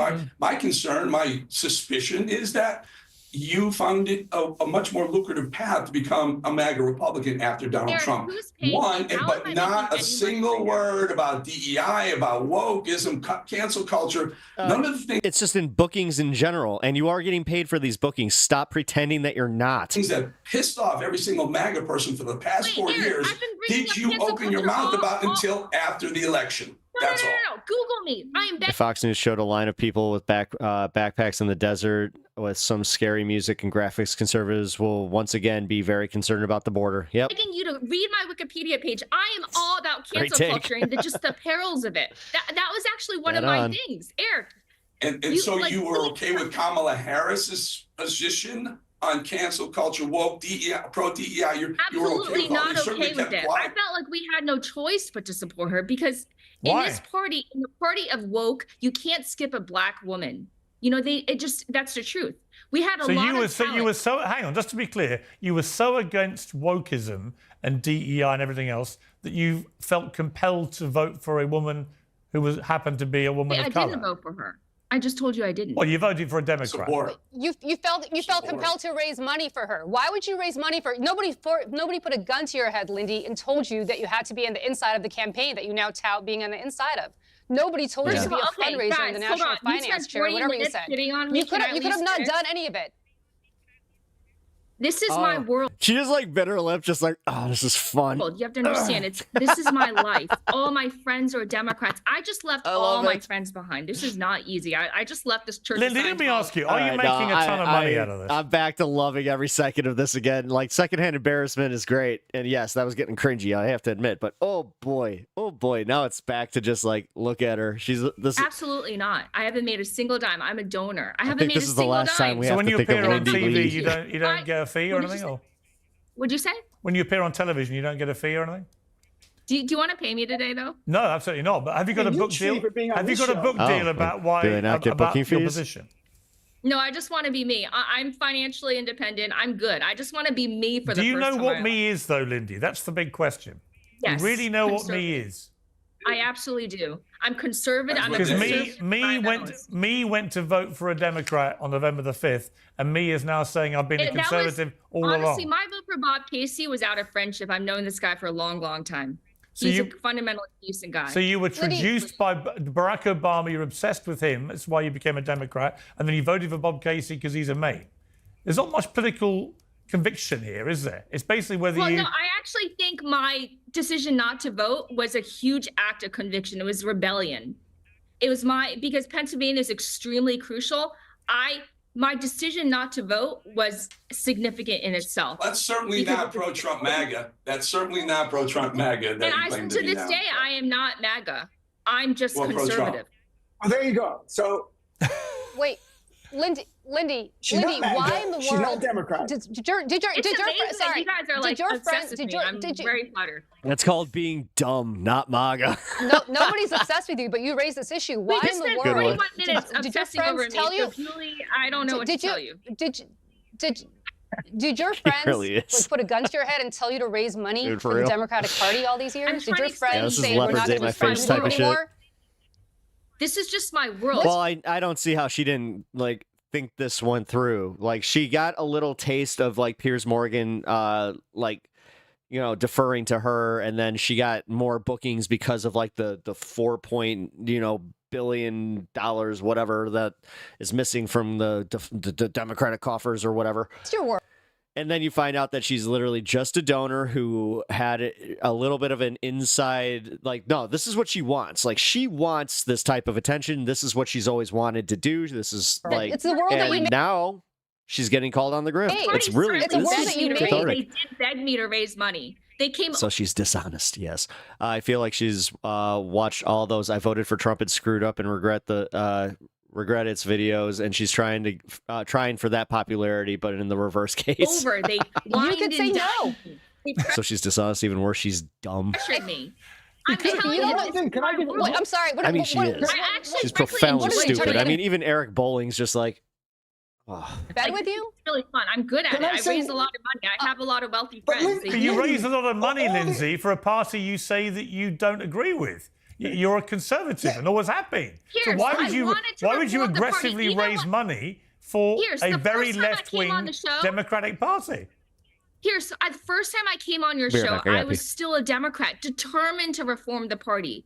I soon realized that they're not open to reform. They don't want to change. They want to double down on identity politics. We had Jamie Harrison going out there 2 weeks after the election saying, we got to double down on the thing. Lindy, the one thing that distresses me the most about this, that you misled donors to support Vice President Harris, saying you were supporting her, and then you didn't vote for her. And to me, that's the most troubling thing in this entire conversation. Oh no! Wait, you the donors choose, you can evolve. The donors don't but donate you told because those donors give them. You're on the fundraising committee. Wait, you're raising money. You're going to people. Give money to Vice President Harris. She's the best candidate. And comes election day, you don't even vote for her. You should apologize to the people who donated on behalf. That listened to your plea and gave money. I'm serious. That's the only. This is not personal. That's the only part of this that troubles me. You don't have to worry about my donors. They're my personal friends. They're proud of me for what I did. We're standing up for them. We're standing up for them, asking but how Lindy, their money how did you, out of interest, how did you persuade your donors to give the money if you didn't tell them positive things about Kamala Harris? I'm really curious. Yeah. How did you do that? I earnestly believed during the campaign that the Democratic Party would provide the most stable and most numerous opportunities for the American economy, because that's actually where the focus of my donors are. They work on Wall Street, they're business people, they work in finance, Silicon Valley. They just want a stable and prosperous economy. That's their number one priority. And given the facts at that time, I thought that's what Kamala Harris would offer. Really? Absolutely. I mean, just given the facts. What changed? That she lost? What changed after November 5th? What changed? Just that she lost? As the campaign progressed, we realized she couldn't litigate the case at all. She spent a month hiding from the press and wouldn't do any interviews at all. She refused to distance herself from one of the most unpopular presidents in history. She just wasn't able to make the case. Did you stand up and say that publicly? I'm sorry? Did you publicly stand up and say to your donors? Did you publicly go on TV and say, I would never I was publicly wrong sabotage a campaign like that. Absolutely not. Why not? If you disagreed with her, if you think that she was wrong and you because were I raised already those trending concerns MAGA, why internally. not do what you where did it actually afterwards? could matter, and they just didn't listen. Did you tell? All right, but did you tell the campaign that you were a secret conservative the whole time? They know that I'm conservative. Everyone knows I'm a conservative Democrat. I went to war with Bernie. Who did you tell that? Who did you tell that to? This phrase "conservative Democrat." I've never heard of it before. Yeah, What is a conservative? Can I who's show also you? a Democrat? Do you want to see a paper trail All right. of me back saying to that I'm a cringe. conservative Oh Democrat? my God, his little water just. Whoa. Do you want to see I it? don't even know what the phrase means. I mean, do you mean a moderate Democrat, or because a conservative is she's a moderate a Republican, right? She can go to whoever wins. She can go to that side. I'm a conservative. Trump won. I'm a Democrat. It means like we're the Democratic. It's like a Clinton Democrat, you know, someone who's very conservative on social issues. But Clinton wasn't a conservative Democrat. He was a Democrat. I think in today's standards, he's She's really dumb. very much a conservative. She's getting piled on by everyone. Dude, the thing is, she'd be getting like just completely wrecked in any online debate. I would wreck her in an online debate. This is insane, guys. Like, for her to go on Piers Morgan and this to happen with 1, 2, 3, 4 other people. I mean, I'm including Piers in this one. This is, it's 1v everyone else. This I is kind of fun. Barack Obama. Remember Barack Obama? He was against gay marriage. It sounds like, which given what you've been saying about this issue, it sounds. We only acknowledge President Elon here, buddy. Suspiciously like you want to be politically fluid, which is a very not woke fluid. Dark MAGA thing to be doing, isn't it? Eric Bowling, you're stuck with me now. I'm gonna be like one of those. I don't think. What do you call it? I wouldn't put York money on that. I got to admit. Anyway, look, we have spent 45 minutes discussing. We've got 15 minutes left. Why don't we just try and talk about what you were all booked to actually talk about? Help you, Eric. So I don't know. I'm going to say it's been a fascinating examination of somebody's. Can you trade conversion. this someone to the left? Can we get someone from your side? Can we pick someone like a draft choice for later? Or could we've traded Did you Lindy. hear You have that? Lindy. Can we get someone on our going side? around? There was a meme. Someone You like that Lib Harris? we traded Lindy Lee for Laura Loomer. You guys can have Laura Loomer. We don't want Laura Loomer. No. Wait. Time out. We don't want Laura Loomer. And Eric doesn't seem to want you. Right. Was my cohort on the right supposed to be Fortunately for Lindy me, Lee? Because Eric Bowling is not the gatekeeper. All right, let me wrestle back the original purpose of booking you all, which is because it has been fascinating. I got to say. Wait, was she supposed to be my partner in this? I don't want to do this anymore. From the moment you went with the Trojan horse off the top there, Eric, we were off and running. And actually, it's a very interesting debate because a lot of people, Lindy, as you know, have been debating your credentials and your credibility and stuff. I think we've got to the heart of a lot of this. You've now said how you voted. I think that in itself is very interesting. So people can make their own minds up. Let's just turn, Eric, to the big story right now, which is Ukraine, Vladimir Putin, Donald Trump, J.D. Vance, Europe. There's a big meeting going on in Saudi Arabia between Lavrov, the Russian foreign minister, and the Secretary of State, Marco Rubio, but no official Ukraine presence there. What's your overview about this? Because what I've been really struck, you talk about people flip-flopping. It's not a flip-flop allegation I'm going to make, but I've been really struck and surprised by how many in the MAGA movement seem quite... This is funny. I heard all the rumors about like a romance between Elon and Trump, and I'm starting to think that it's real. Relaxed about the idea of letting a Russian dictator invade a sovereign democratic European country and just walk away with what he took. And I've been following the whole debate now for 2.5 years with great interest, thinking it's so unusual to hear people on the right who appear that relaxed about what's happened here. So the overview, the overview picture of it is Donald Trump promised to end this war if he were elected, and he's doing everything he promised to the best of his ability. I think this is a fantastic opportunity. Rubio's becoming a great statesman, a great diplomat in a very short period of time. He wanted to extort Steve Ukraine, Witkoff he's is putting on known pressure. Awesome He's blaming Ukraine for the war way before his second term. Yeah, I know. negotiator. He Elon, my beloved. Negotiated part of the ceasefire. But what about my in the question? Middle East.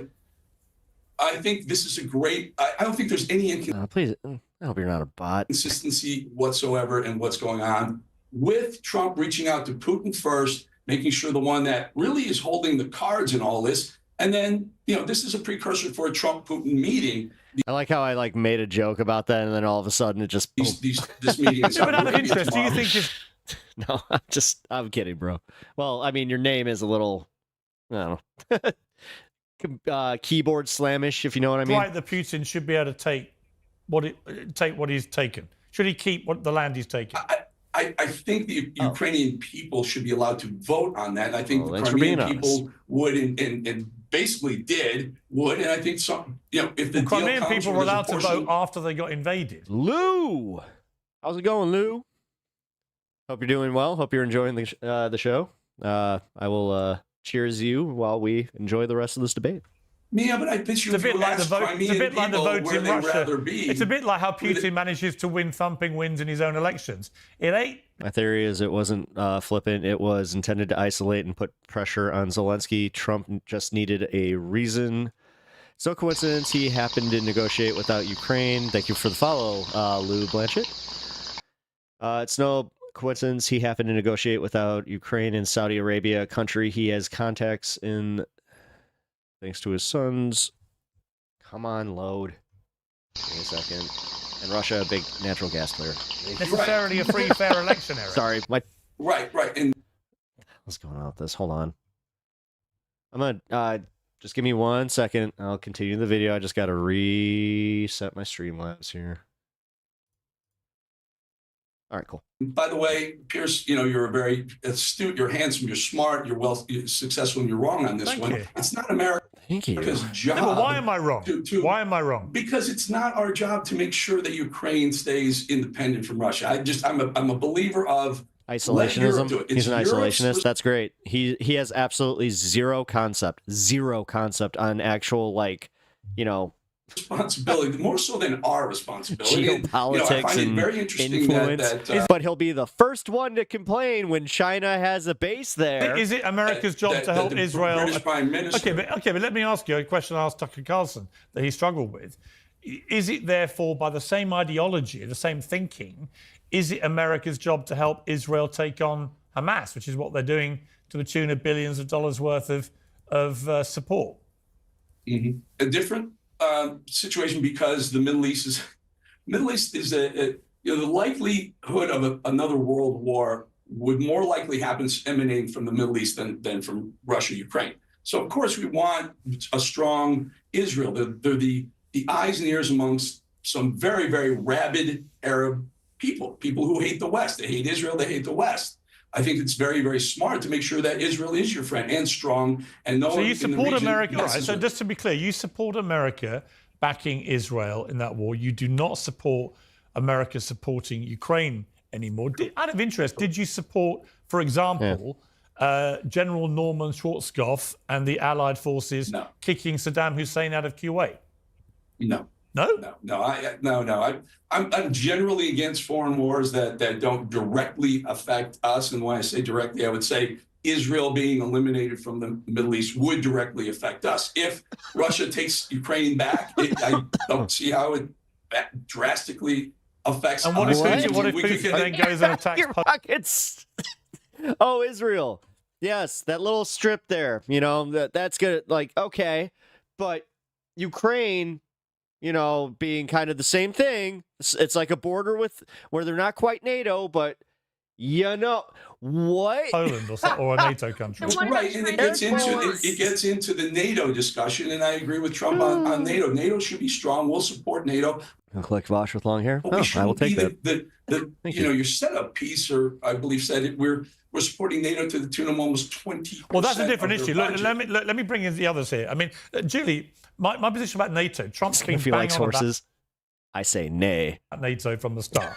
It is ridiculous that America basically has over You set me two-thirds up of for the it. cost of NATO, and that most of the the countries have not paid guy's a even their moron. How- basic 2.5%. Somehow Israel is more consequential than the bread basket of Europe. of GDP due. That is completely outrageous, and Trump has been right. And as a result of what he's been saying... I mean, to clarify, in oil and gas, we had to cut off a lot of Russian companies, especially from Timon and Arkhangelsk. I don't know how to say that. So from a professional point of view, it's nice. Those options will be back, but because most people need money to live. However, personally, I do not agree with what Trump is doing. Well, that's cool. I mean, I appreciate your honesty. Thank you for that. I see what you did there.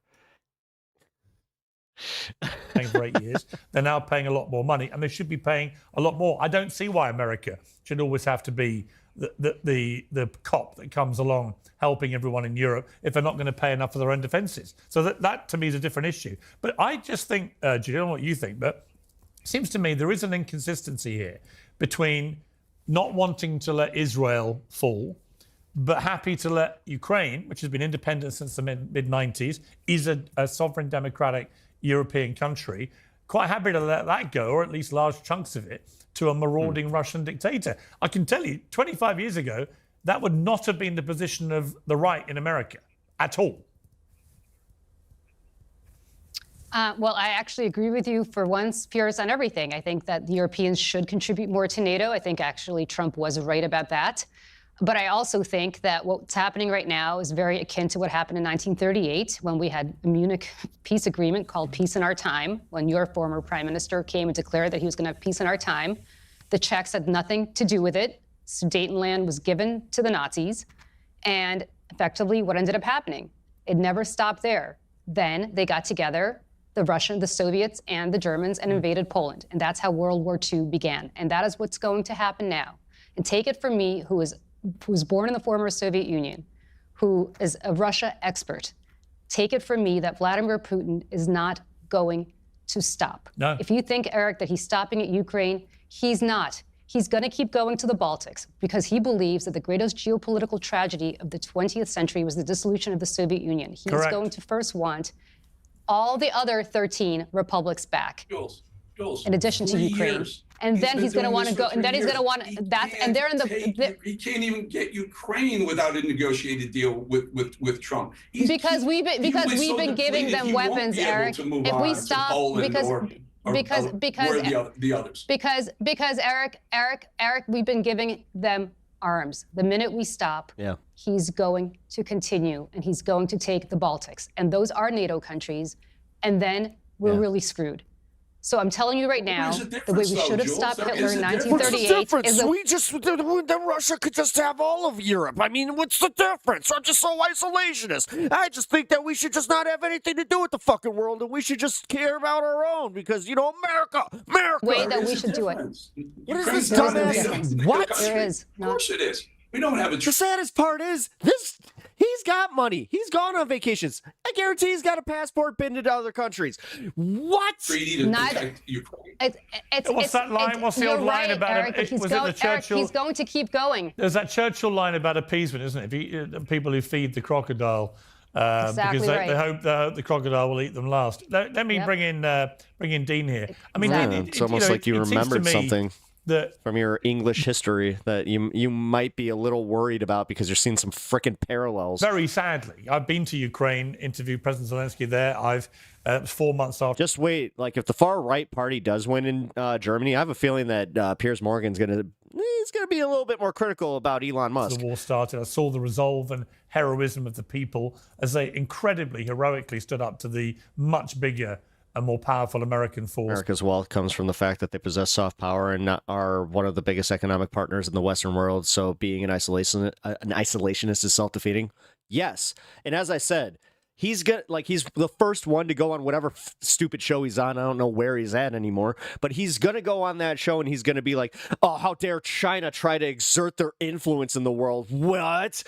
How dare they? Everyone thought would roll them over. Meanwhile, it's in a position that we had just exited in a few days, and here they are 2.5, nearly 3 years later, and they haven't done that. But they are going to have to give up, almost certainly, a large amount. Elon and Trump are petitioning Well, it's called Czechia, by the way. 25% of their It's not even land. the Czech Republic anymore. It's called Czechia. And it's not a question, as Eric said, of giving, of Russia taking back what was there. Like recently. The Soviet Union was broken up and it became an independent, democratic country with an election that supported Yeah, just take a look at the isolationist countries. They all totally suck. this overwhelmingly. So this idea that somehow Russia's entitled to it, I think is for the bird. I'm going to give Cuba a pass there because they're isolationists, not necessarily by choice. But we are where we are. And actually, Trump, one of the best things about Donald Trump is he is a man of peace. He's not a warmonger at all. In fact, quite the opposite. So when the left attack him, I'm like, well, hang on. This is a guy who literally is wedded to peace. Now, the question is, how does he forge They're not that isolationists, peace? really. And I how mean, does I he- was kind of like, yeah, it was a bad geopolitical joke. avoid letting Vladimir Putin declare it as a huge victory They were and just feel selective emboldened, to, like Julie said, do to, this in my due view, to sanctions. inevitably Yes, no, I go understand. and try and take something else. Donald Trump saying he's for peace is laughable at this point. I don't know what Donald Trump. Czechia was never. I'm talking to what? It's partitioned by the Allies to appease the enemy in the 30s. Much like I understand that. I'm just saying, like, Czechoslovakia has not been Czechoslovakia for quite some time, like since the 90s. I think it was like 93. It was called then the Czech Republic. Now it is called Czechia as of like August. They voted on a referendum to rename the country just Czechia. Was in the past. It's the same Donald Just Trump. letting you know Piers. that. Now, last month said he wants to say Canada, Greenland, Panama Canal, That's not and war. Gaza. That's not war. No, well, what are they going to hand him to us? He's going to do Are a you deal. kidding? This is Not even arguing anything. I'm just I'm giving a little piece of info because I'm Czech, so I follow this. he is he's an imperialistic president. descendant. He can make a deal with Putin, selling out Ukraine the same way Neville Chamberlain sold out So how would you Czechoslovakia. settle it, Dean? So that Out of interest, you okay, bring- fine. You don't out do of interest, negotiation. You don't okay, do but out of negotiation. interest, You bring but look, Ukraine. listen, First of all, you bring Ukraine. You bring Ukraine in. He's already You said he's have to going bring to. Ukraine in. Trump said No, but they're literally not yes. now. They're negotiating. Yeah, but Look, Piers, we have a more recent example than Julie pointed out, a great 1938. This is a more recent one. In 2020, Donald Trump negotiated with the Taliban. He cut I'm the not calling it Afghanistan that. I think that you're misunderstanding what I'm saying. I'm saying literally, it's called Czechia today. Like, look it up. government out. He made the deal that led to the Taliban It's just called. I understand what you're talking about, though. ultimately taking control. And yes, I know the pullout was during Biden. Well, hang on, The right? pullout Sorry, was during Dean, Biden. Dean, The deal was made Dean, between Donald Dean, and Keir Starmer Dean, today. Your prime Dean, minister last time I put that in checked, an article. last about time that. Dean, hang on. Last time I checked. That's the reality. Hang Those are on, facts. hang on. Last time I 5 checked, minutes, guys. 5-minute Donald warning. Trump had been out of office for 7.5 months when that catastrophic withdrawal in Afghanistan happened. Right? It was on Joe That came Biden. from the deal. Hang on. We had a miscommunication. I just noticed that you called it Czechoslovakia, and then, I was just making a quick correction. Taliban. It was just that's Dean, it. let me finish my point. Let's try to Let be me cheeky. finish my point. I'm sorry. And then, It's your hang show. on. Then there was a catastrophically badly handled withdrawal. And that, I'm afraid, is on the president at the time, which was Joe Biden. So trying to pass all that buck to Trump is ridiculous. I would say, how many wars did Donald Trump start in those 4 years as president? Answer, big fat 0. Very unusual for an American president in the last 60 years, by the way. Right? So Wait, give him what some war credit. did, what war did Obama start? Wait, no. If that's disingenuous as hell. If he's gonna give Trump that W, then he has to give Obama the same W. Give like him some what? credit where it's And no, if he's gonna be like, well, Syria, it's like no. That again. Obama and Trump did the same thing there. Actually, Trump doubled how many drone strikes we did. Like, no. Aggressive. That's just He's not very facts. imperialistic. I've never seen an American president talk about other lands taking them through either. Really? He won't rule You've out the never military. heard an American No, president like talk this, about wanting in a to. modern era this quick. Greenland, Panama Canal. What if Denmark in the Gaza, okay? Well, hang Canada. on. What if Denmark in the end This says, is- you know what? If the deal's right, you can have Greenland. That's different. That's different. But he won't even rule out military. He goes, didn't "I can't rule out anything. He never does. Here's rather bogus. still we were in Afghanistan I- because President Crypto Scam didn't have the guts to get us No, but out. that's not what you do. You're president of the United States of America. And Biden just honored it. Yeah, but then Biden got left with the bag because they knew it was, well, again, I think that they were they knew that was going to happen anyway. You're supposed to be in the But world then they were stage. just He like, is oh, not an well, I guess he's isolated. in He office. is I guess I realigning have with to the say it's his autocrats. fault. We should all see this. He's realigning with Actually, I Putin. He'll don't give think he is Putin doing Ukraine that. But let me bring as in a Lindy. gift. All right, let me bring in Lindy. Lindy, I mean, rather like your own politics, rather like the political arena with all the left coming to the right moving around, and so on, people's views of this is not as clear-cut as it used to be. Exactly. If you're on the right, Russian dictator okay. That bad, makes sense. Okay. everyone I has got to where be you're coming protected from, from Russian dictator. Those days are gone. A lot of conservatives in America now are quite happy if the support for Ukraine stops immediately, and if that means Putin takes a third of the 3 land, well, so minutes. be it. Where do you sit with this?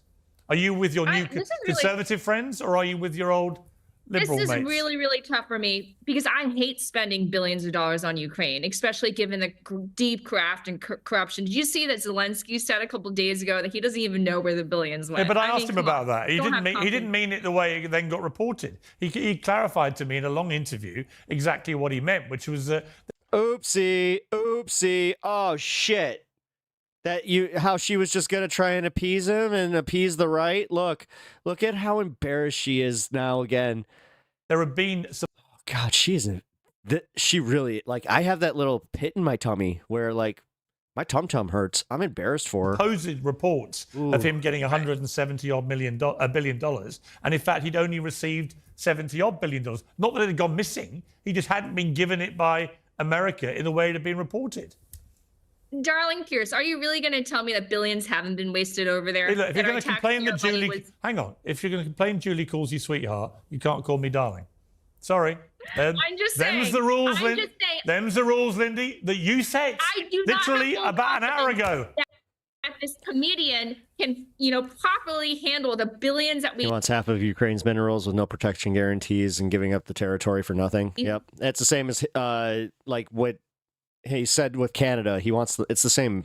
Wants the minerals. export over there. On the other hand, if we do not protect Ukraine, what are we going to 1 do minute when warning. China feels emboldened Let's to go after load Taiwan? up. That is my concern. I don't want to set If you guys don't know what's going on, we are moving into the 420 fun half of the program.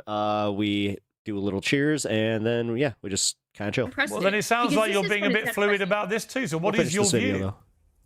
It's just very complicated. I'm just laying out the facts. I haven't made a decision on where I'm just saying that on the one hand, I'm extremely skeptical and not very happy about how Zelensky handled this situation. On the other hand, we need to show China that we're serious, that they cannot bully Taiwan, that Right. we are going to stand up for Taiwanese independence. And Xi Jinping is watching extremely carefully So, to see. just to be clear, then should Putin be allowed to keep the land or not? Yes or no? The fact that Ukraine isn't even allowed at the table is a shame. They're going to be at the table. They're not categorizing what is happening in Saudi right now as the Ukraine-Russia war peace talk. They're doing it about Russia-American relations and talking about that. Trump was asked yesterday specifically, when it comes to peace talks, will Ukraine be included? And he said yes. So again, with Trump, I always say, I've known him a long time, just try and actually listen to what he says and then what happens. Often they're not the same thing. But yesterday he made a commitment. Ukraine will be at the table when they get That's round great. to the peace talks. That's I hope, wonderful. and by the way, I didn't hear that. And by That's the way, great. they should be. They should be. They should be there. And Europe should be at those peace talks too. There should be Europe, Russia, Ukraine, and everyone should be able, and of course the United States. Eric, I want to segue from this just quickly into Doge. I've got to say, I'm in London at the moment, coming to America soon. I found it exhilarating to watch the federal government, a bloated, overspending, absolutely ludicrous mess, having a scalpel taken to it with a forensic brain like Elon Musk, who's done this to big companies, including his own social media platform, where he fired half of them overnight. Did he And just guess say what? scalpel? Carried on seeming, as a user myself, without He's an idiot. Now Piers is an idiot. No, he's taking a hammer. What? any apparent difference. In fact, I would say it's slightly better now, X, than it was before, in terms of being fair to people. Of course. You would say that. But in Doge, are you worried at all that he's an unelected official, he's behaving like an adjunct to the president himself, and seems to be acting with complete impunity and doesn't really believe that any of this needs to be cleared in advance by Congress. In fact, he thinks you can just do it. And then if you face legal challenges, well, then you fight those. Are you comfortable with that? Would you be comfortable if the Democrats were doing this with, say, the old Zuckerberg, who was left-wing, doing what Elon's doing? So I don't think you would be. I'm very comfortable with it. Pearson, in the first 3 weeks, they've uncovered billions of dollars of waste with USAID. We just found almost $2 billion of waste in HUD. I can't wait to see what the Pentagon audit returns. Could be hundreds of billions of dollars. It's a long time coming. No other politician has ever been able to do it. You know why? Because no other politician, certainly in our lifetimes, has had the mandate and the political bank account, let's call it political currency, that Donald Trump has. And he's spending it by saying, look, I'm bringing on Elon Musk. It's a little unorthodox, but he's finding a lot of savings. And here's a theory. I gave this to Trump on Friday. I totally did. Doge will find so much money. They will. It's the opposite of government spending. Government spending causes inflation. Doge will reduce inflation by reduced government spending, and everyone will be better off. I think this is phenomenal. I don't think they're violating everything. Okay. There are a lot of people who serve at the pleasure of the president. Just a real quick heads up, Lou. I think that just from reading your conversation back, if you guys are getting like a little bit heated over there, just so you know, I think that both of you kind of had a thing where you agree, and there was a bit of context lost, and yeah, okay. I'm sorry. I'm Julie, just trying to read it back. Trump obviously has exacerbated the left's concerns by posting, "He who saves his country does not violate any law," a quote often attributed to Napoleon Bonaparte.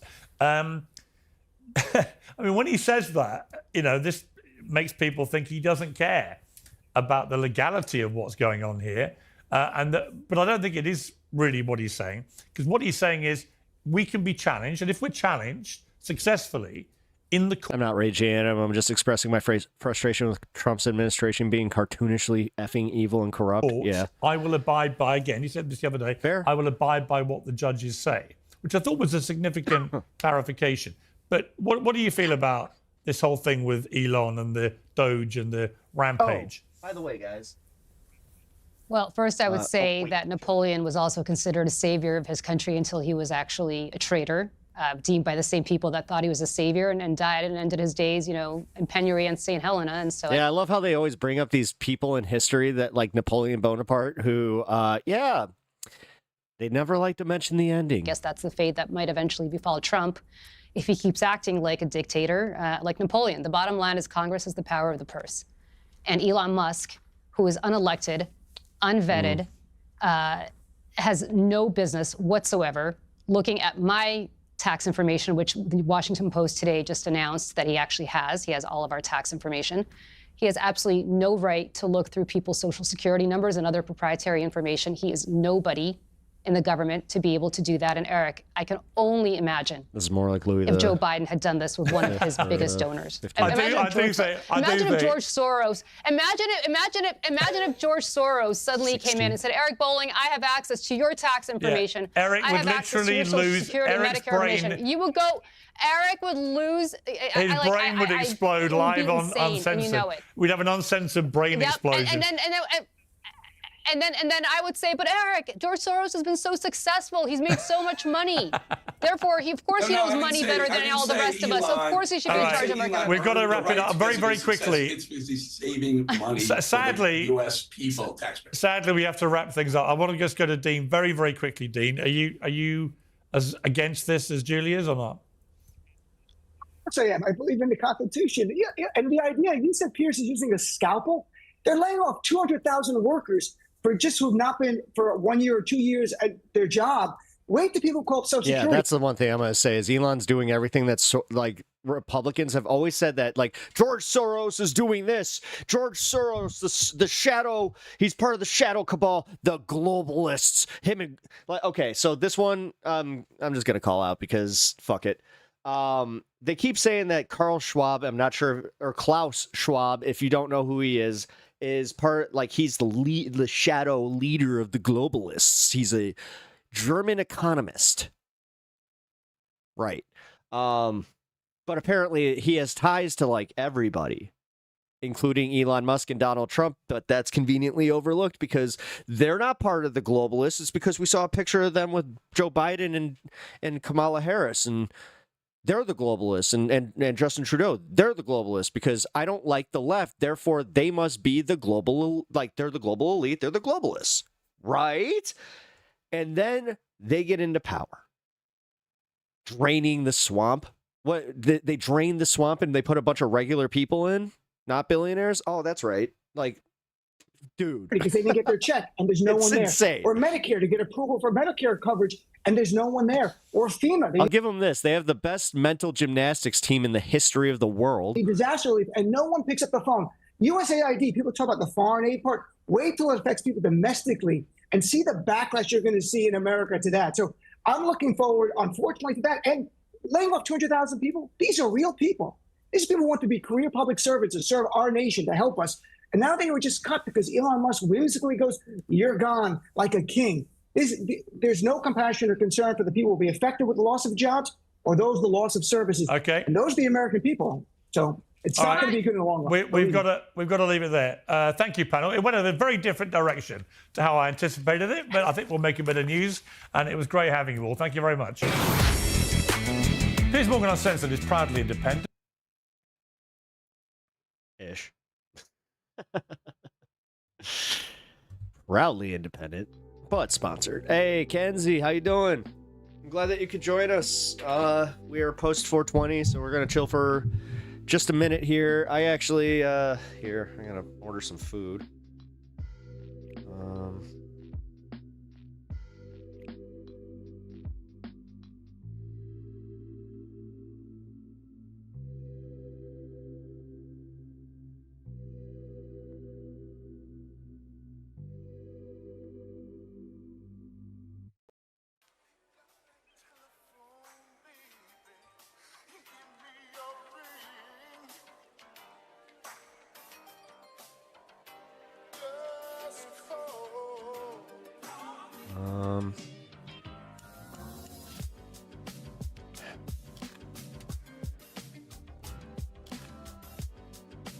Yeah, just bear with me, guys. We gotta...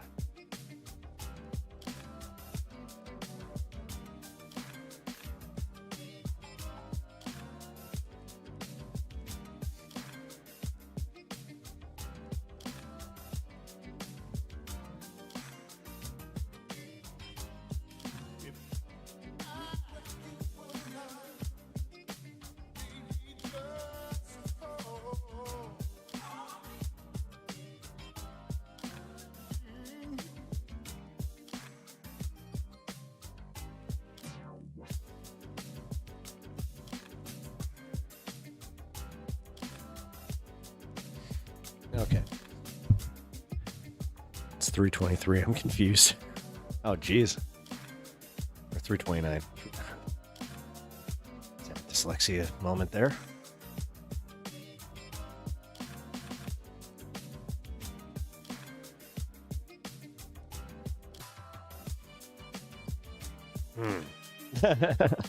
No. So on this show, it's called High on Politics. We have, when I hit 420 in the show, then we all have a little break and we all cheers together. So, yeah, that can be confusing. So when I say like happy 420 and it's nowhere near, that's why. Well, it should be near. It should be falling on the 20, at least the 20-minute mark of the hour. So some Groove 80s beats in the background. Thank you. Yeah, I like this one. I like this one a lot. Not much of a pot smoker. Don't worry about it. I mean, again, I appreciate the guys that or the people that don't necessarily, think of it this way. I always say, and I was saying this yesterday, that this is like a big stoner circle where people can walk up and we'll just go to pass it and you'll be like, oh, no. But I'm into the conversation and it's like, hey, yeah, you can hang around us as long as you don't mind a little smoke. That's exactly it. So in my case, I'm going to be a little bit higher than your average, person online. And dude, one of the things somebody brought up Vosh when they came in and said, I kind of look like him.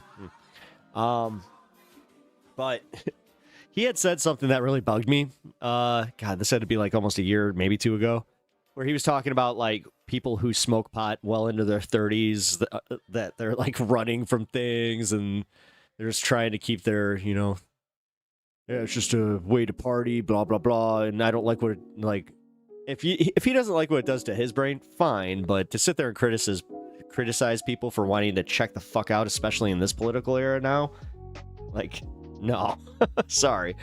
That was that was one of the takes where I was like, you look how I feel. Hey, pretty good. Feeling pretty good for all right. All right. I have that moment so many times with people. It's like, oh, bro. Right. What do we got going on here? I don't blame people checking out politics because it's too much, too fast, and now we got this fucking wrecking ball in a china shop. Yep. Playing with people's lives. Yep. Yeah, because like now the funny part is, and it's not funny, but it is a little, where the ones who voted for MAGA, who just, they kind of checked out, but they're just like, yeah, Trump. All of a sudden are like, wait, what do you mean? Like, I have something getting cut. Now they're just like, hold on. I thought he was kidding. Like the amount of people who are saying that, where they're like, I just thought he was saying words. It's like he said it. He actually told you guys. At least there's that. Damn. All right. You look how I feel. That's gotta be pretty. You're feeling pretty good right about now. You funk soul brother, check it out now.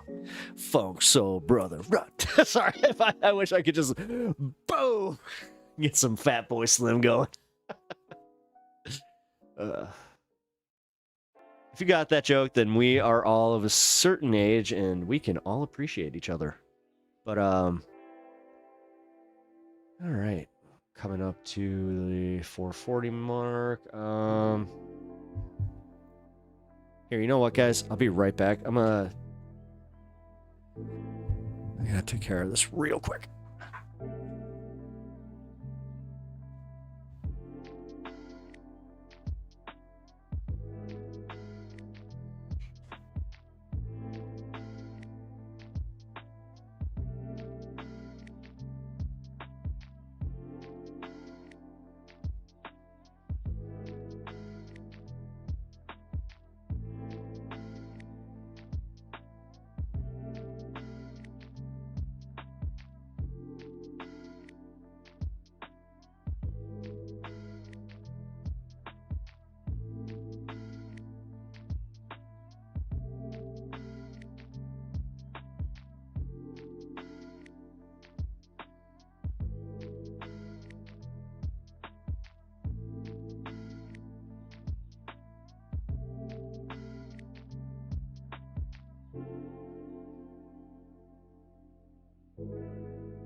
Oh, my cat. Oh, it's so fucking funny. The way he just looked at me. He did one of the funny cat things that every cat does, but he's got the zoomies right now. So I said his name and he just looked at me like this. And then just took off. Just yeah.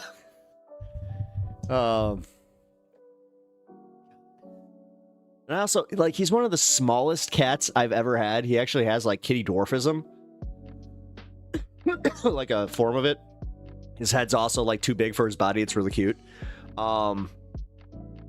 Yeah, man. Like he's got like the heaviest damn feet. Oh shit. Damn, you guys are going off here. What's going on? All right. Everything felt much funnier after being sat in a very smoky coffee shop room for an hour, but that's all. I'm not too large, so I didn't take too much, I guess, to be affected. A lot of people who voted for Trump don't know his policies. They just know he's anti-woke or egg prices. Exactly. And they can't define woke. That's what's bothering me, is the fact that they can't define woke. They just know it's the woke trans agenda. Like, they add woke before saying the thing that they actually have a problem with, like it makes it any better. Like, it's their safe word, their safety word, where they push it in front, where they're just, the woke transes that I have a problem with, the woke gays, the woke cheese. Like, I'm sure they got woke cheese that they don't like, or whatever. Who knows?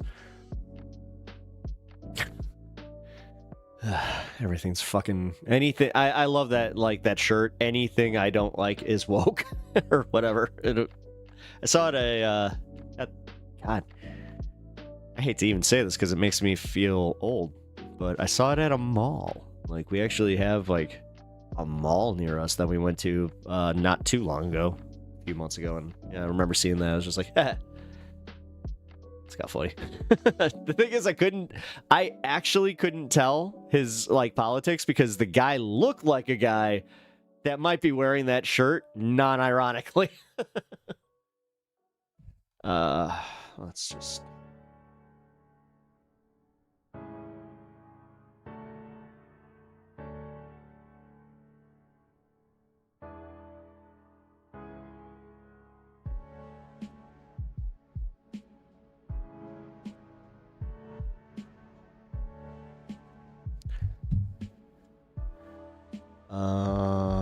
People think they aren't high because they're on a kite flying. Didn't Grumpy Cat have? Yeah, that's actually kind of what my cat has. He's got like the grumpy. He has a big head like Grumpy Cat, but he doesn't have like the look of Grumpy Cat. He has the face of Puss in Boots, especially when he's in trouble and he gets those big eyes where he's just so cute. I would let him down here, but he is grounded. He is so grounded from coming down here. It's not even funny. He had himself a little situation with some comic books that I'm not too happy about. I literally was in the middle of reading one. I'm like, what is that? And it's just teeth marks all along the edges. I'm just like, no. And yeah. Found a few.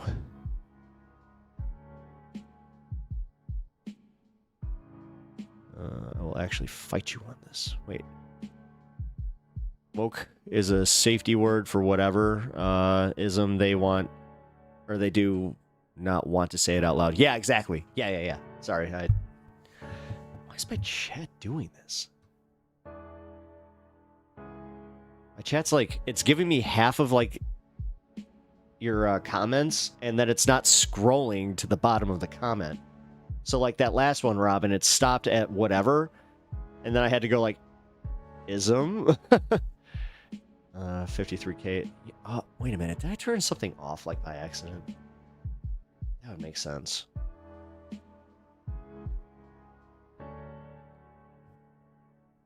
That's exactly what I did. Oops. All right. I'll own that one. Ironically, we were talking about cat dwarfism. I love cats. Sadly, I'm allergic. They are forbidden pet. Oh, I sneeze too much. I got 2 cats. Yeah, I'm allergic, but I got 2 cats. I can play with cats or dogs for a while, but after I'm crying, scritchy. Ah, that sucks, man. Yeah, I love my animals. I love my animals so much. I will not be deterred. I appreciate that. Oh yeah, dude. I mean, if I see a kitty, I'm like, kitty. If I see a dog, I do get like a little like, oh, puppy. I just gotta lose. I mean, my wife will even say it. There have been times where we're driving and I'll just be like, look at the good boy. Yeah, I cleaned the cat shit box and the smell doesn't even faze me anymore. Same. Yeah, actually, just remind me I gotta take care of that when I get upstairs. They left a new, although this is the thing, they left a freshie, so that's how I kind of got that hint where I'm like, ooh. Usually when they don't bury it is when it's like, okay, guy, come and clean this. It's like, okay, fine. Try not to go more than 2 days, but sometimes it happens. As long as the cat isn't covered in pollen, I'm fine, luckily.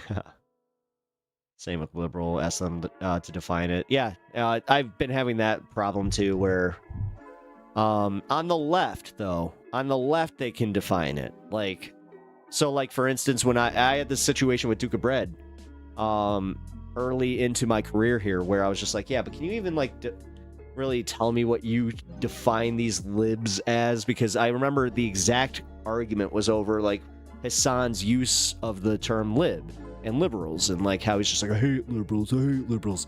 And when he finally broke it down, is like, yeah, it's essentially like the corpo dems, the ones who are always going to be Democrats because they believe in like the centrist bipartisan nature, like all of it, like, but they also just, they believe in the lobbyists, they believe in the status quo of things. A status quoist, like, that's probably a better term, is just the status quo people on both parties.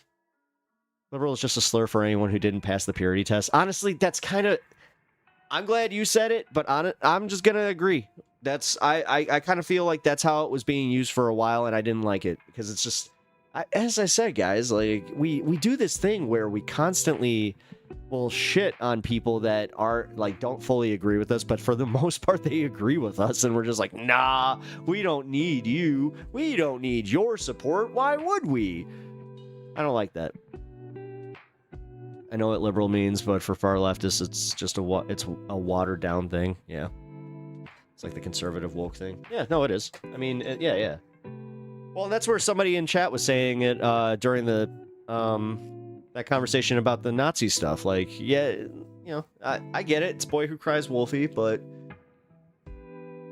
you know, Kirk also made a pretty good point where it's like, no, we need to meet these hard, you know,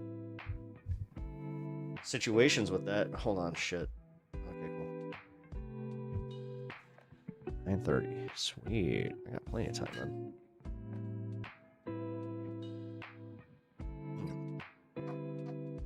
Woohoo! I got food coming. Oh, I get to relax tonight. Guys, I had a really, really relaxing day as far as just like waking up. I came downstairs, I made some coffee, I played for some Need for Speed, which Need for Speed Hot Pursuit Remastered. Love that game. Turned on some Sonic after that because I crashed a few too many times, but I still wanted fast-paced gameplay that was a little chill. It was fun, man. It was like the gaming session that I really needed. Last Need for Speed is Porsche Unleashed. I liked Underground. You didn't like Wait, was Porsche Unleashed before Underground? I feel like that was before. That was a good one, though. No, I did like that one. Although, what is it about that game? Yeah, it was 2000. Yeah, that's what I thought.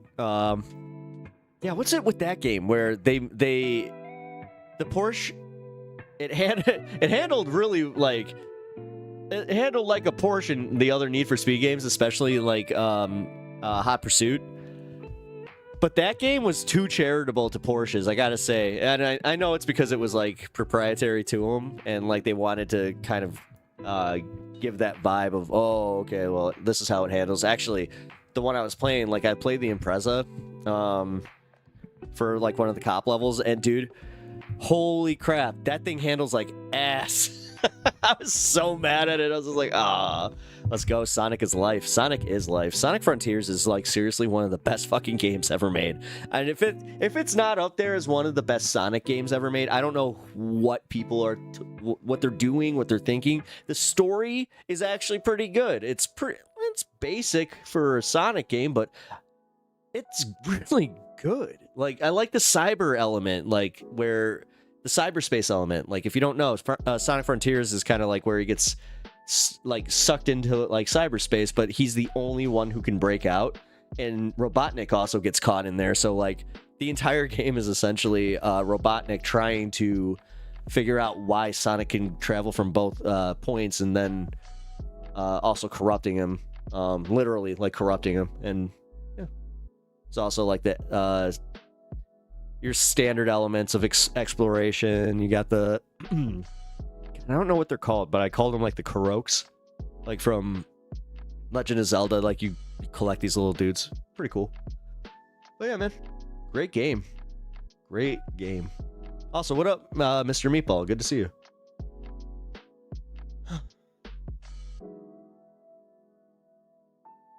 Bit slimy, pun intended. What does this have to do with class tradership? I'm curious. It's a joke because you work for an industry that pretty much fucks up the climate. Don't job shame, dude. Like, listen. Like, I get it. Trust me, I get it, and I kind of agree. Like, all right, but don't, like, he already said that he doesn't agree with Trump. You know, he seems like a pretty cool dude. Like, chill. Please. Hope you're doing well. Thank you. English isn't my native language. Oh, okay. Oh, Lou, thank you for saying that then. Okay, no, that's actually a lot easier for me to understand then. Okay, cool. I appreciate that. What's your native language? If you don't mind me asking. It's not like I'm gonna just start busting out like talking to you. I got two, I'm gonna quote Fifth Element. I got two languages. English and bad English. Leftists usually say when something is doing something counterproductive to their own values as a class traitor. Oh, I forgot. Okay. I won't make those jokes on. I mean, it's not even jokes. It's just, he's a new person here, so I'm just trying to be like more welcoming. And I don't feel like you're even attacking him, really. Like, I felt like that one was kind of like I mean, I studied in the UK at university, but so I don't really have an excuse. I'm natively French. Oh, right. You know what? No, you know what? Hold on. I could have sworn that I've actually seen you in another chat, and you've mentioned that you're French before. I might be mixing you up, though. I'm sorry, but I should figure with the Blanchett. I do not speak French, though. You might be insulted by how I try to speak French. It's just a lot of internet fucking inside jokes. Oh, okay, forget it. That's okay. Class trader is a meme. Oh. I mean, I didn't know that. So, hey, man. I'm just saying, slow down, too. I'm like, whoa. Dude. This is a lot for, the fairly fresh fun half, if you know what I'm saying. So, no, I understood. It was a joke. I just don't get the context. I'm fairly hard to insult. That's good. Then you're in a good community here. In leftist lingo, class trader is someone who is working class but betrays the working class. Yep.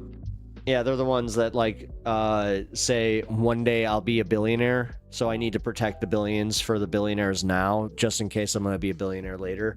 And these are usually people that make under $80,000 a year, and I'm being charitable there. God, I know so many of them. I do. Like, in my own life. I got one person for, in real life that is super, oh yeah, man, I'm just protecting my future investments. It's like I love you. You make it hard to. It's like, Jesus. Ugh, family. What you gonna do?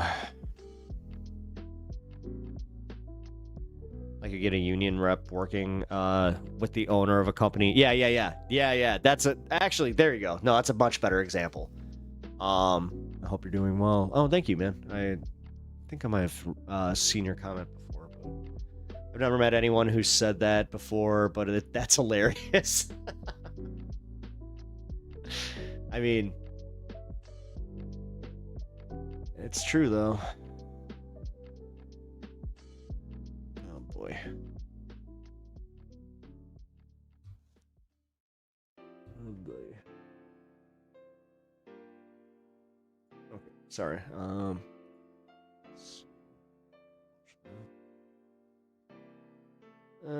Tesla, I don't care. Here we go.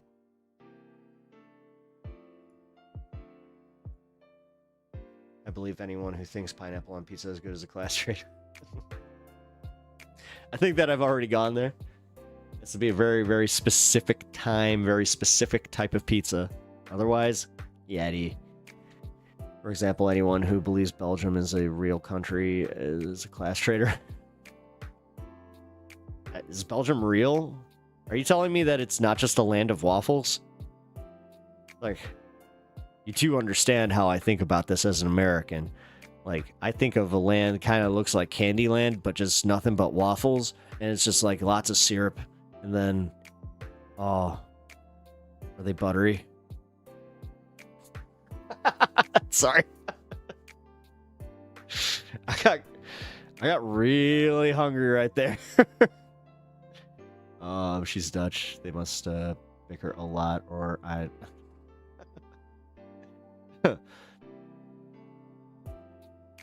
You know. Oh man.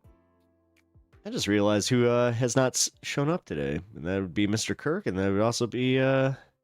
Duke of Bread. Well, I wish we could do YouTube shout-outs to just people in chat where I could just be like, yo, what you doing? How you doing? Oh my god, I forgot about her. Wait, what happened to her? Is she alright? Like, I heard that she was not doing well. If you don't know who I'm talking about, it's Wendy Williams. Give me 1 second. Interesting. Okay. Flanders is the Netherlands. Walling. I don't get that. Like, I get Flanders. Excuse me.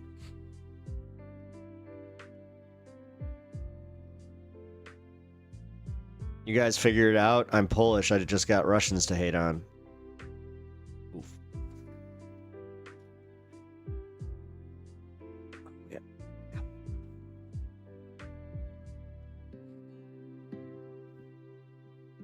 The other question is what...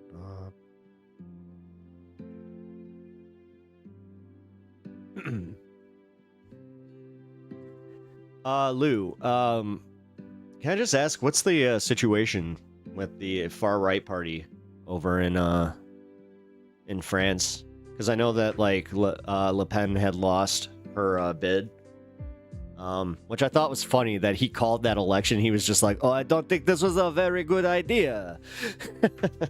Sacre bleu! See, as I said, if I spoke French, you were going to get mad at me. But yeah, like I did kind of think that, where I was just like, oh boy, I bet he's not exactly thrilled about this one.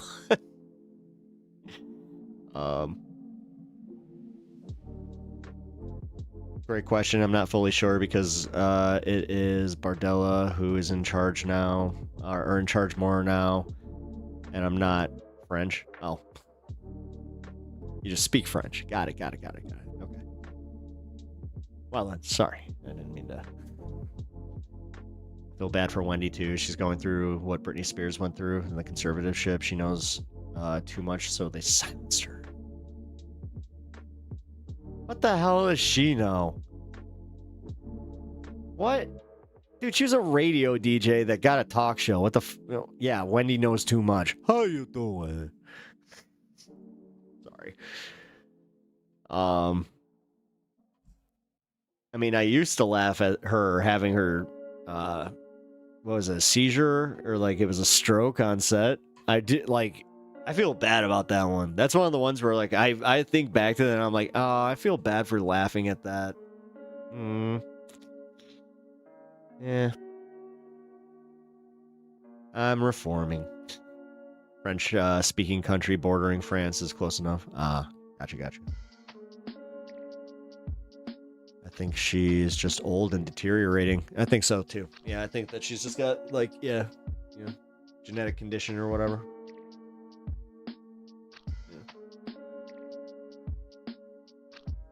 Because didn't they say like Alzheimer's or some shit like that?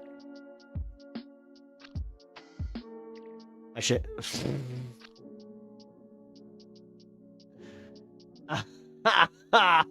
Bro. Okay, man. That's pretty funny.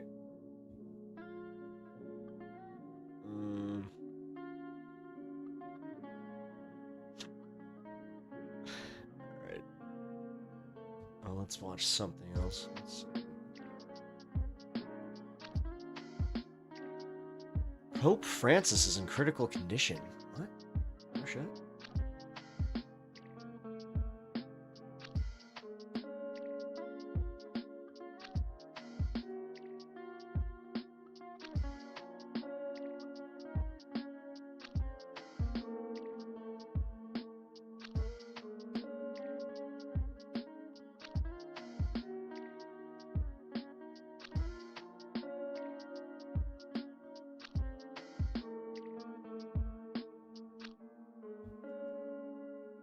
Wait, so they're trying to abolish the ATF now? Hold on, guys. What? Kash Patel, newly sworn in FBI director, is expected to be named the acting head of the Bureau of Alcohol, Tobacco, and Firearms and Explosives, as confirmed by 2 Justice Departments. That was confirmed by blah, blah, blah. 51-49, with 2 Republican senators opposing him. Damn. You saw the Pope in December? What'd you do? Congressional Republicans have proposed cuts of $188 million to the ATF, alleging that the agency overreaches its enforcement of firearms. Go figure. Wow. The pro-life party really is just... God, they just want to frickin' prove it. It's just so bad, man. Yeah.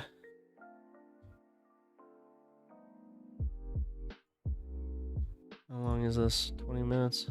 Alright, you know what? We can end the show with this. I'm not religious, really. Oh, well, that's good. You shouldn't. I mean...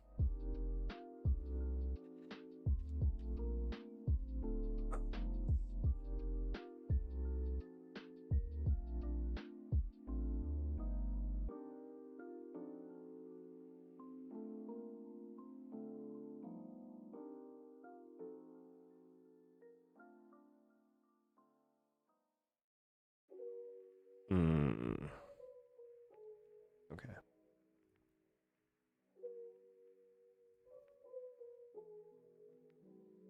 Let's find out about this.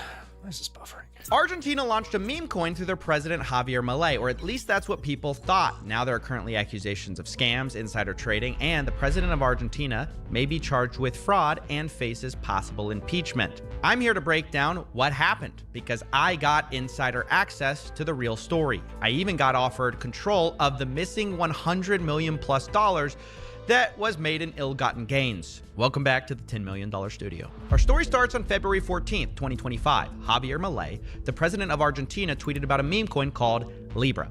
The details at first were sparse. Quote, liberal Argentina grows. This private project will focus on encouraging growth of the Argentine economy, funding small businesses and Argentine adventures. The world wants to invest in Argentina. And it linked to a website which called it a token with purpose, where 50% of the tokens were allocated to Argentina growth. And I'll admit, it sounds nice. However, as the price skyrocketed to billions of dollars in market This cap, is devastating. people got Malay was my dog. worried because there appeared to be insider trading. And that's when Javier Malay suddenly deleted his tweet, saying he, quote, obviously It's has no almost connection like with these- the project. these and, saviors quote, are, I was not aware of the details little of the corrupt project. themselves. Understandably, the price crashed after this, but in the rubble, people discovered that the team responsible for launching the token may have walked away with over $100 million being taken out of the liquidity pool, meaning they may have gotten rich while everyone else got rugged. It was about this time I began to investigate, and I got an anonymous phone call from someone who claimed to know where this all started, Tech Forum Argentina, which was an event where you could pay as a blockchain company to be a sponsor. According to a source who was there and paid for it, part of it included a meet and greet with Javier Milei, the president of Argentina. This person was excited, but disappointed to find out that once they got there, they were invited to sign an even more expensive contract where two of the guys who ran the event, Mauricio Novelli and Manuel Godoy, were going to basically advise you on how to have blockchain technology in Argentina. Basically, they got you access to Milei. The person I spoke to did not pay for it. Someone who did was Kip Protocol. And the strategic partner of Tech Forum in 2025 is Kelsier. Both of those companies are going to be extremely important. And the people who run them are called Julian Pei and Hayden Davis. Pretty soon, a plan was hatched between Mauricio, Manuel from Tech Forum Argentina, and Julian and Hayden to launch a project together. It was going to be called Libra and support the Argentinian economy. And President Milei agreed to tweet about it. The division of labor was basically that Mauricio and Manuel were the connection, it seems, Hayden was handling the launch of the token, and Julian was going to set up a company to distribute the funds to Argentinian businesses. Of course, they never got that far because 24 hours after the launch of this coin, the president of Argentina was being called a scammer, and I got a message on my phone that I didn't expect. Hi, CoffeeZilla. I'd like to talk with you about the Milei launch. I was heavily responsible for it. The initials of the person were HD. I'm guessing Hayden Davis, but I couldn't be sure. So I asked for a selfie to confirm his identity, and I did cross-reference it with his photo with Milei, where Milei said he was a crypto advisor. It was indeed the same person who launched the coin. Hayden explained that he'd like to execute a plan and needed my help. He said Milei and his team basically botched it, and quote, I'd like to sit down and make sure all the money that they took out gets back into people's hands correctly. Every dollar. Let me know if you'd like to interview and discuss in person. Now, I was confused why he needed me in person exactly, and he explained, I'm happy to go live on an interview pending we chat beforehand. I'll even show you all the wallets pumped back into the chart live if you want. He had over $100 million in what he called multi-sigs, which require 2 or more people to sign on every transaction. I asked, well, who else is a signer? And he replied, quote, just me. He said, I want to do it alongside you. All I care about is knowing it's in safe hands. I don't mind turning the keys over or adding you to the multi-sigs. Translation, he wants to hand over his $100 million problem into my control. And I was thinking to myself, of course, hell no. You're not going to pass me your nightmare. Of course, I did say that we should talk because I had seen his recent public response and it didn't really go so well. In it, Hayden put forth his plan, where instead of trying to refund people with the $100 million he had a different idea. What happened with Libra, I think there's many things I could say. There's only certain elements that I could control the launch. Definitely things didn't go according to plan, but I think addressing the elephant in the room, which is in the next 24, 48 hours, and unless somebody has a better idea, any funds that I've been able to get back in my possession from all the parties involved, I intend to put right back into the chart and either really burn does. or Looks lock like on the liquidity side. Right. He wants to put the money back into Libra, but this kind of creates the same problems where it's like, okay, well, this just benefits insiders and people who have tons of the token. But after watching this, I was also concerned with I think it's 4 a.m. now. You should sleep. Yes, go to sleep. Get some rest, my friend. Thank you for joining, and I hope to see you again. Different problem. See, myself and the research firm Bubble Maps had been doing a lot of work tracking Melania Coin for a while. Yes, the US president's wife. She had launched a coin, and we were concerned that the same wallet which launched that seemed to have also launched Libra. Even worse, they had both been sniped by the same person who created the tokens, or the same network of wallets. Now, if you don't know what sniping is, it's where you buy a coin earlier than anyone else at cheaper also one tidbit I'm not prices. Oh, my bad. I should probably. I'm very bad at asking for pronouns. Thank you. You could lead with your pronouns next time. I will call you them, they for now. Usually, you know something in advance. And not only did these connected wallets buy Melania and Libra coins early, they also sold those coins early for millions Honestly, in it's profit. just easier. Like this for anybody that's like, I don't want to play the pronoun game. It's like apparently you've never streamed. It's kind of just like a that. So now, not only was I being offered control of $100+ million from the guy who launched Argentina's coin, apparently he also launched Melania Trump's coin, possibly sniped those coins, and also sold them for millions of dollars. But, I realized it's not enough to just have blockchain evidence. There's only one way to really know for sure. I'd have to confront Hayden directly. But given his massive legal issues that may be on the horizon, I figured there's no way he would take a call with me, though. Right? Right. If you launch the coin, Dude, isn't it unfair for you to snipe the coin? all the time? You wouldn't take this call. So I would say no.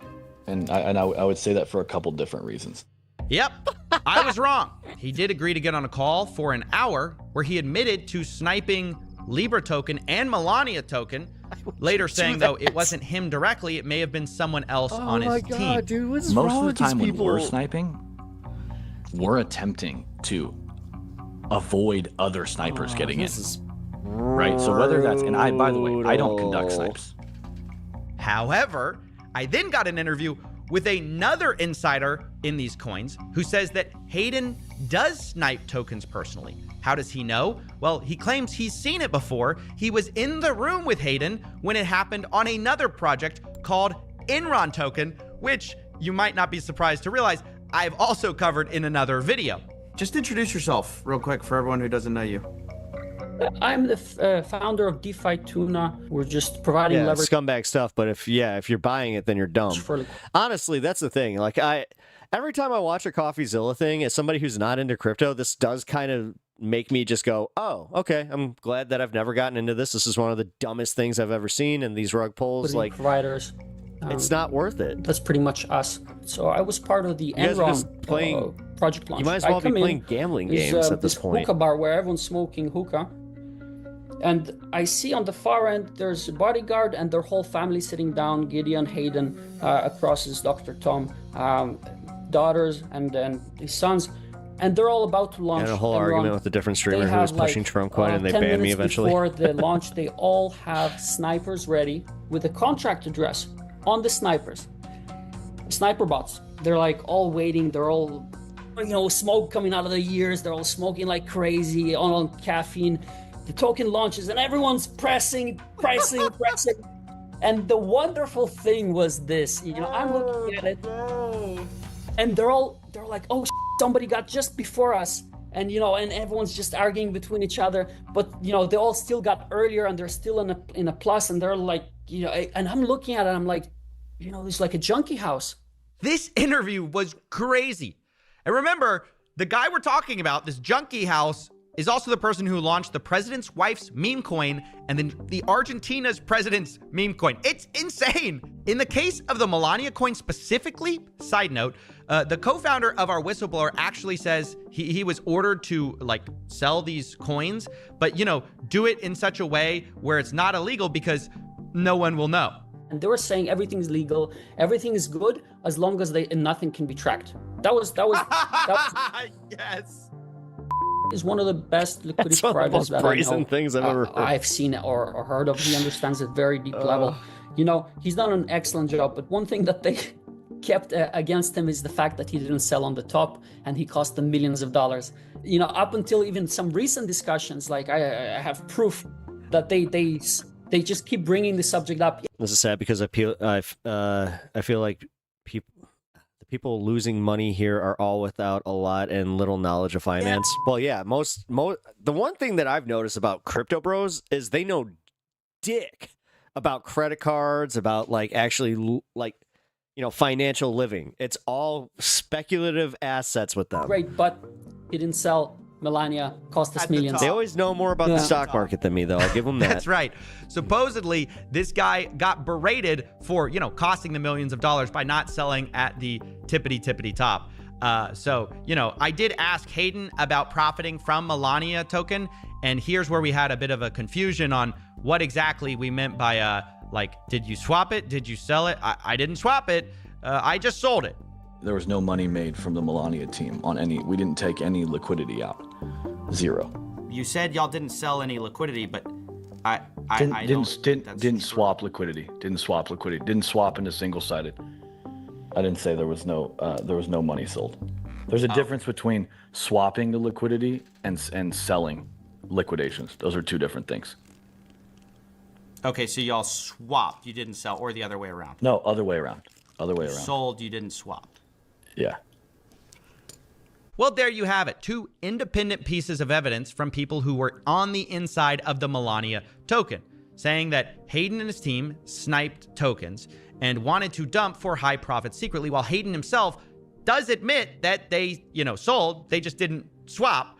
Of course, I also obtained insider texts from Hayden Davis and his team on another project, this one called Mates, where an insider asks the following. Quote, you want continue pump or you want to distribute all Mates tokens ASAP, aka sell? Hayden replies, we are trying to max extract on this one. That max extraction supposedly led to 7,000 Solana, or roughly $1.3 million. And I do personally believe a lot of this is probably illegal. Whether it will be prosecuted, though, by our gutted regulators is another matter entirely. Right now, we seem to be in a race in America to deregulate cryptocurrency, meaning behavior like this is unlikely to ever be punished. For now, I just want to show people that these meme coins are deeply rigged financial vehicles for screwing regular people and transferring wealth to the top, to the insiders, and people like Hayden, they're everywhere in this industry. I should also mention, while I'm on the subject, by the way, that it's not only always the people themselves, it's also the platforms that sometimes are part of this. Platforms that launch meme coins obviously benefit from trading volume instead of price, meaning even if you lose, they make tons of money. And it's been a suspicion of a lot of people that some of them may play a role in some of these insider launches. Today, though, we got a little bit of evidence. In my investigations, one platform kept coming up, Meteora. They launched Trump Coin, Melania Coin, Libra, and many others on their platform. And they were crucial to giving Hayden Davis tons of business through his company, Kelsier. Meteora's CEO, Ben Chow, describes it as, I do know the Kelsier team well. Now, they were confronted about the fact that Kelsier and Hayden were sniping their own tokens, and Ben said, well, he had no idea. He's shocked by it. This clip is a little long, but it's worth it. Kelsier is very much affiliated with M3M3 and with everything. It's very close. To be there and just see how. Sorry, but actually no. Please tell me, because actually I don't know this. Like I'm sitting down and I'm seeing, and everyone's got their phone. Everyone knows the contract address.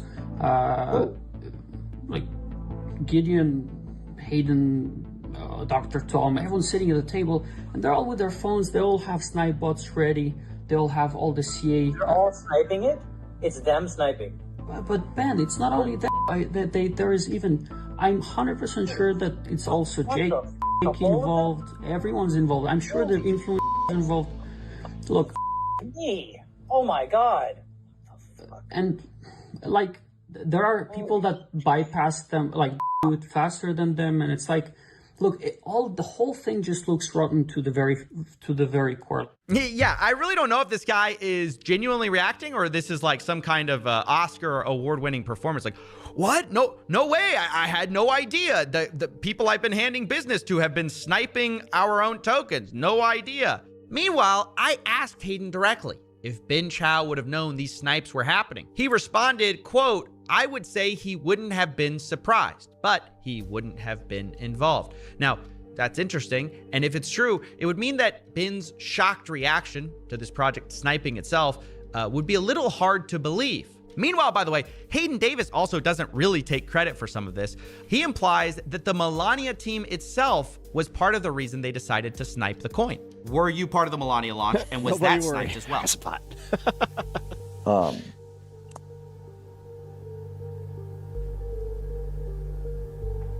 I mean, look, I think that, I told you like beforehand before this started, I mean, I'm happy to share the truth, but, I mean, you're asking a question that's,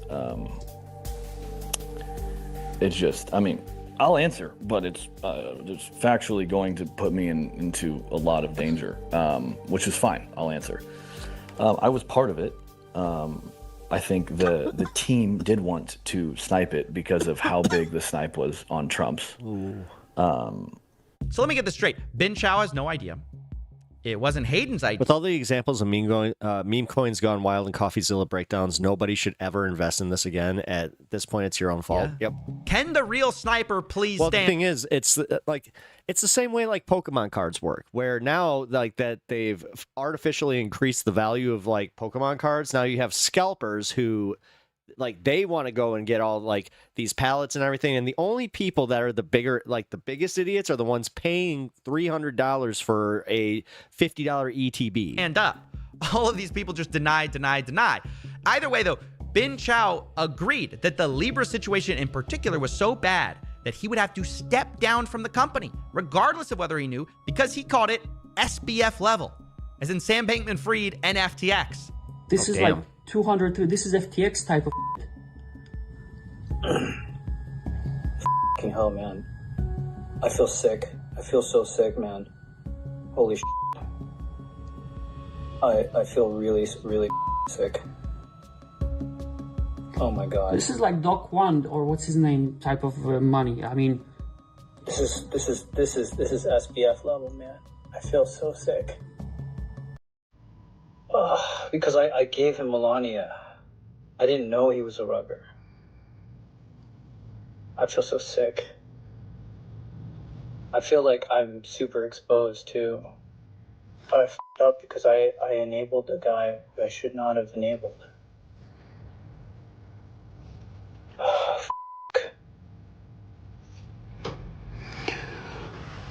I'm gonna have to step down. You know, I do have to agree with Ben Chao here. This is starting to make me feel sick too. Not because my platform enabled millions of dollars to be, quote, max extracted from retail, but because most people buying these coins have no idea how corrupt these launches are.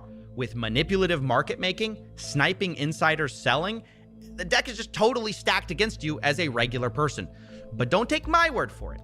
Hayden, the guy we've been talking to, who literally runs these things, agrees. It is an insider's game. This is an unregulated casino. Like, if you're a retail trader thinking you're gonna go make millions off of meme coins, you better study your off. Well, honestly, I do appreciate his honesty. It's an insider's game. At least Pokemon cards have a longer term entrenchment to society. This is all fleeting and speculative. And as the saying goes, it's a big club and you're not in it. Speaking of that, by the way, there was one person so far who has been refunded their losses in this whole debacle. Dave Portnoy. Dave was gonna do an insider deal with Libra token for free tokens where he tweeted about the coin. That deal was canceled though because Hayden told him basically not to tell anyone about the free coins, and Dave disagreed with that. But Dave did put $5 million of his own dollars in the coin in the hopes of obviously making money like everyone else. But when the coin crashed, he lost almost everything. Behind the scenes though, Dave got bailed out.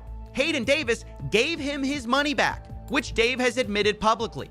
So I guess, you know, for the big traders who are celebrities, they get their money back, roughly $5 million back, because I guess they're real victims. But refunding everyone who lost money, that's an insane idea. Whether I refund people, they're still gonna be pissed, right? Refund people on a meme coin, which sounds insane. He really is a dick. Or I inject back. People are gonna be mad either way. That's not cool. Instead, the current plan is to once again dump the money back in the chart, which will disproportionately benefit insiders who know the timing.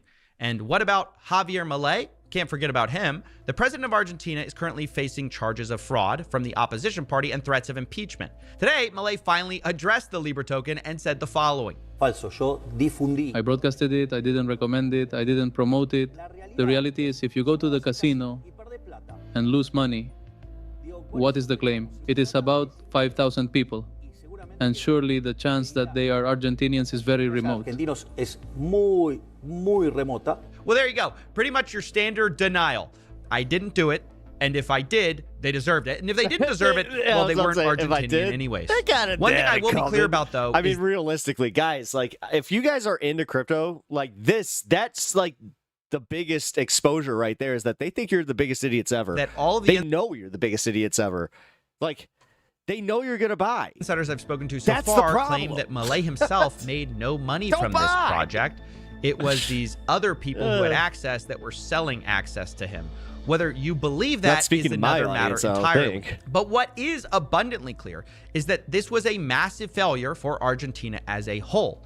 It's an embarrassing situation where Milei allowed a Meme coins are just nonsense, but some coins and blockchains have actual practical and intrinsic value.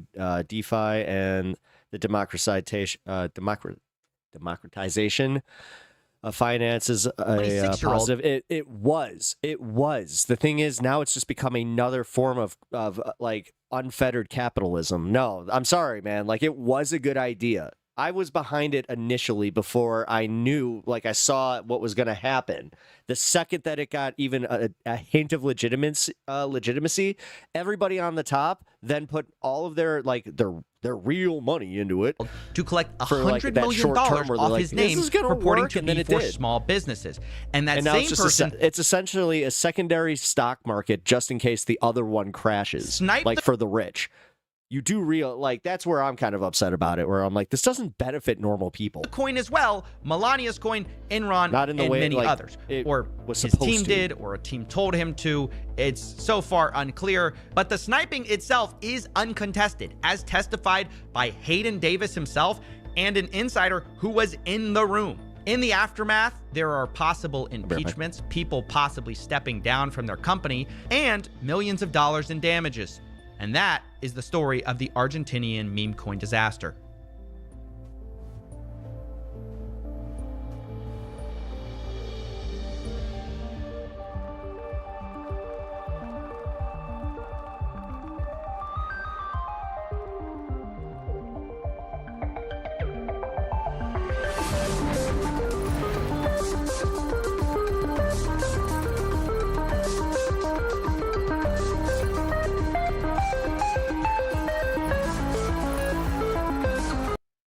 Sorry, guys, my cat is being a pain in the ass. I have some food upstairs, and he keeps doing this thing where he's just like, "Ooh, food! Ooh, food! Ooh, food!" Essentially, I have to go up there and just be like, "Get off! It's like, get out of here! Get out of here!" Lots of due diligence is definitely required. The problem is, this is the reason that most people don't invest in the stock market to begin with.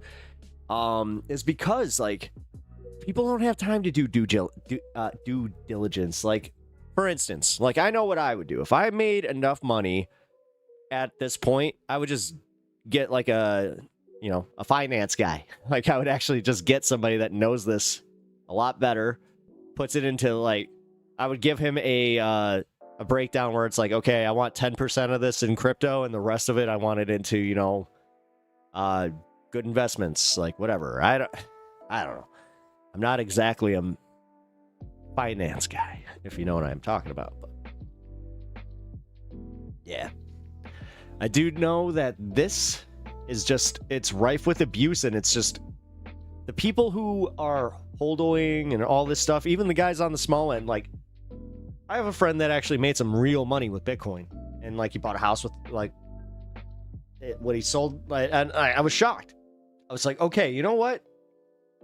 I'll take the L on this one. You were right. But then seeing what happened to it, I was like, oh, so he was just literally one of the lucky ones. And he even said, he's like, yeah, probably should have just held on at this point. So you got a bunch of guys that, like, they haven't even been able to really trade or sell much. So then again, I'm not a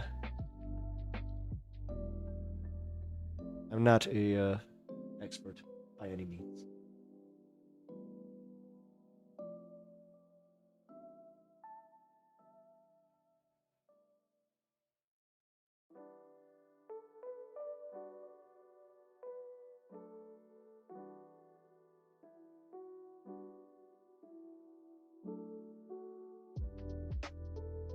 All right, guys. What do we got? Anything else? I hope you guys have had fun this Saturday stream. This was fun. You know, it was kind of random. Did more politics than I thought I would, that's for sure. A little debate at the beginning was interesting, but at the same time, I'm just gonna also say there was some stuff said yesterday. I feel it's definitely different. Finance guy is like 13% a year. Personal is a closer is 20. Crypto is super risky and should be a portion of your risky assets. Well, yeah, I mean, risky assets. If it's up to me, I'm not gonna have risky assets. You know, that's kind of my thing. Just like, come on.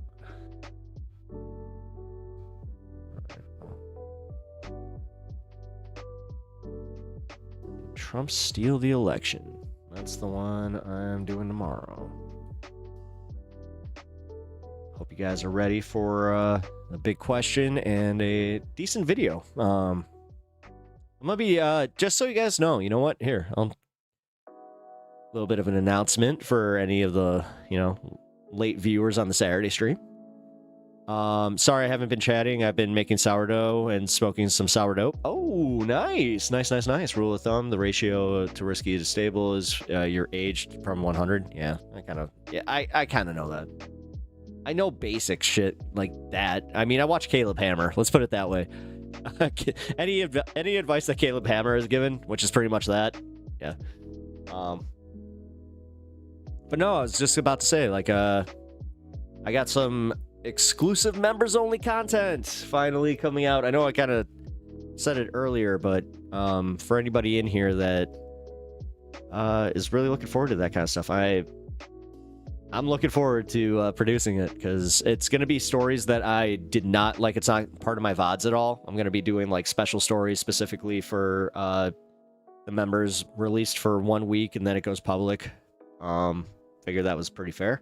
Also, I got some shorts and some stuff happening where got a cat video, and then I have a personal video. So all in the dangs.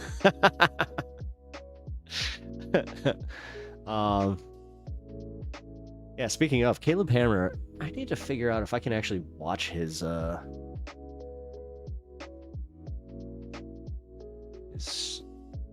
stuff on chat, or on stream. What is this? You're watching The Legal Breakdown. Glenn, it looks like Donald Trump has failed his first test in front of the Supreme Court. Can you explain what just happened? Yeah, Brian, let me start by saying any day that the Supreme Court rules against Donald Trump, says no to something Donald Trump wants or demands, that is a good day for the American people. Oh my God, you guys. It's almost like I was saying that, like, oh, just because everybody's like, he has the court. It's like, yeah, I don't think they're just going to give it up. The rule of law and the Constitution. So let's unpack this one. A couple of weeks ago, Donald Trump, his Apps members only not safe for work hits differently. Administration fired somebody named Hampton Dellinger. Who is Hampton Dellinger? Well, he is in charge of an office that kind of oversees whistleblower complaints, sort of what inspectors general do. They are basically our cops, our watchdog inside government to make sure there's no fraud, waste, abuse, or corruption going on. So, of course, Donald Trump summarily fired him without cause. Right. The champion fighting against waste, fraud, and abuse fired the one person who was in charge of actually fighting waste, fraud, and abuse. But go on. Yeah, like the bank robbers getting to fire the FBI agents who are investigating bank robbers. Right. So this gentleman, Mr. Dellinger, was put in place in 2024 by Joe Biden for a 5-year term. So he really is not supposed to be fired without cause. There's supposed to be notice to Congress. None of that went on. So Hampton Dellinger went into court and sought a temporary restraining order saying, no, he shouldn't be able to put me out of my job. It is not a lawful termination. And the federal district court judge who caught that case, Carl Nichols, a Trump appointee, initially... Trump needs to follow the rules. Holy shit, Acklears, we agree. Put a TRO, a temporary restraining order, It's happened. in place. And the Trump Gulfstream. administration instantly It's appealed it happened. to the D.C. Federal Circuit Court of Appeals, and they ruled 2-1. It was a 3-judge panel. That court ruled that, listen, procedurally, you can't appeal this kind of a temporary restraining order because, in fact, Brian, this one is scheduled to expire on February 26th. But Donald Trump, believing he is the supreme ruler, the king of the universe, the emperor of all things, you can't put even a temporary stop to one of my firings. He said, I don't care about the procedures. I'm trying to get up to the Supreme Court. The good news is the Supreme Court said, no, we're not taking it. Technically, it's not appealable at this point. And here's the thing. There will be more legal proceedings back down in the trial court come February 26th or shortly thereafter. So this is a procedural win for the rule of law. It's a procedural loss for Donald Trump. So I wouldn't take too much away from it. But here is the one thing that I think we can extrapolate that's important, valuable, and good for the health of our democracy. There is, and stick with me, this is going to be a legal breakdown law school class, but just give me 30 seconds on this one. There is a case from 1935, a Supreme Court case called Trump needs to work within the law. I mean, yeah. Humphrey's Executor versus the United States, in which the Supreme Court I poop myself. ruled. This election is truly a travesty, the horror. Mind you, almost 100 years ago now, that presidential power to remove officials. Well, it's just wild that so many, like, the other thing about it is how many people, like, are actually, like, MAGA that are getting hurt by this stuff. It's not like, and it's not anecdotal anymore when you have thousands of TikToks that are just, I regret MAGA. Like, MAGA regret is now like its own subcategory on TikTok. Is not unlimited. There can be some and restrictions. It's pretty much, and you know, anybody on food stamps, anybody, you know, like, of course, yeah. there are some restrictions. And then placed you got people learning about the tax cuts. by laws that like, Congress passed. For example, if you want to fire an inspector general, you've got to give Congress 30 days notice and you have to give them a reason, some deficiency in performance that's tied to the work that inspector general was doing. Donald Trump has ignored the federal law, let me put it more pointedly, violated federal law many times over by firing people the moment he took office. So Donald Trump, I believe, and his White House counsel and his legal advisors know that he's violating the law. But here's their goal. Their goal is to get a case up to the Supreme Court and give the Supreme Court the opportunity to expand presidential power. How? By overruling the 100-year-old case of Humphrey's Executor. Let me just give you a little bit of the backstory on that. William Humphreys was an FTC commissioner who was fired by the president because of alleged policy disputes, and he brought suit, but then he died. So his executor stepped in and brought suit to try to get the back pay that they believed was owed to Humphreys because of the wrongful termination. I know that's a lot of detail, but the whole point is Trump is trying to push all of these cases up to the Supreme Court in hopes that the Supreme Court will continue, doing him enormous favors, notwithstanding the federal laws that are in place and notwithstanding the Constitution. That is the real point behind a lot of these illegal did you just say firings. the lack of oversight in these agencies is unreasonable? Well, there's a lack of oversight because they don't want to pay for more government positions. I mean, here we're shrinking government, but you're technically making an argument for expanding it. In my opinion. And I'm glad you brought up Humphrey's Executor because that's what I was going to ask you. I mean, that law oversees why the president can't remove the Fed chair, for example. Like that is what insulates the nonpartisan elements of our government, the elements that keep our society functioning without interference from political pressure. And so are we seeing an instance right now where we are poised to see one of these cases that would basically serve as a precedent for all of Humphrey's Executor, that would basically determine whether or not Trump could get rid of the Fed chair? He's already done it with the FBI director, for example, who's supposed to serve terms that don't correspond with a presidential term, meaning they're not allowed to fire them. So are we seeing one case that's going to eventually make its way up to the Supreme Court now that would basically determine whether or not Trump does have carte blanche to be able to fire all of these? By oversight, I mean elected. They do. That's why they have these subcommittees for, dude. These nonpartisan. You know that they have the ability to call any of these agencies into question, right? Officials who really, again, make society function. Brian, there is no doubt in my mind that in the coming weeks or months, the Supreme Court. Because again, like what else would you be arguing for? You would need to create another agency, an oversight agency for whatever the hell is going on there. Will accept. I'm just saying, like, I understand what you're saying. Like, it would be wonderful if Congress had more power, I guess, but they're trying to take power away from Congress right now. So I don't know anymore, man. Case that will revisit the powers of the president to fire people in a completely unlimited, unrestricted way, regardless of laws that have been passed by Congress to give government some continuity and protect at least some functions of government from hyper politicization or nefarious politicization or just plain nefariousness. So I think the Supreme Court, at least the right-wing bloc of the Supreme Court, has probably been champing at the bit to try to revisit the scope of presidential power and perhaps overrule the Humphreys executor case. Well, Glenn, to that point, we need to eliminate these agencies that are corrupt, dude? By putting another corrupt agency. See, this is the fucked up part that I don't understand how people don't understand this. Because act leaders, you seem like you're anti-establishment in general. So again, do you see that once you get rid of that establishment, then all of a sudden you're the establishment, and then what? Then what? Then what?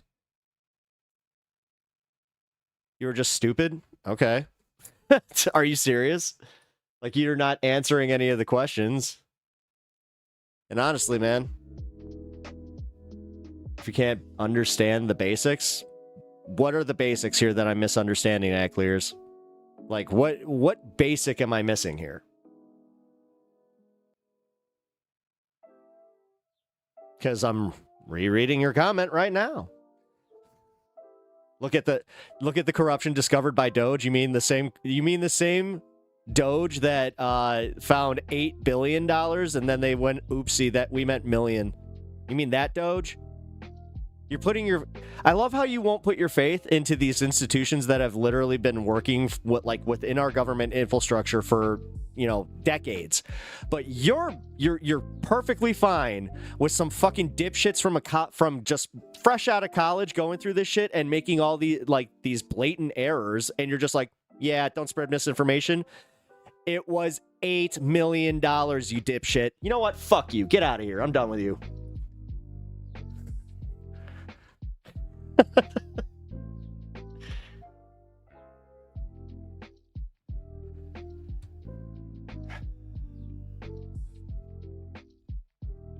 Fucking done with that guy. He's a fucking idiot. Also, I'm hungry, so I'm gonna go eat. I hope you guys have enjoyed this Saturday stream. Over on Twitch, I'm actually here. Raid. Oh shit. Who's alive? I'm gonna raid Honeybee.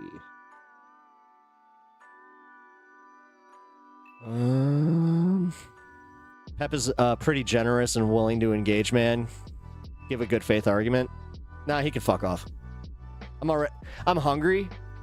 I'm at the end of my bonus stream, and honestly, that guy has not engaged in good faith. Like, I've tried, and I'm trying to do that thing where I'm like, yeah, whatever, man. Yeah, whatever, man. Because trust me, at this point, I recognize these guys from Twitch. These guys, they wear it like a badge of honor to get banned from other communities, and so they can go into other right-wing communities and be like, this meanie leftist, he banned me from his community. Oh, you can't say anything anymore.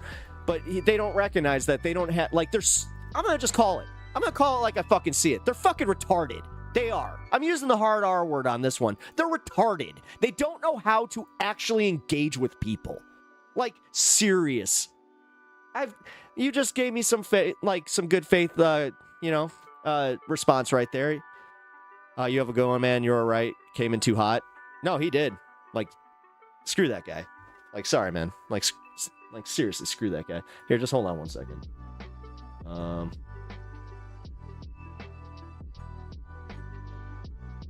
right. Raid. 3, 2, 1. Let's go raid.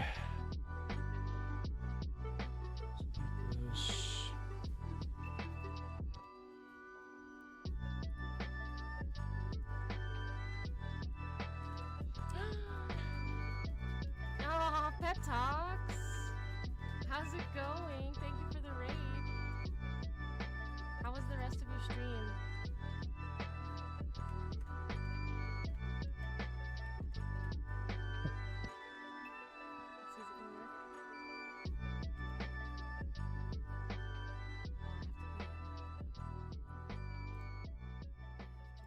She's muted. In here. Thank you. Enjoy your dinner, Pep Talks, guys. Go follow Pep Talks. Friend of the stream, friendly debater.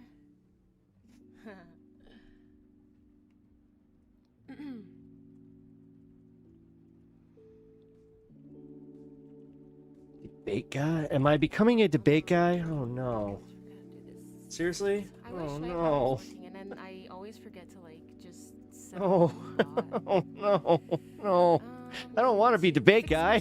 I'm not trying to do that. You're all good, man. I know better than most. You're one of the good ones. Thank you. I appreciate that. Intentionally obstinate. Yeah. I mean, well, again, I'm also like I feel like I'm fair. Like I try to be fair. You know. Check out Pep Talks. Like, even with the assholes, I let some of these guys go, but I don't know, man. That guy the other day. It's Saturday. The mods are, having some fun. Oh, also, real Mr. Meatball. I just realized, if you can do me a favor after stream here, just check on your settings if you are able to receive memberships, because yeah, I would like you to get a gifted membership. We have been getting gifted memberships like all throughout the week, so just if you guys don't already have that on, like, please make sure you do. Which is like really cool. Also, let's see. Oh shit. Okay, cool. That worked. All right, guys, but I gotta go eat. It's that time. I am so hungry. So time to end stream. I will see you guys Monday. As I said, look out for the exclusive content coming out tomorrow. Just keep your notifications on. I don't know how to, but I'll try to check. Okay, just Google just the Google how to turn on how to accept memberships on YouTube. The very first thing that pops up, it'll walk you through it. Like I've been telling everybody, just use that prompt. I wish I could just actually link it. Like if I was smart, but yeah, make sure you turn that on, man. Oh man, yeah, Mitesh. Oh, fucking A, Mitesh. Thank you so much for the 5 gifted memberships. Damn, dude. Here we go. Look at this. Well, at least we got 3 claimed. Oh, come the fuck on. Yeah. No, Mr. Meatball. Yeah. Do it right now, actually, because you can claim this, and I'll stay on stream while you can do that. Because yeah, man, we oh god. Oh, cool. Thank you so much, Mitesh. I really appreciate that. Here, you know what? I'll just do it with you here. How to turn on ability to accept donation or gifted subs on YouTube.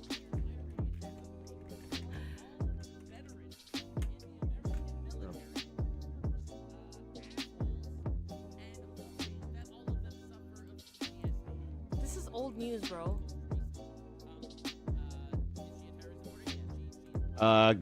Okay, so yeah, go to an eligible channel. Click join gift settings. Yeah, so go to my channel. Look up gift settings.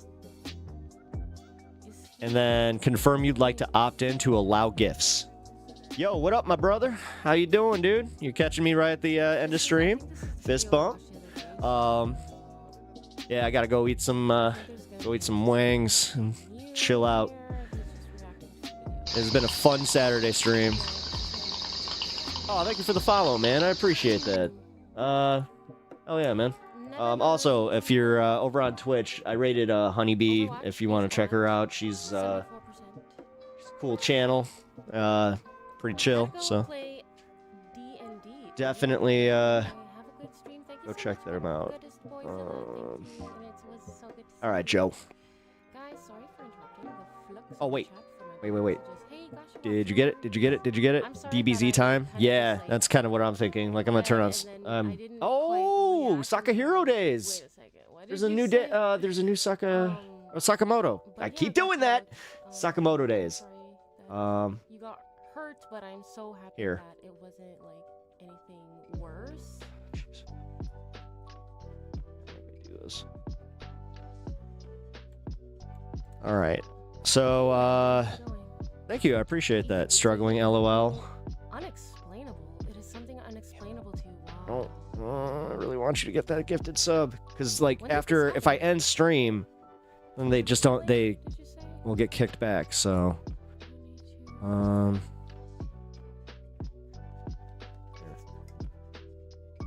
yeah. So yeah, you go to the there's an option What were you talking about? where you can like send gifts and stuff like that. Like it's got the little $sign. Go to that. Psychedelic Asian, really? What? Yo, guys, accept the gifted memberships. Yeah, please. Please do.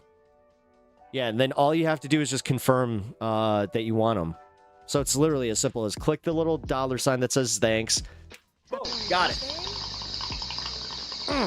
All right. So was that on the job site? We made it work. Woo! And now I can actually walk people through that. Woohoo! That's actually pretty dope.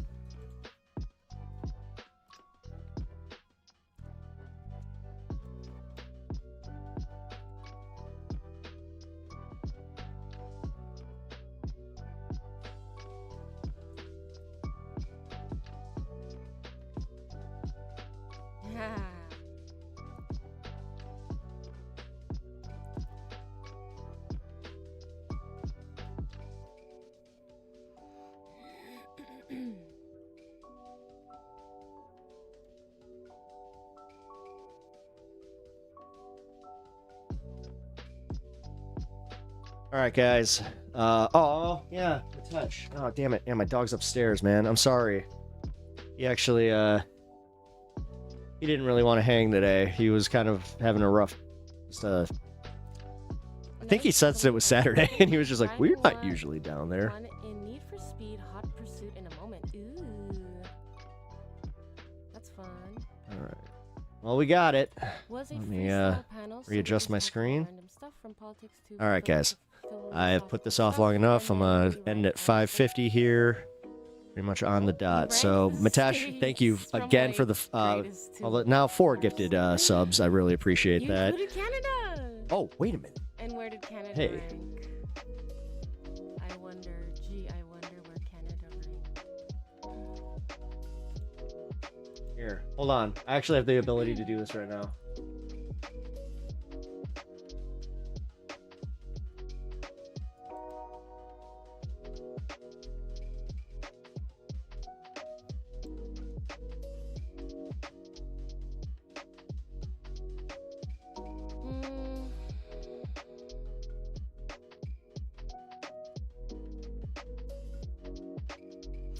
Oh yeah, I wanted to react to Ellie's video. Oh, let me open. Oh. Do this.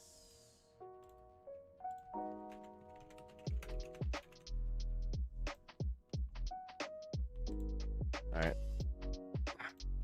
Prayers for Stan. Don't get stinky breath. Yeah, he still had stinky breath today. Come on. Look at your chat. Damn it. I'm trying to get Honeybee a gifted membership. Anybody who's watching on YouTube right now, if you want to claim a gifted membership to the channel, we have one gifted membership just hanging here.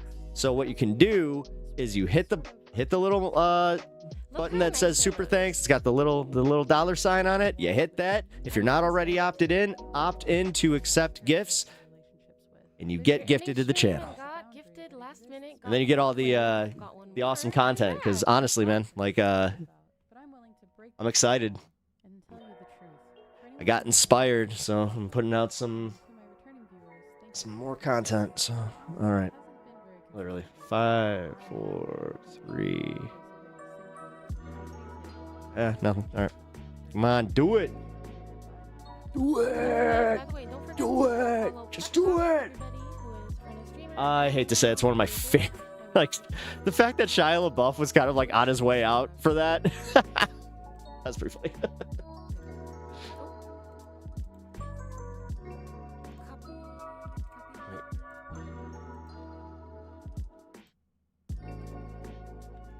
Okay. Thank you, Spaniard. Also, hi. How you doing, Spaniard? My weekend was pretty good. Oh, gosh, walks. Nice. All right. Well. Hi, Cat of Bikes. Aw, thank you. I'm using a filter, but I have a little bit of makeup on too. So. All right. Cool. Well, I mean, all right. So Goshawox is me and Goshawox have gone back and forth. He's or they are very into their Christian stuff. So get to the job. We did it. We did it. Wait. Why does it say only 4? Hold on. Did it not count? Sushi. Are you serious? Damn it. All you can eat. Pretty good. I fainted in the office at the optometrist's office, who moved out of the way as I fell only a foot or so in front of him into the Moved out of the way instead of catching. counter, breaking my tooth off. I got my chicken wings upstairs. I want to go. I want to eat. Somebody take this. I don't want it to go back. Like, cause that's weak sauce. Like, come on. You don't want to get like just what? It's like a $1 or $2 back.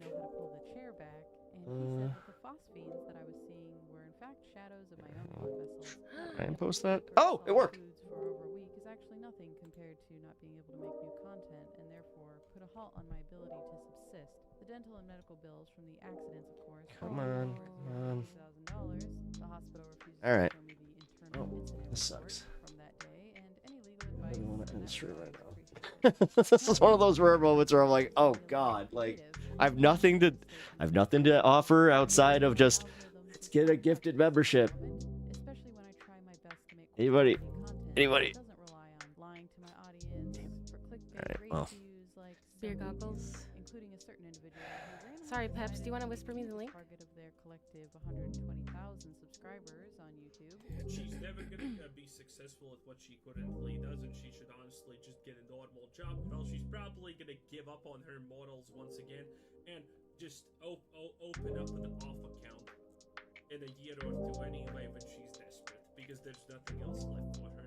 Because punching down on creators that are smaller than you is easy engagement because they can't fight back, even on intellectual. Who's hanging? Who are we leaving hanging? Including but not limiting. Oh, the people on your stream? I don't want to leave this dude hanging when they are so generous. So, I'm not sure what you mean. What do you mean? You're a big guy, and it's funny when petite women say they will catch you. Do they say that? You got 1 gifted membership available on your stream on YouTube. Oh, really? Let's check out Pep's YouTube. First come, first serve. Pep Talks. I'm already subscribed, so it's gonna be easy to find. I think that Honey's gonna come and take it, so I hope that this works. I'm just like, come on, we have 1 gifted sub just hanging here. Come on, you can do it. Oh no. You do the chopper. Do it. Come on. Do it. I'm over here. Come on. Look at me. I'm going through frickin' Arnold at the end of Predator. Oh my god.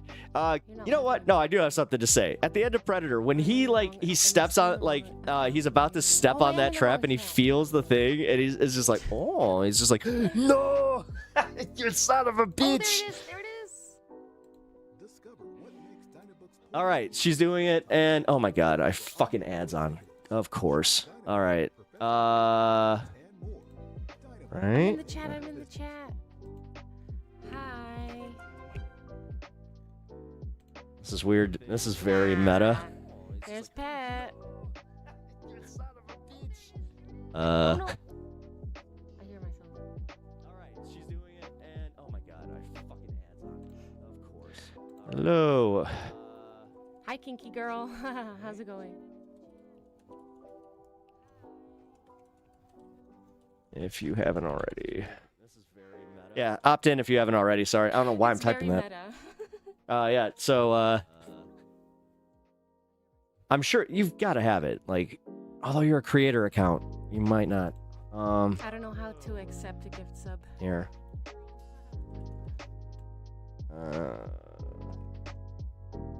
I'm just gonna type it out for you. Yeah, opt in if you haven't already. Sorry, I don't know why I'm typing that. Yeah. So. There's a link, by the way, in the chat. So whoever gets it, gets it.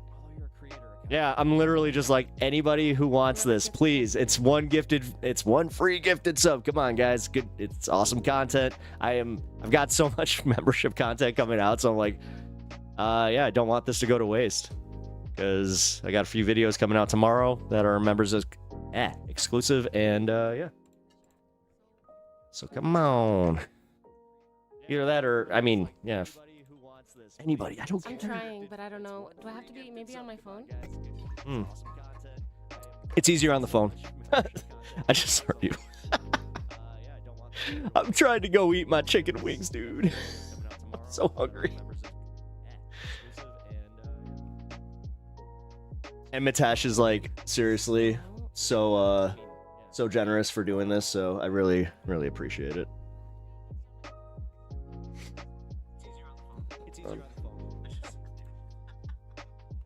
Mitesh is just sitting here with bated breath, like, come on. Okay, go eat your chicken wings. Hold on, I'm here. Hold on. Hi. All right. And then it should just right? Mitesh, you know how this goes, right? It's just supposed to go to her. Right?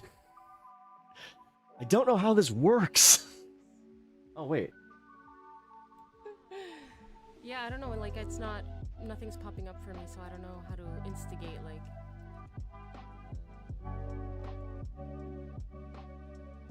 Instigate? I'm gonna get this. It's gonna happen. Just hit the 3 dots. Three dots? Wait. There. I'm literally gonna be pointing at it in just 1 second. This is kind of fun. I'm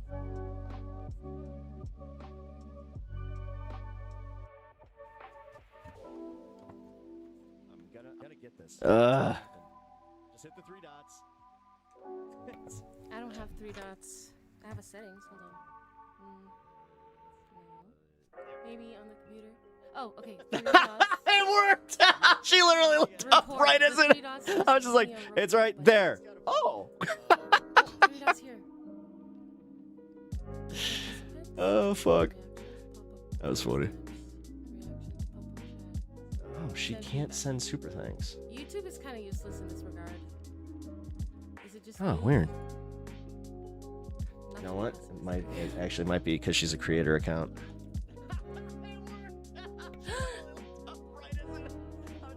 Where? Where? Wait. No, it's not it. Damn it. No, look. Still locked.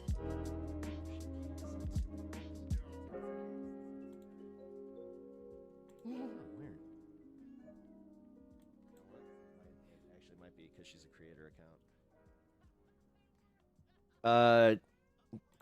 Okay, now this is actually gonna turn into something. Does she have to hit join? Well,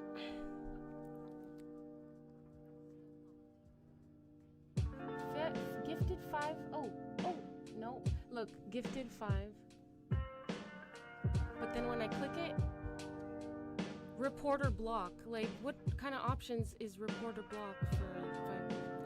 Okay, now this is actually gonna turn into something. Does she have to hit join?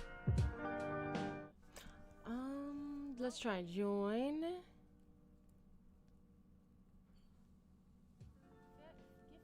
Oh, there it is. Yeah, it says accept. Let's try game with you connect. Members only the live stream. Join. Yeah, and then you hit this. Gift settings. And status update. Allow gift. Oh, 3. Okay. Learn more about memberships. No, it takes me elsewhere. Oh, there it is. Yeah, it says accept. Supreme Court weighing in here at all, does that give any inkling, any indication of whether or not they might take this Here, I'm gonna walk you through it real quick. case, whether or not I they don't know want... why I'm shouting. If I could just get this up. All right, so YouTube, fix your allow gift. SHID. Here. So Show chat. hit join, I'll try to. Okay, now I'll try to join on computer. and then you hit see to. what it says. Here, you go to I- gift oh, I like settings. your weighing in here at all, mild, does that hot, give spicy. any inkling, any indication Gift settings. whether or not they might take this Here, I'm gonna walk you through it. 3 dots. case, All right. whether or I not they don't know want... why I'm shouting. Because the guy's loud. All right, so here.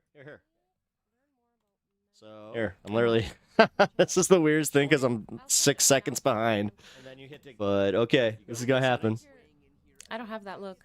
Report perks. Gift settings. I'm shadow banned. Oh, you can't see it, but it. Oh. 3 dots. Here, let me show you. Because the guy's loud. Is this because I'm Canadian? I don't get the same options you do? No, that's. Here, I'm literally. This is the weirdest thing because I'm 6 Look. seconds behind. Can you But see- okay, oh, this is gonna happen. I don't have that look. Gift settings. Oh Sorry, now shit! you Really? see it.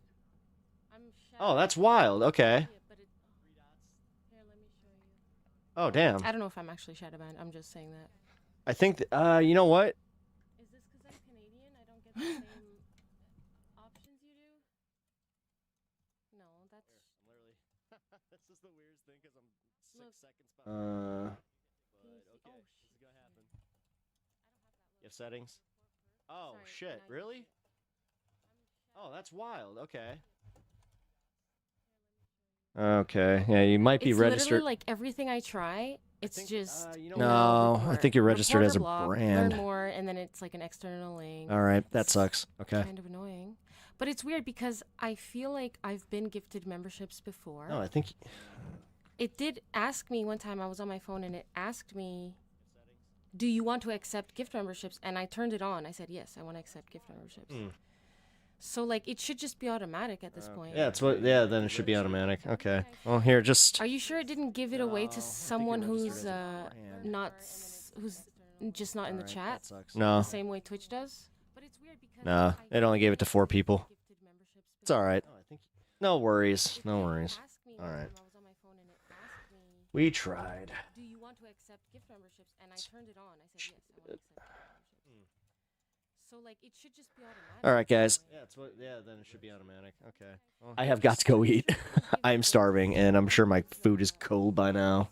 So, appreciate that, Honeybee. Have a good stream. It only gave it to 4. Try and pop in if I get bored with my anime, That's which unfortunate. I don't see that happening. Well, it's only like a half hour long, so. Yeah. Either Anyways, way. I'm going to put the link one more time in the chat. So if anybody in the chat wants to try Oh, and shit. grab a free gifted sub, that would be. I have got to go eat. Yeah. All right. I'm starving, and I'm Bye, sure Pep my food Talks. is cold. Thank you.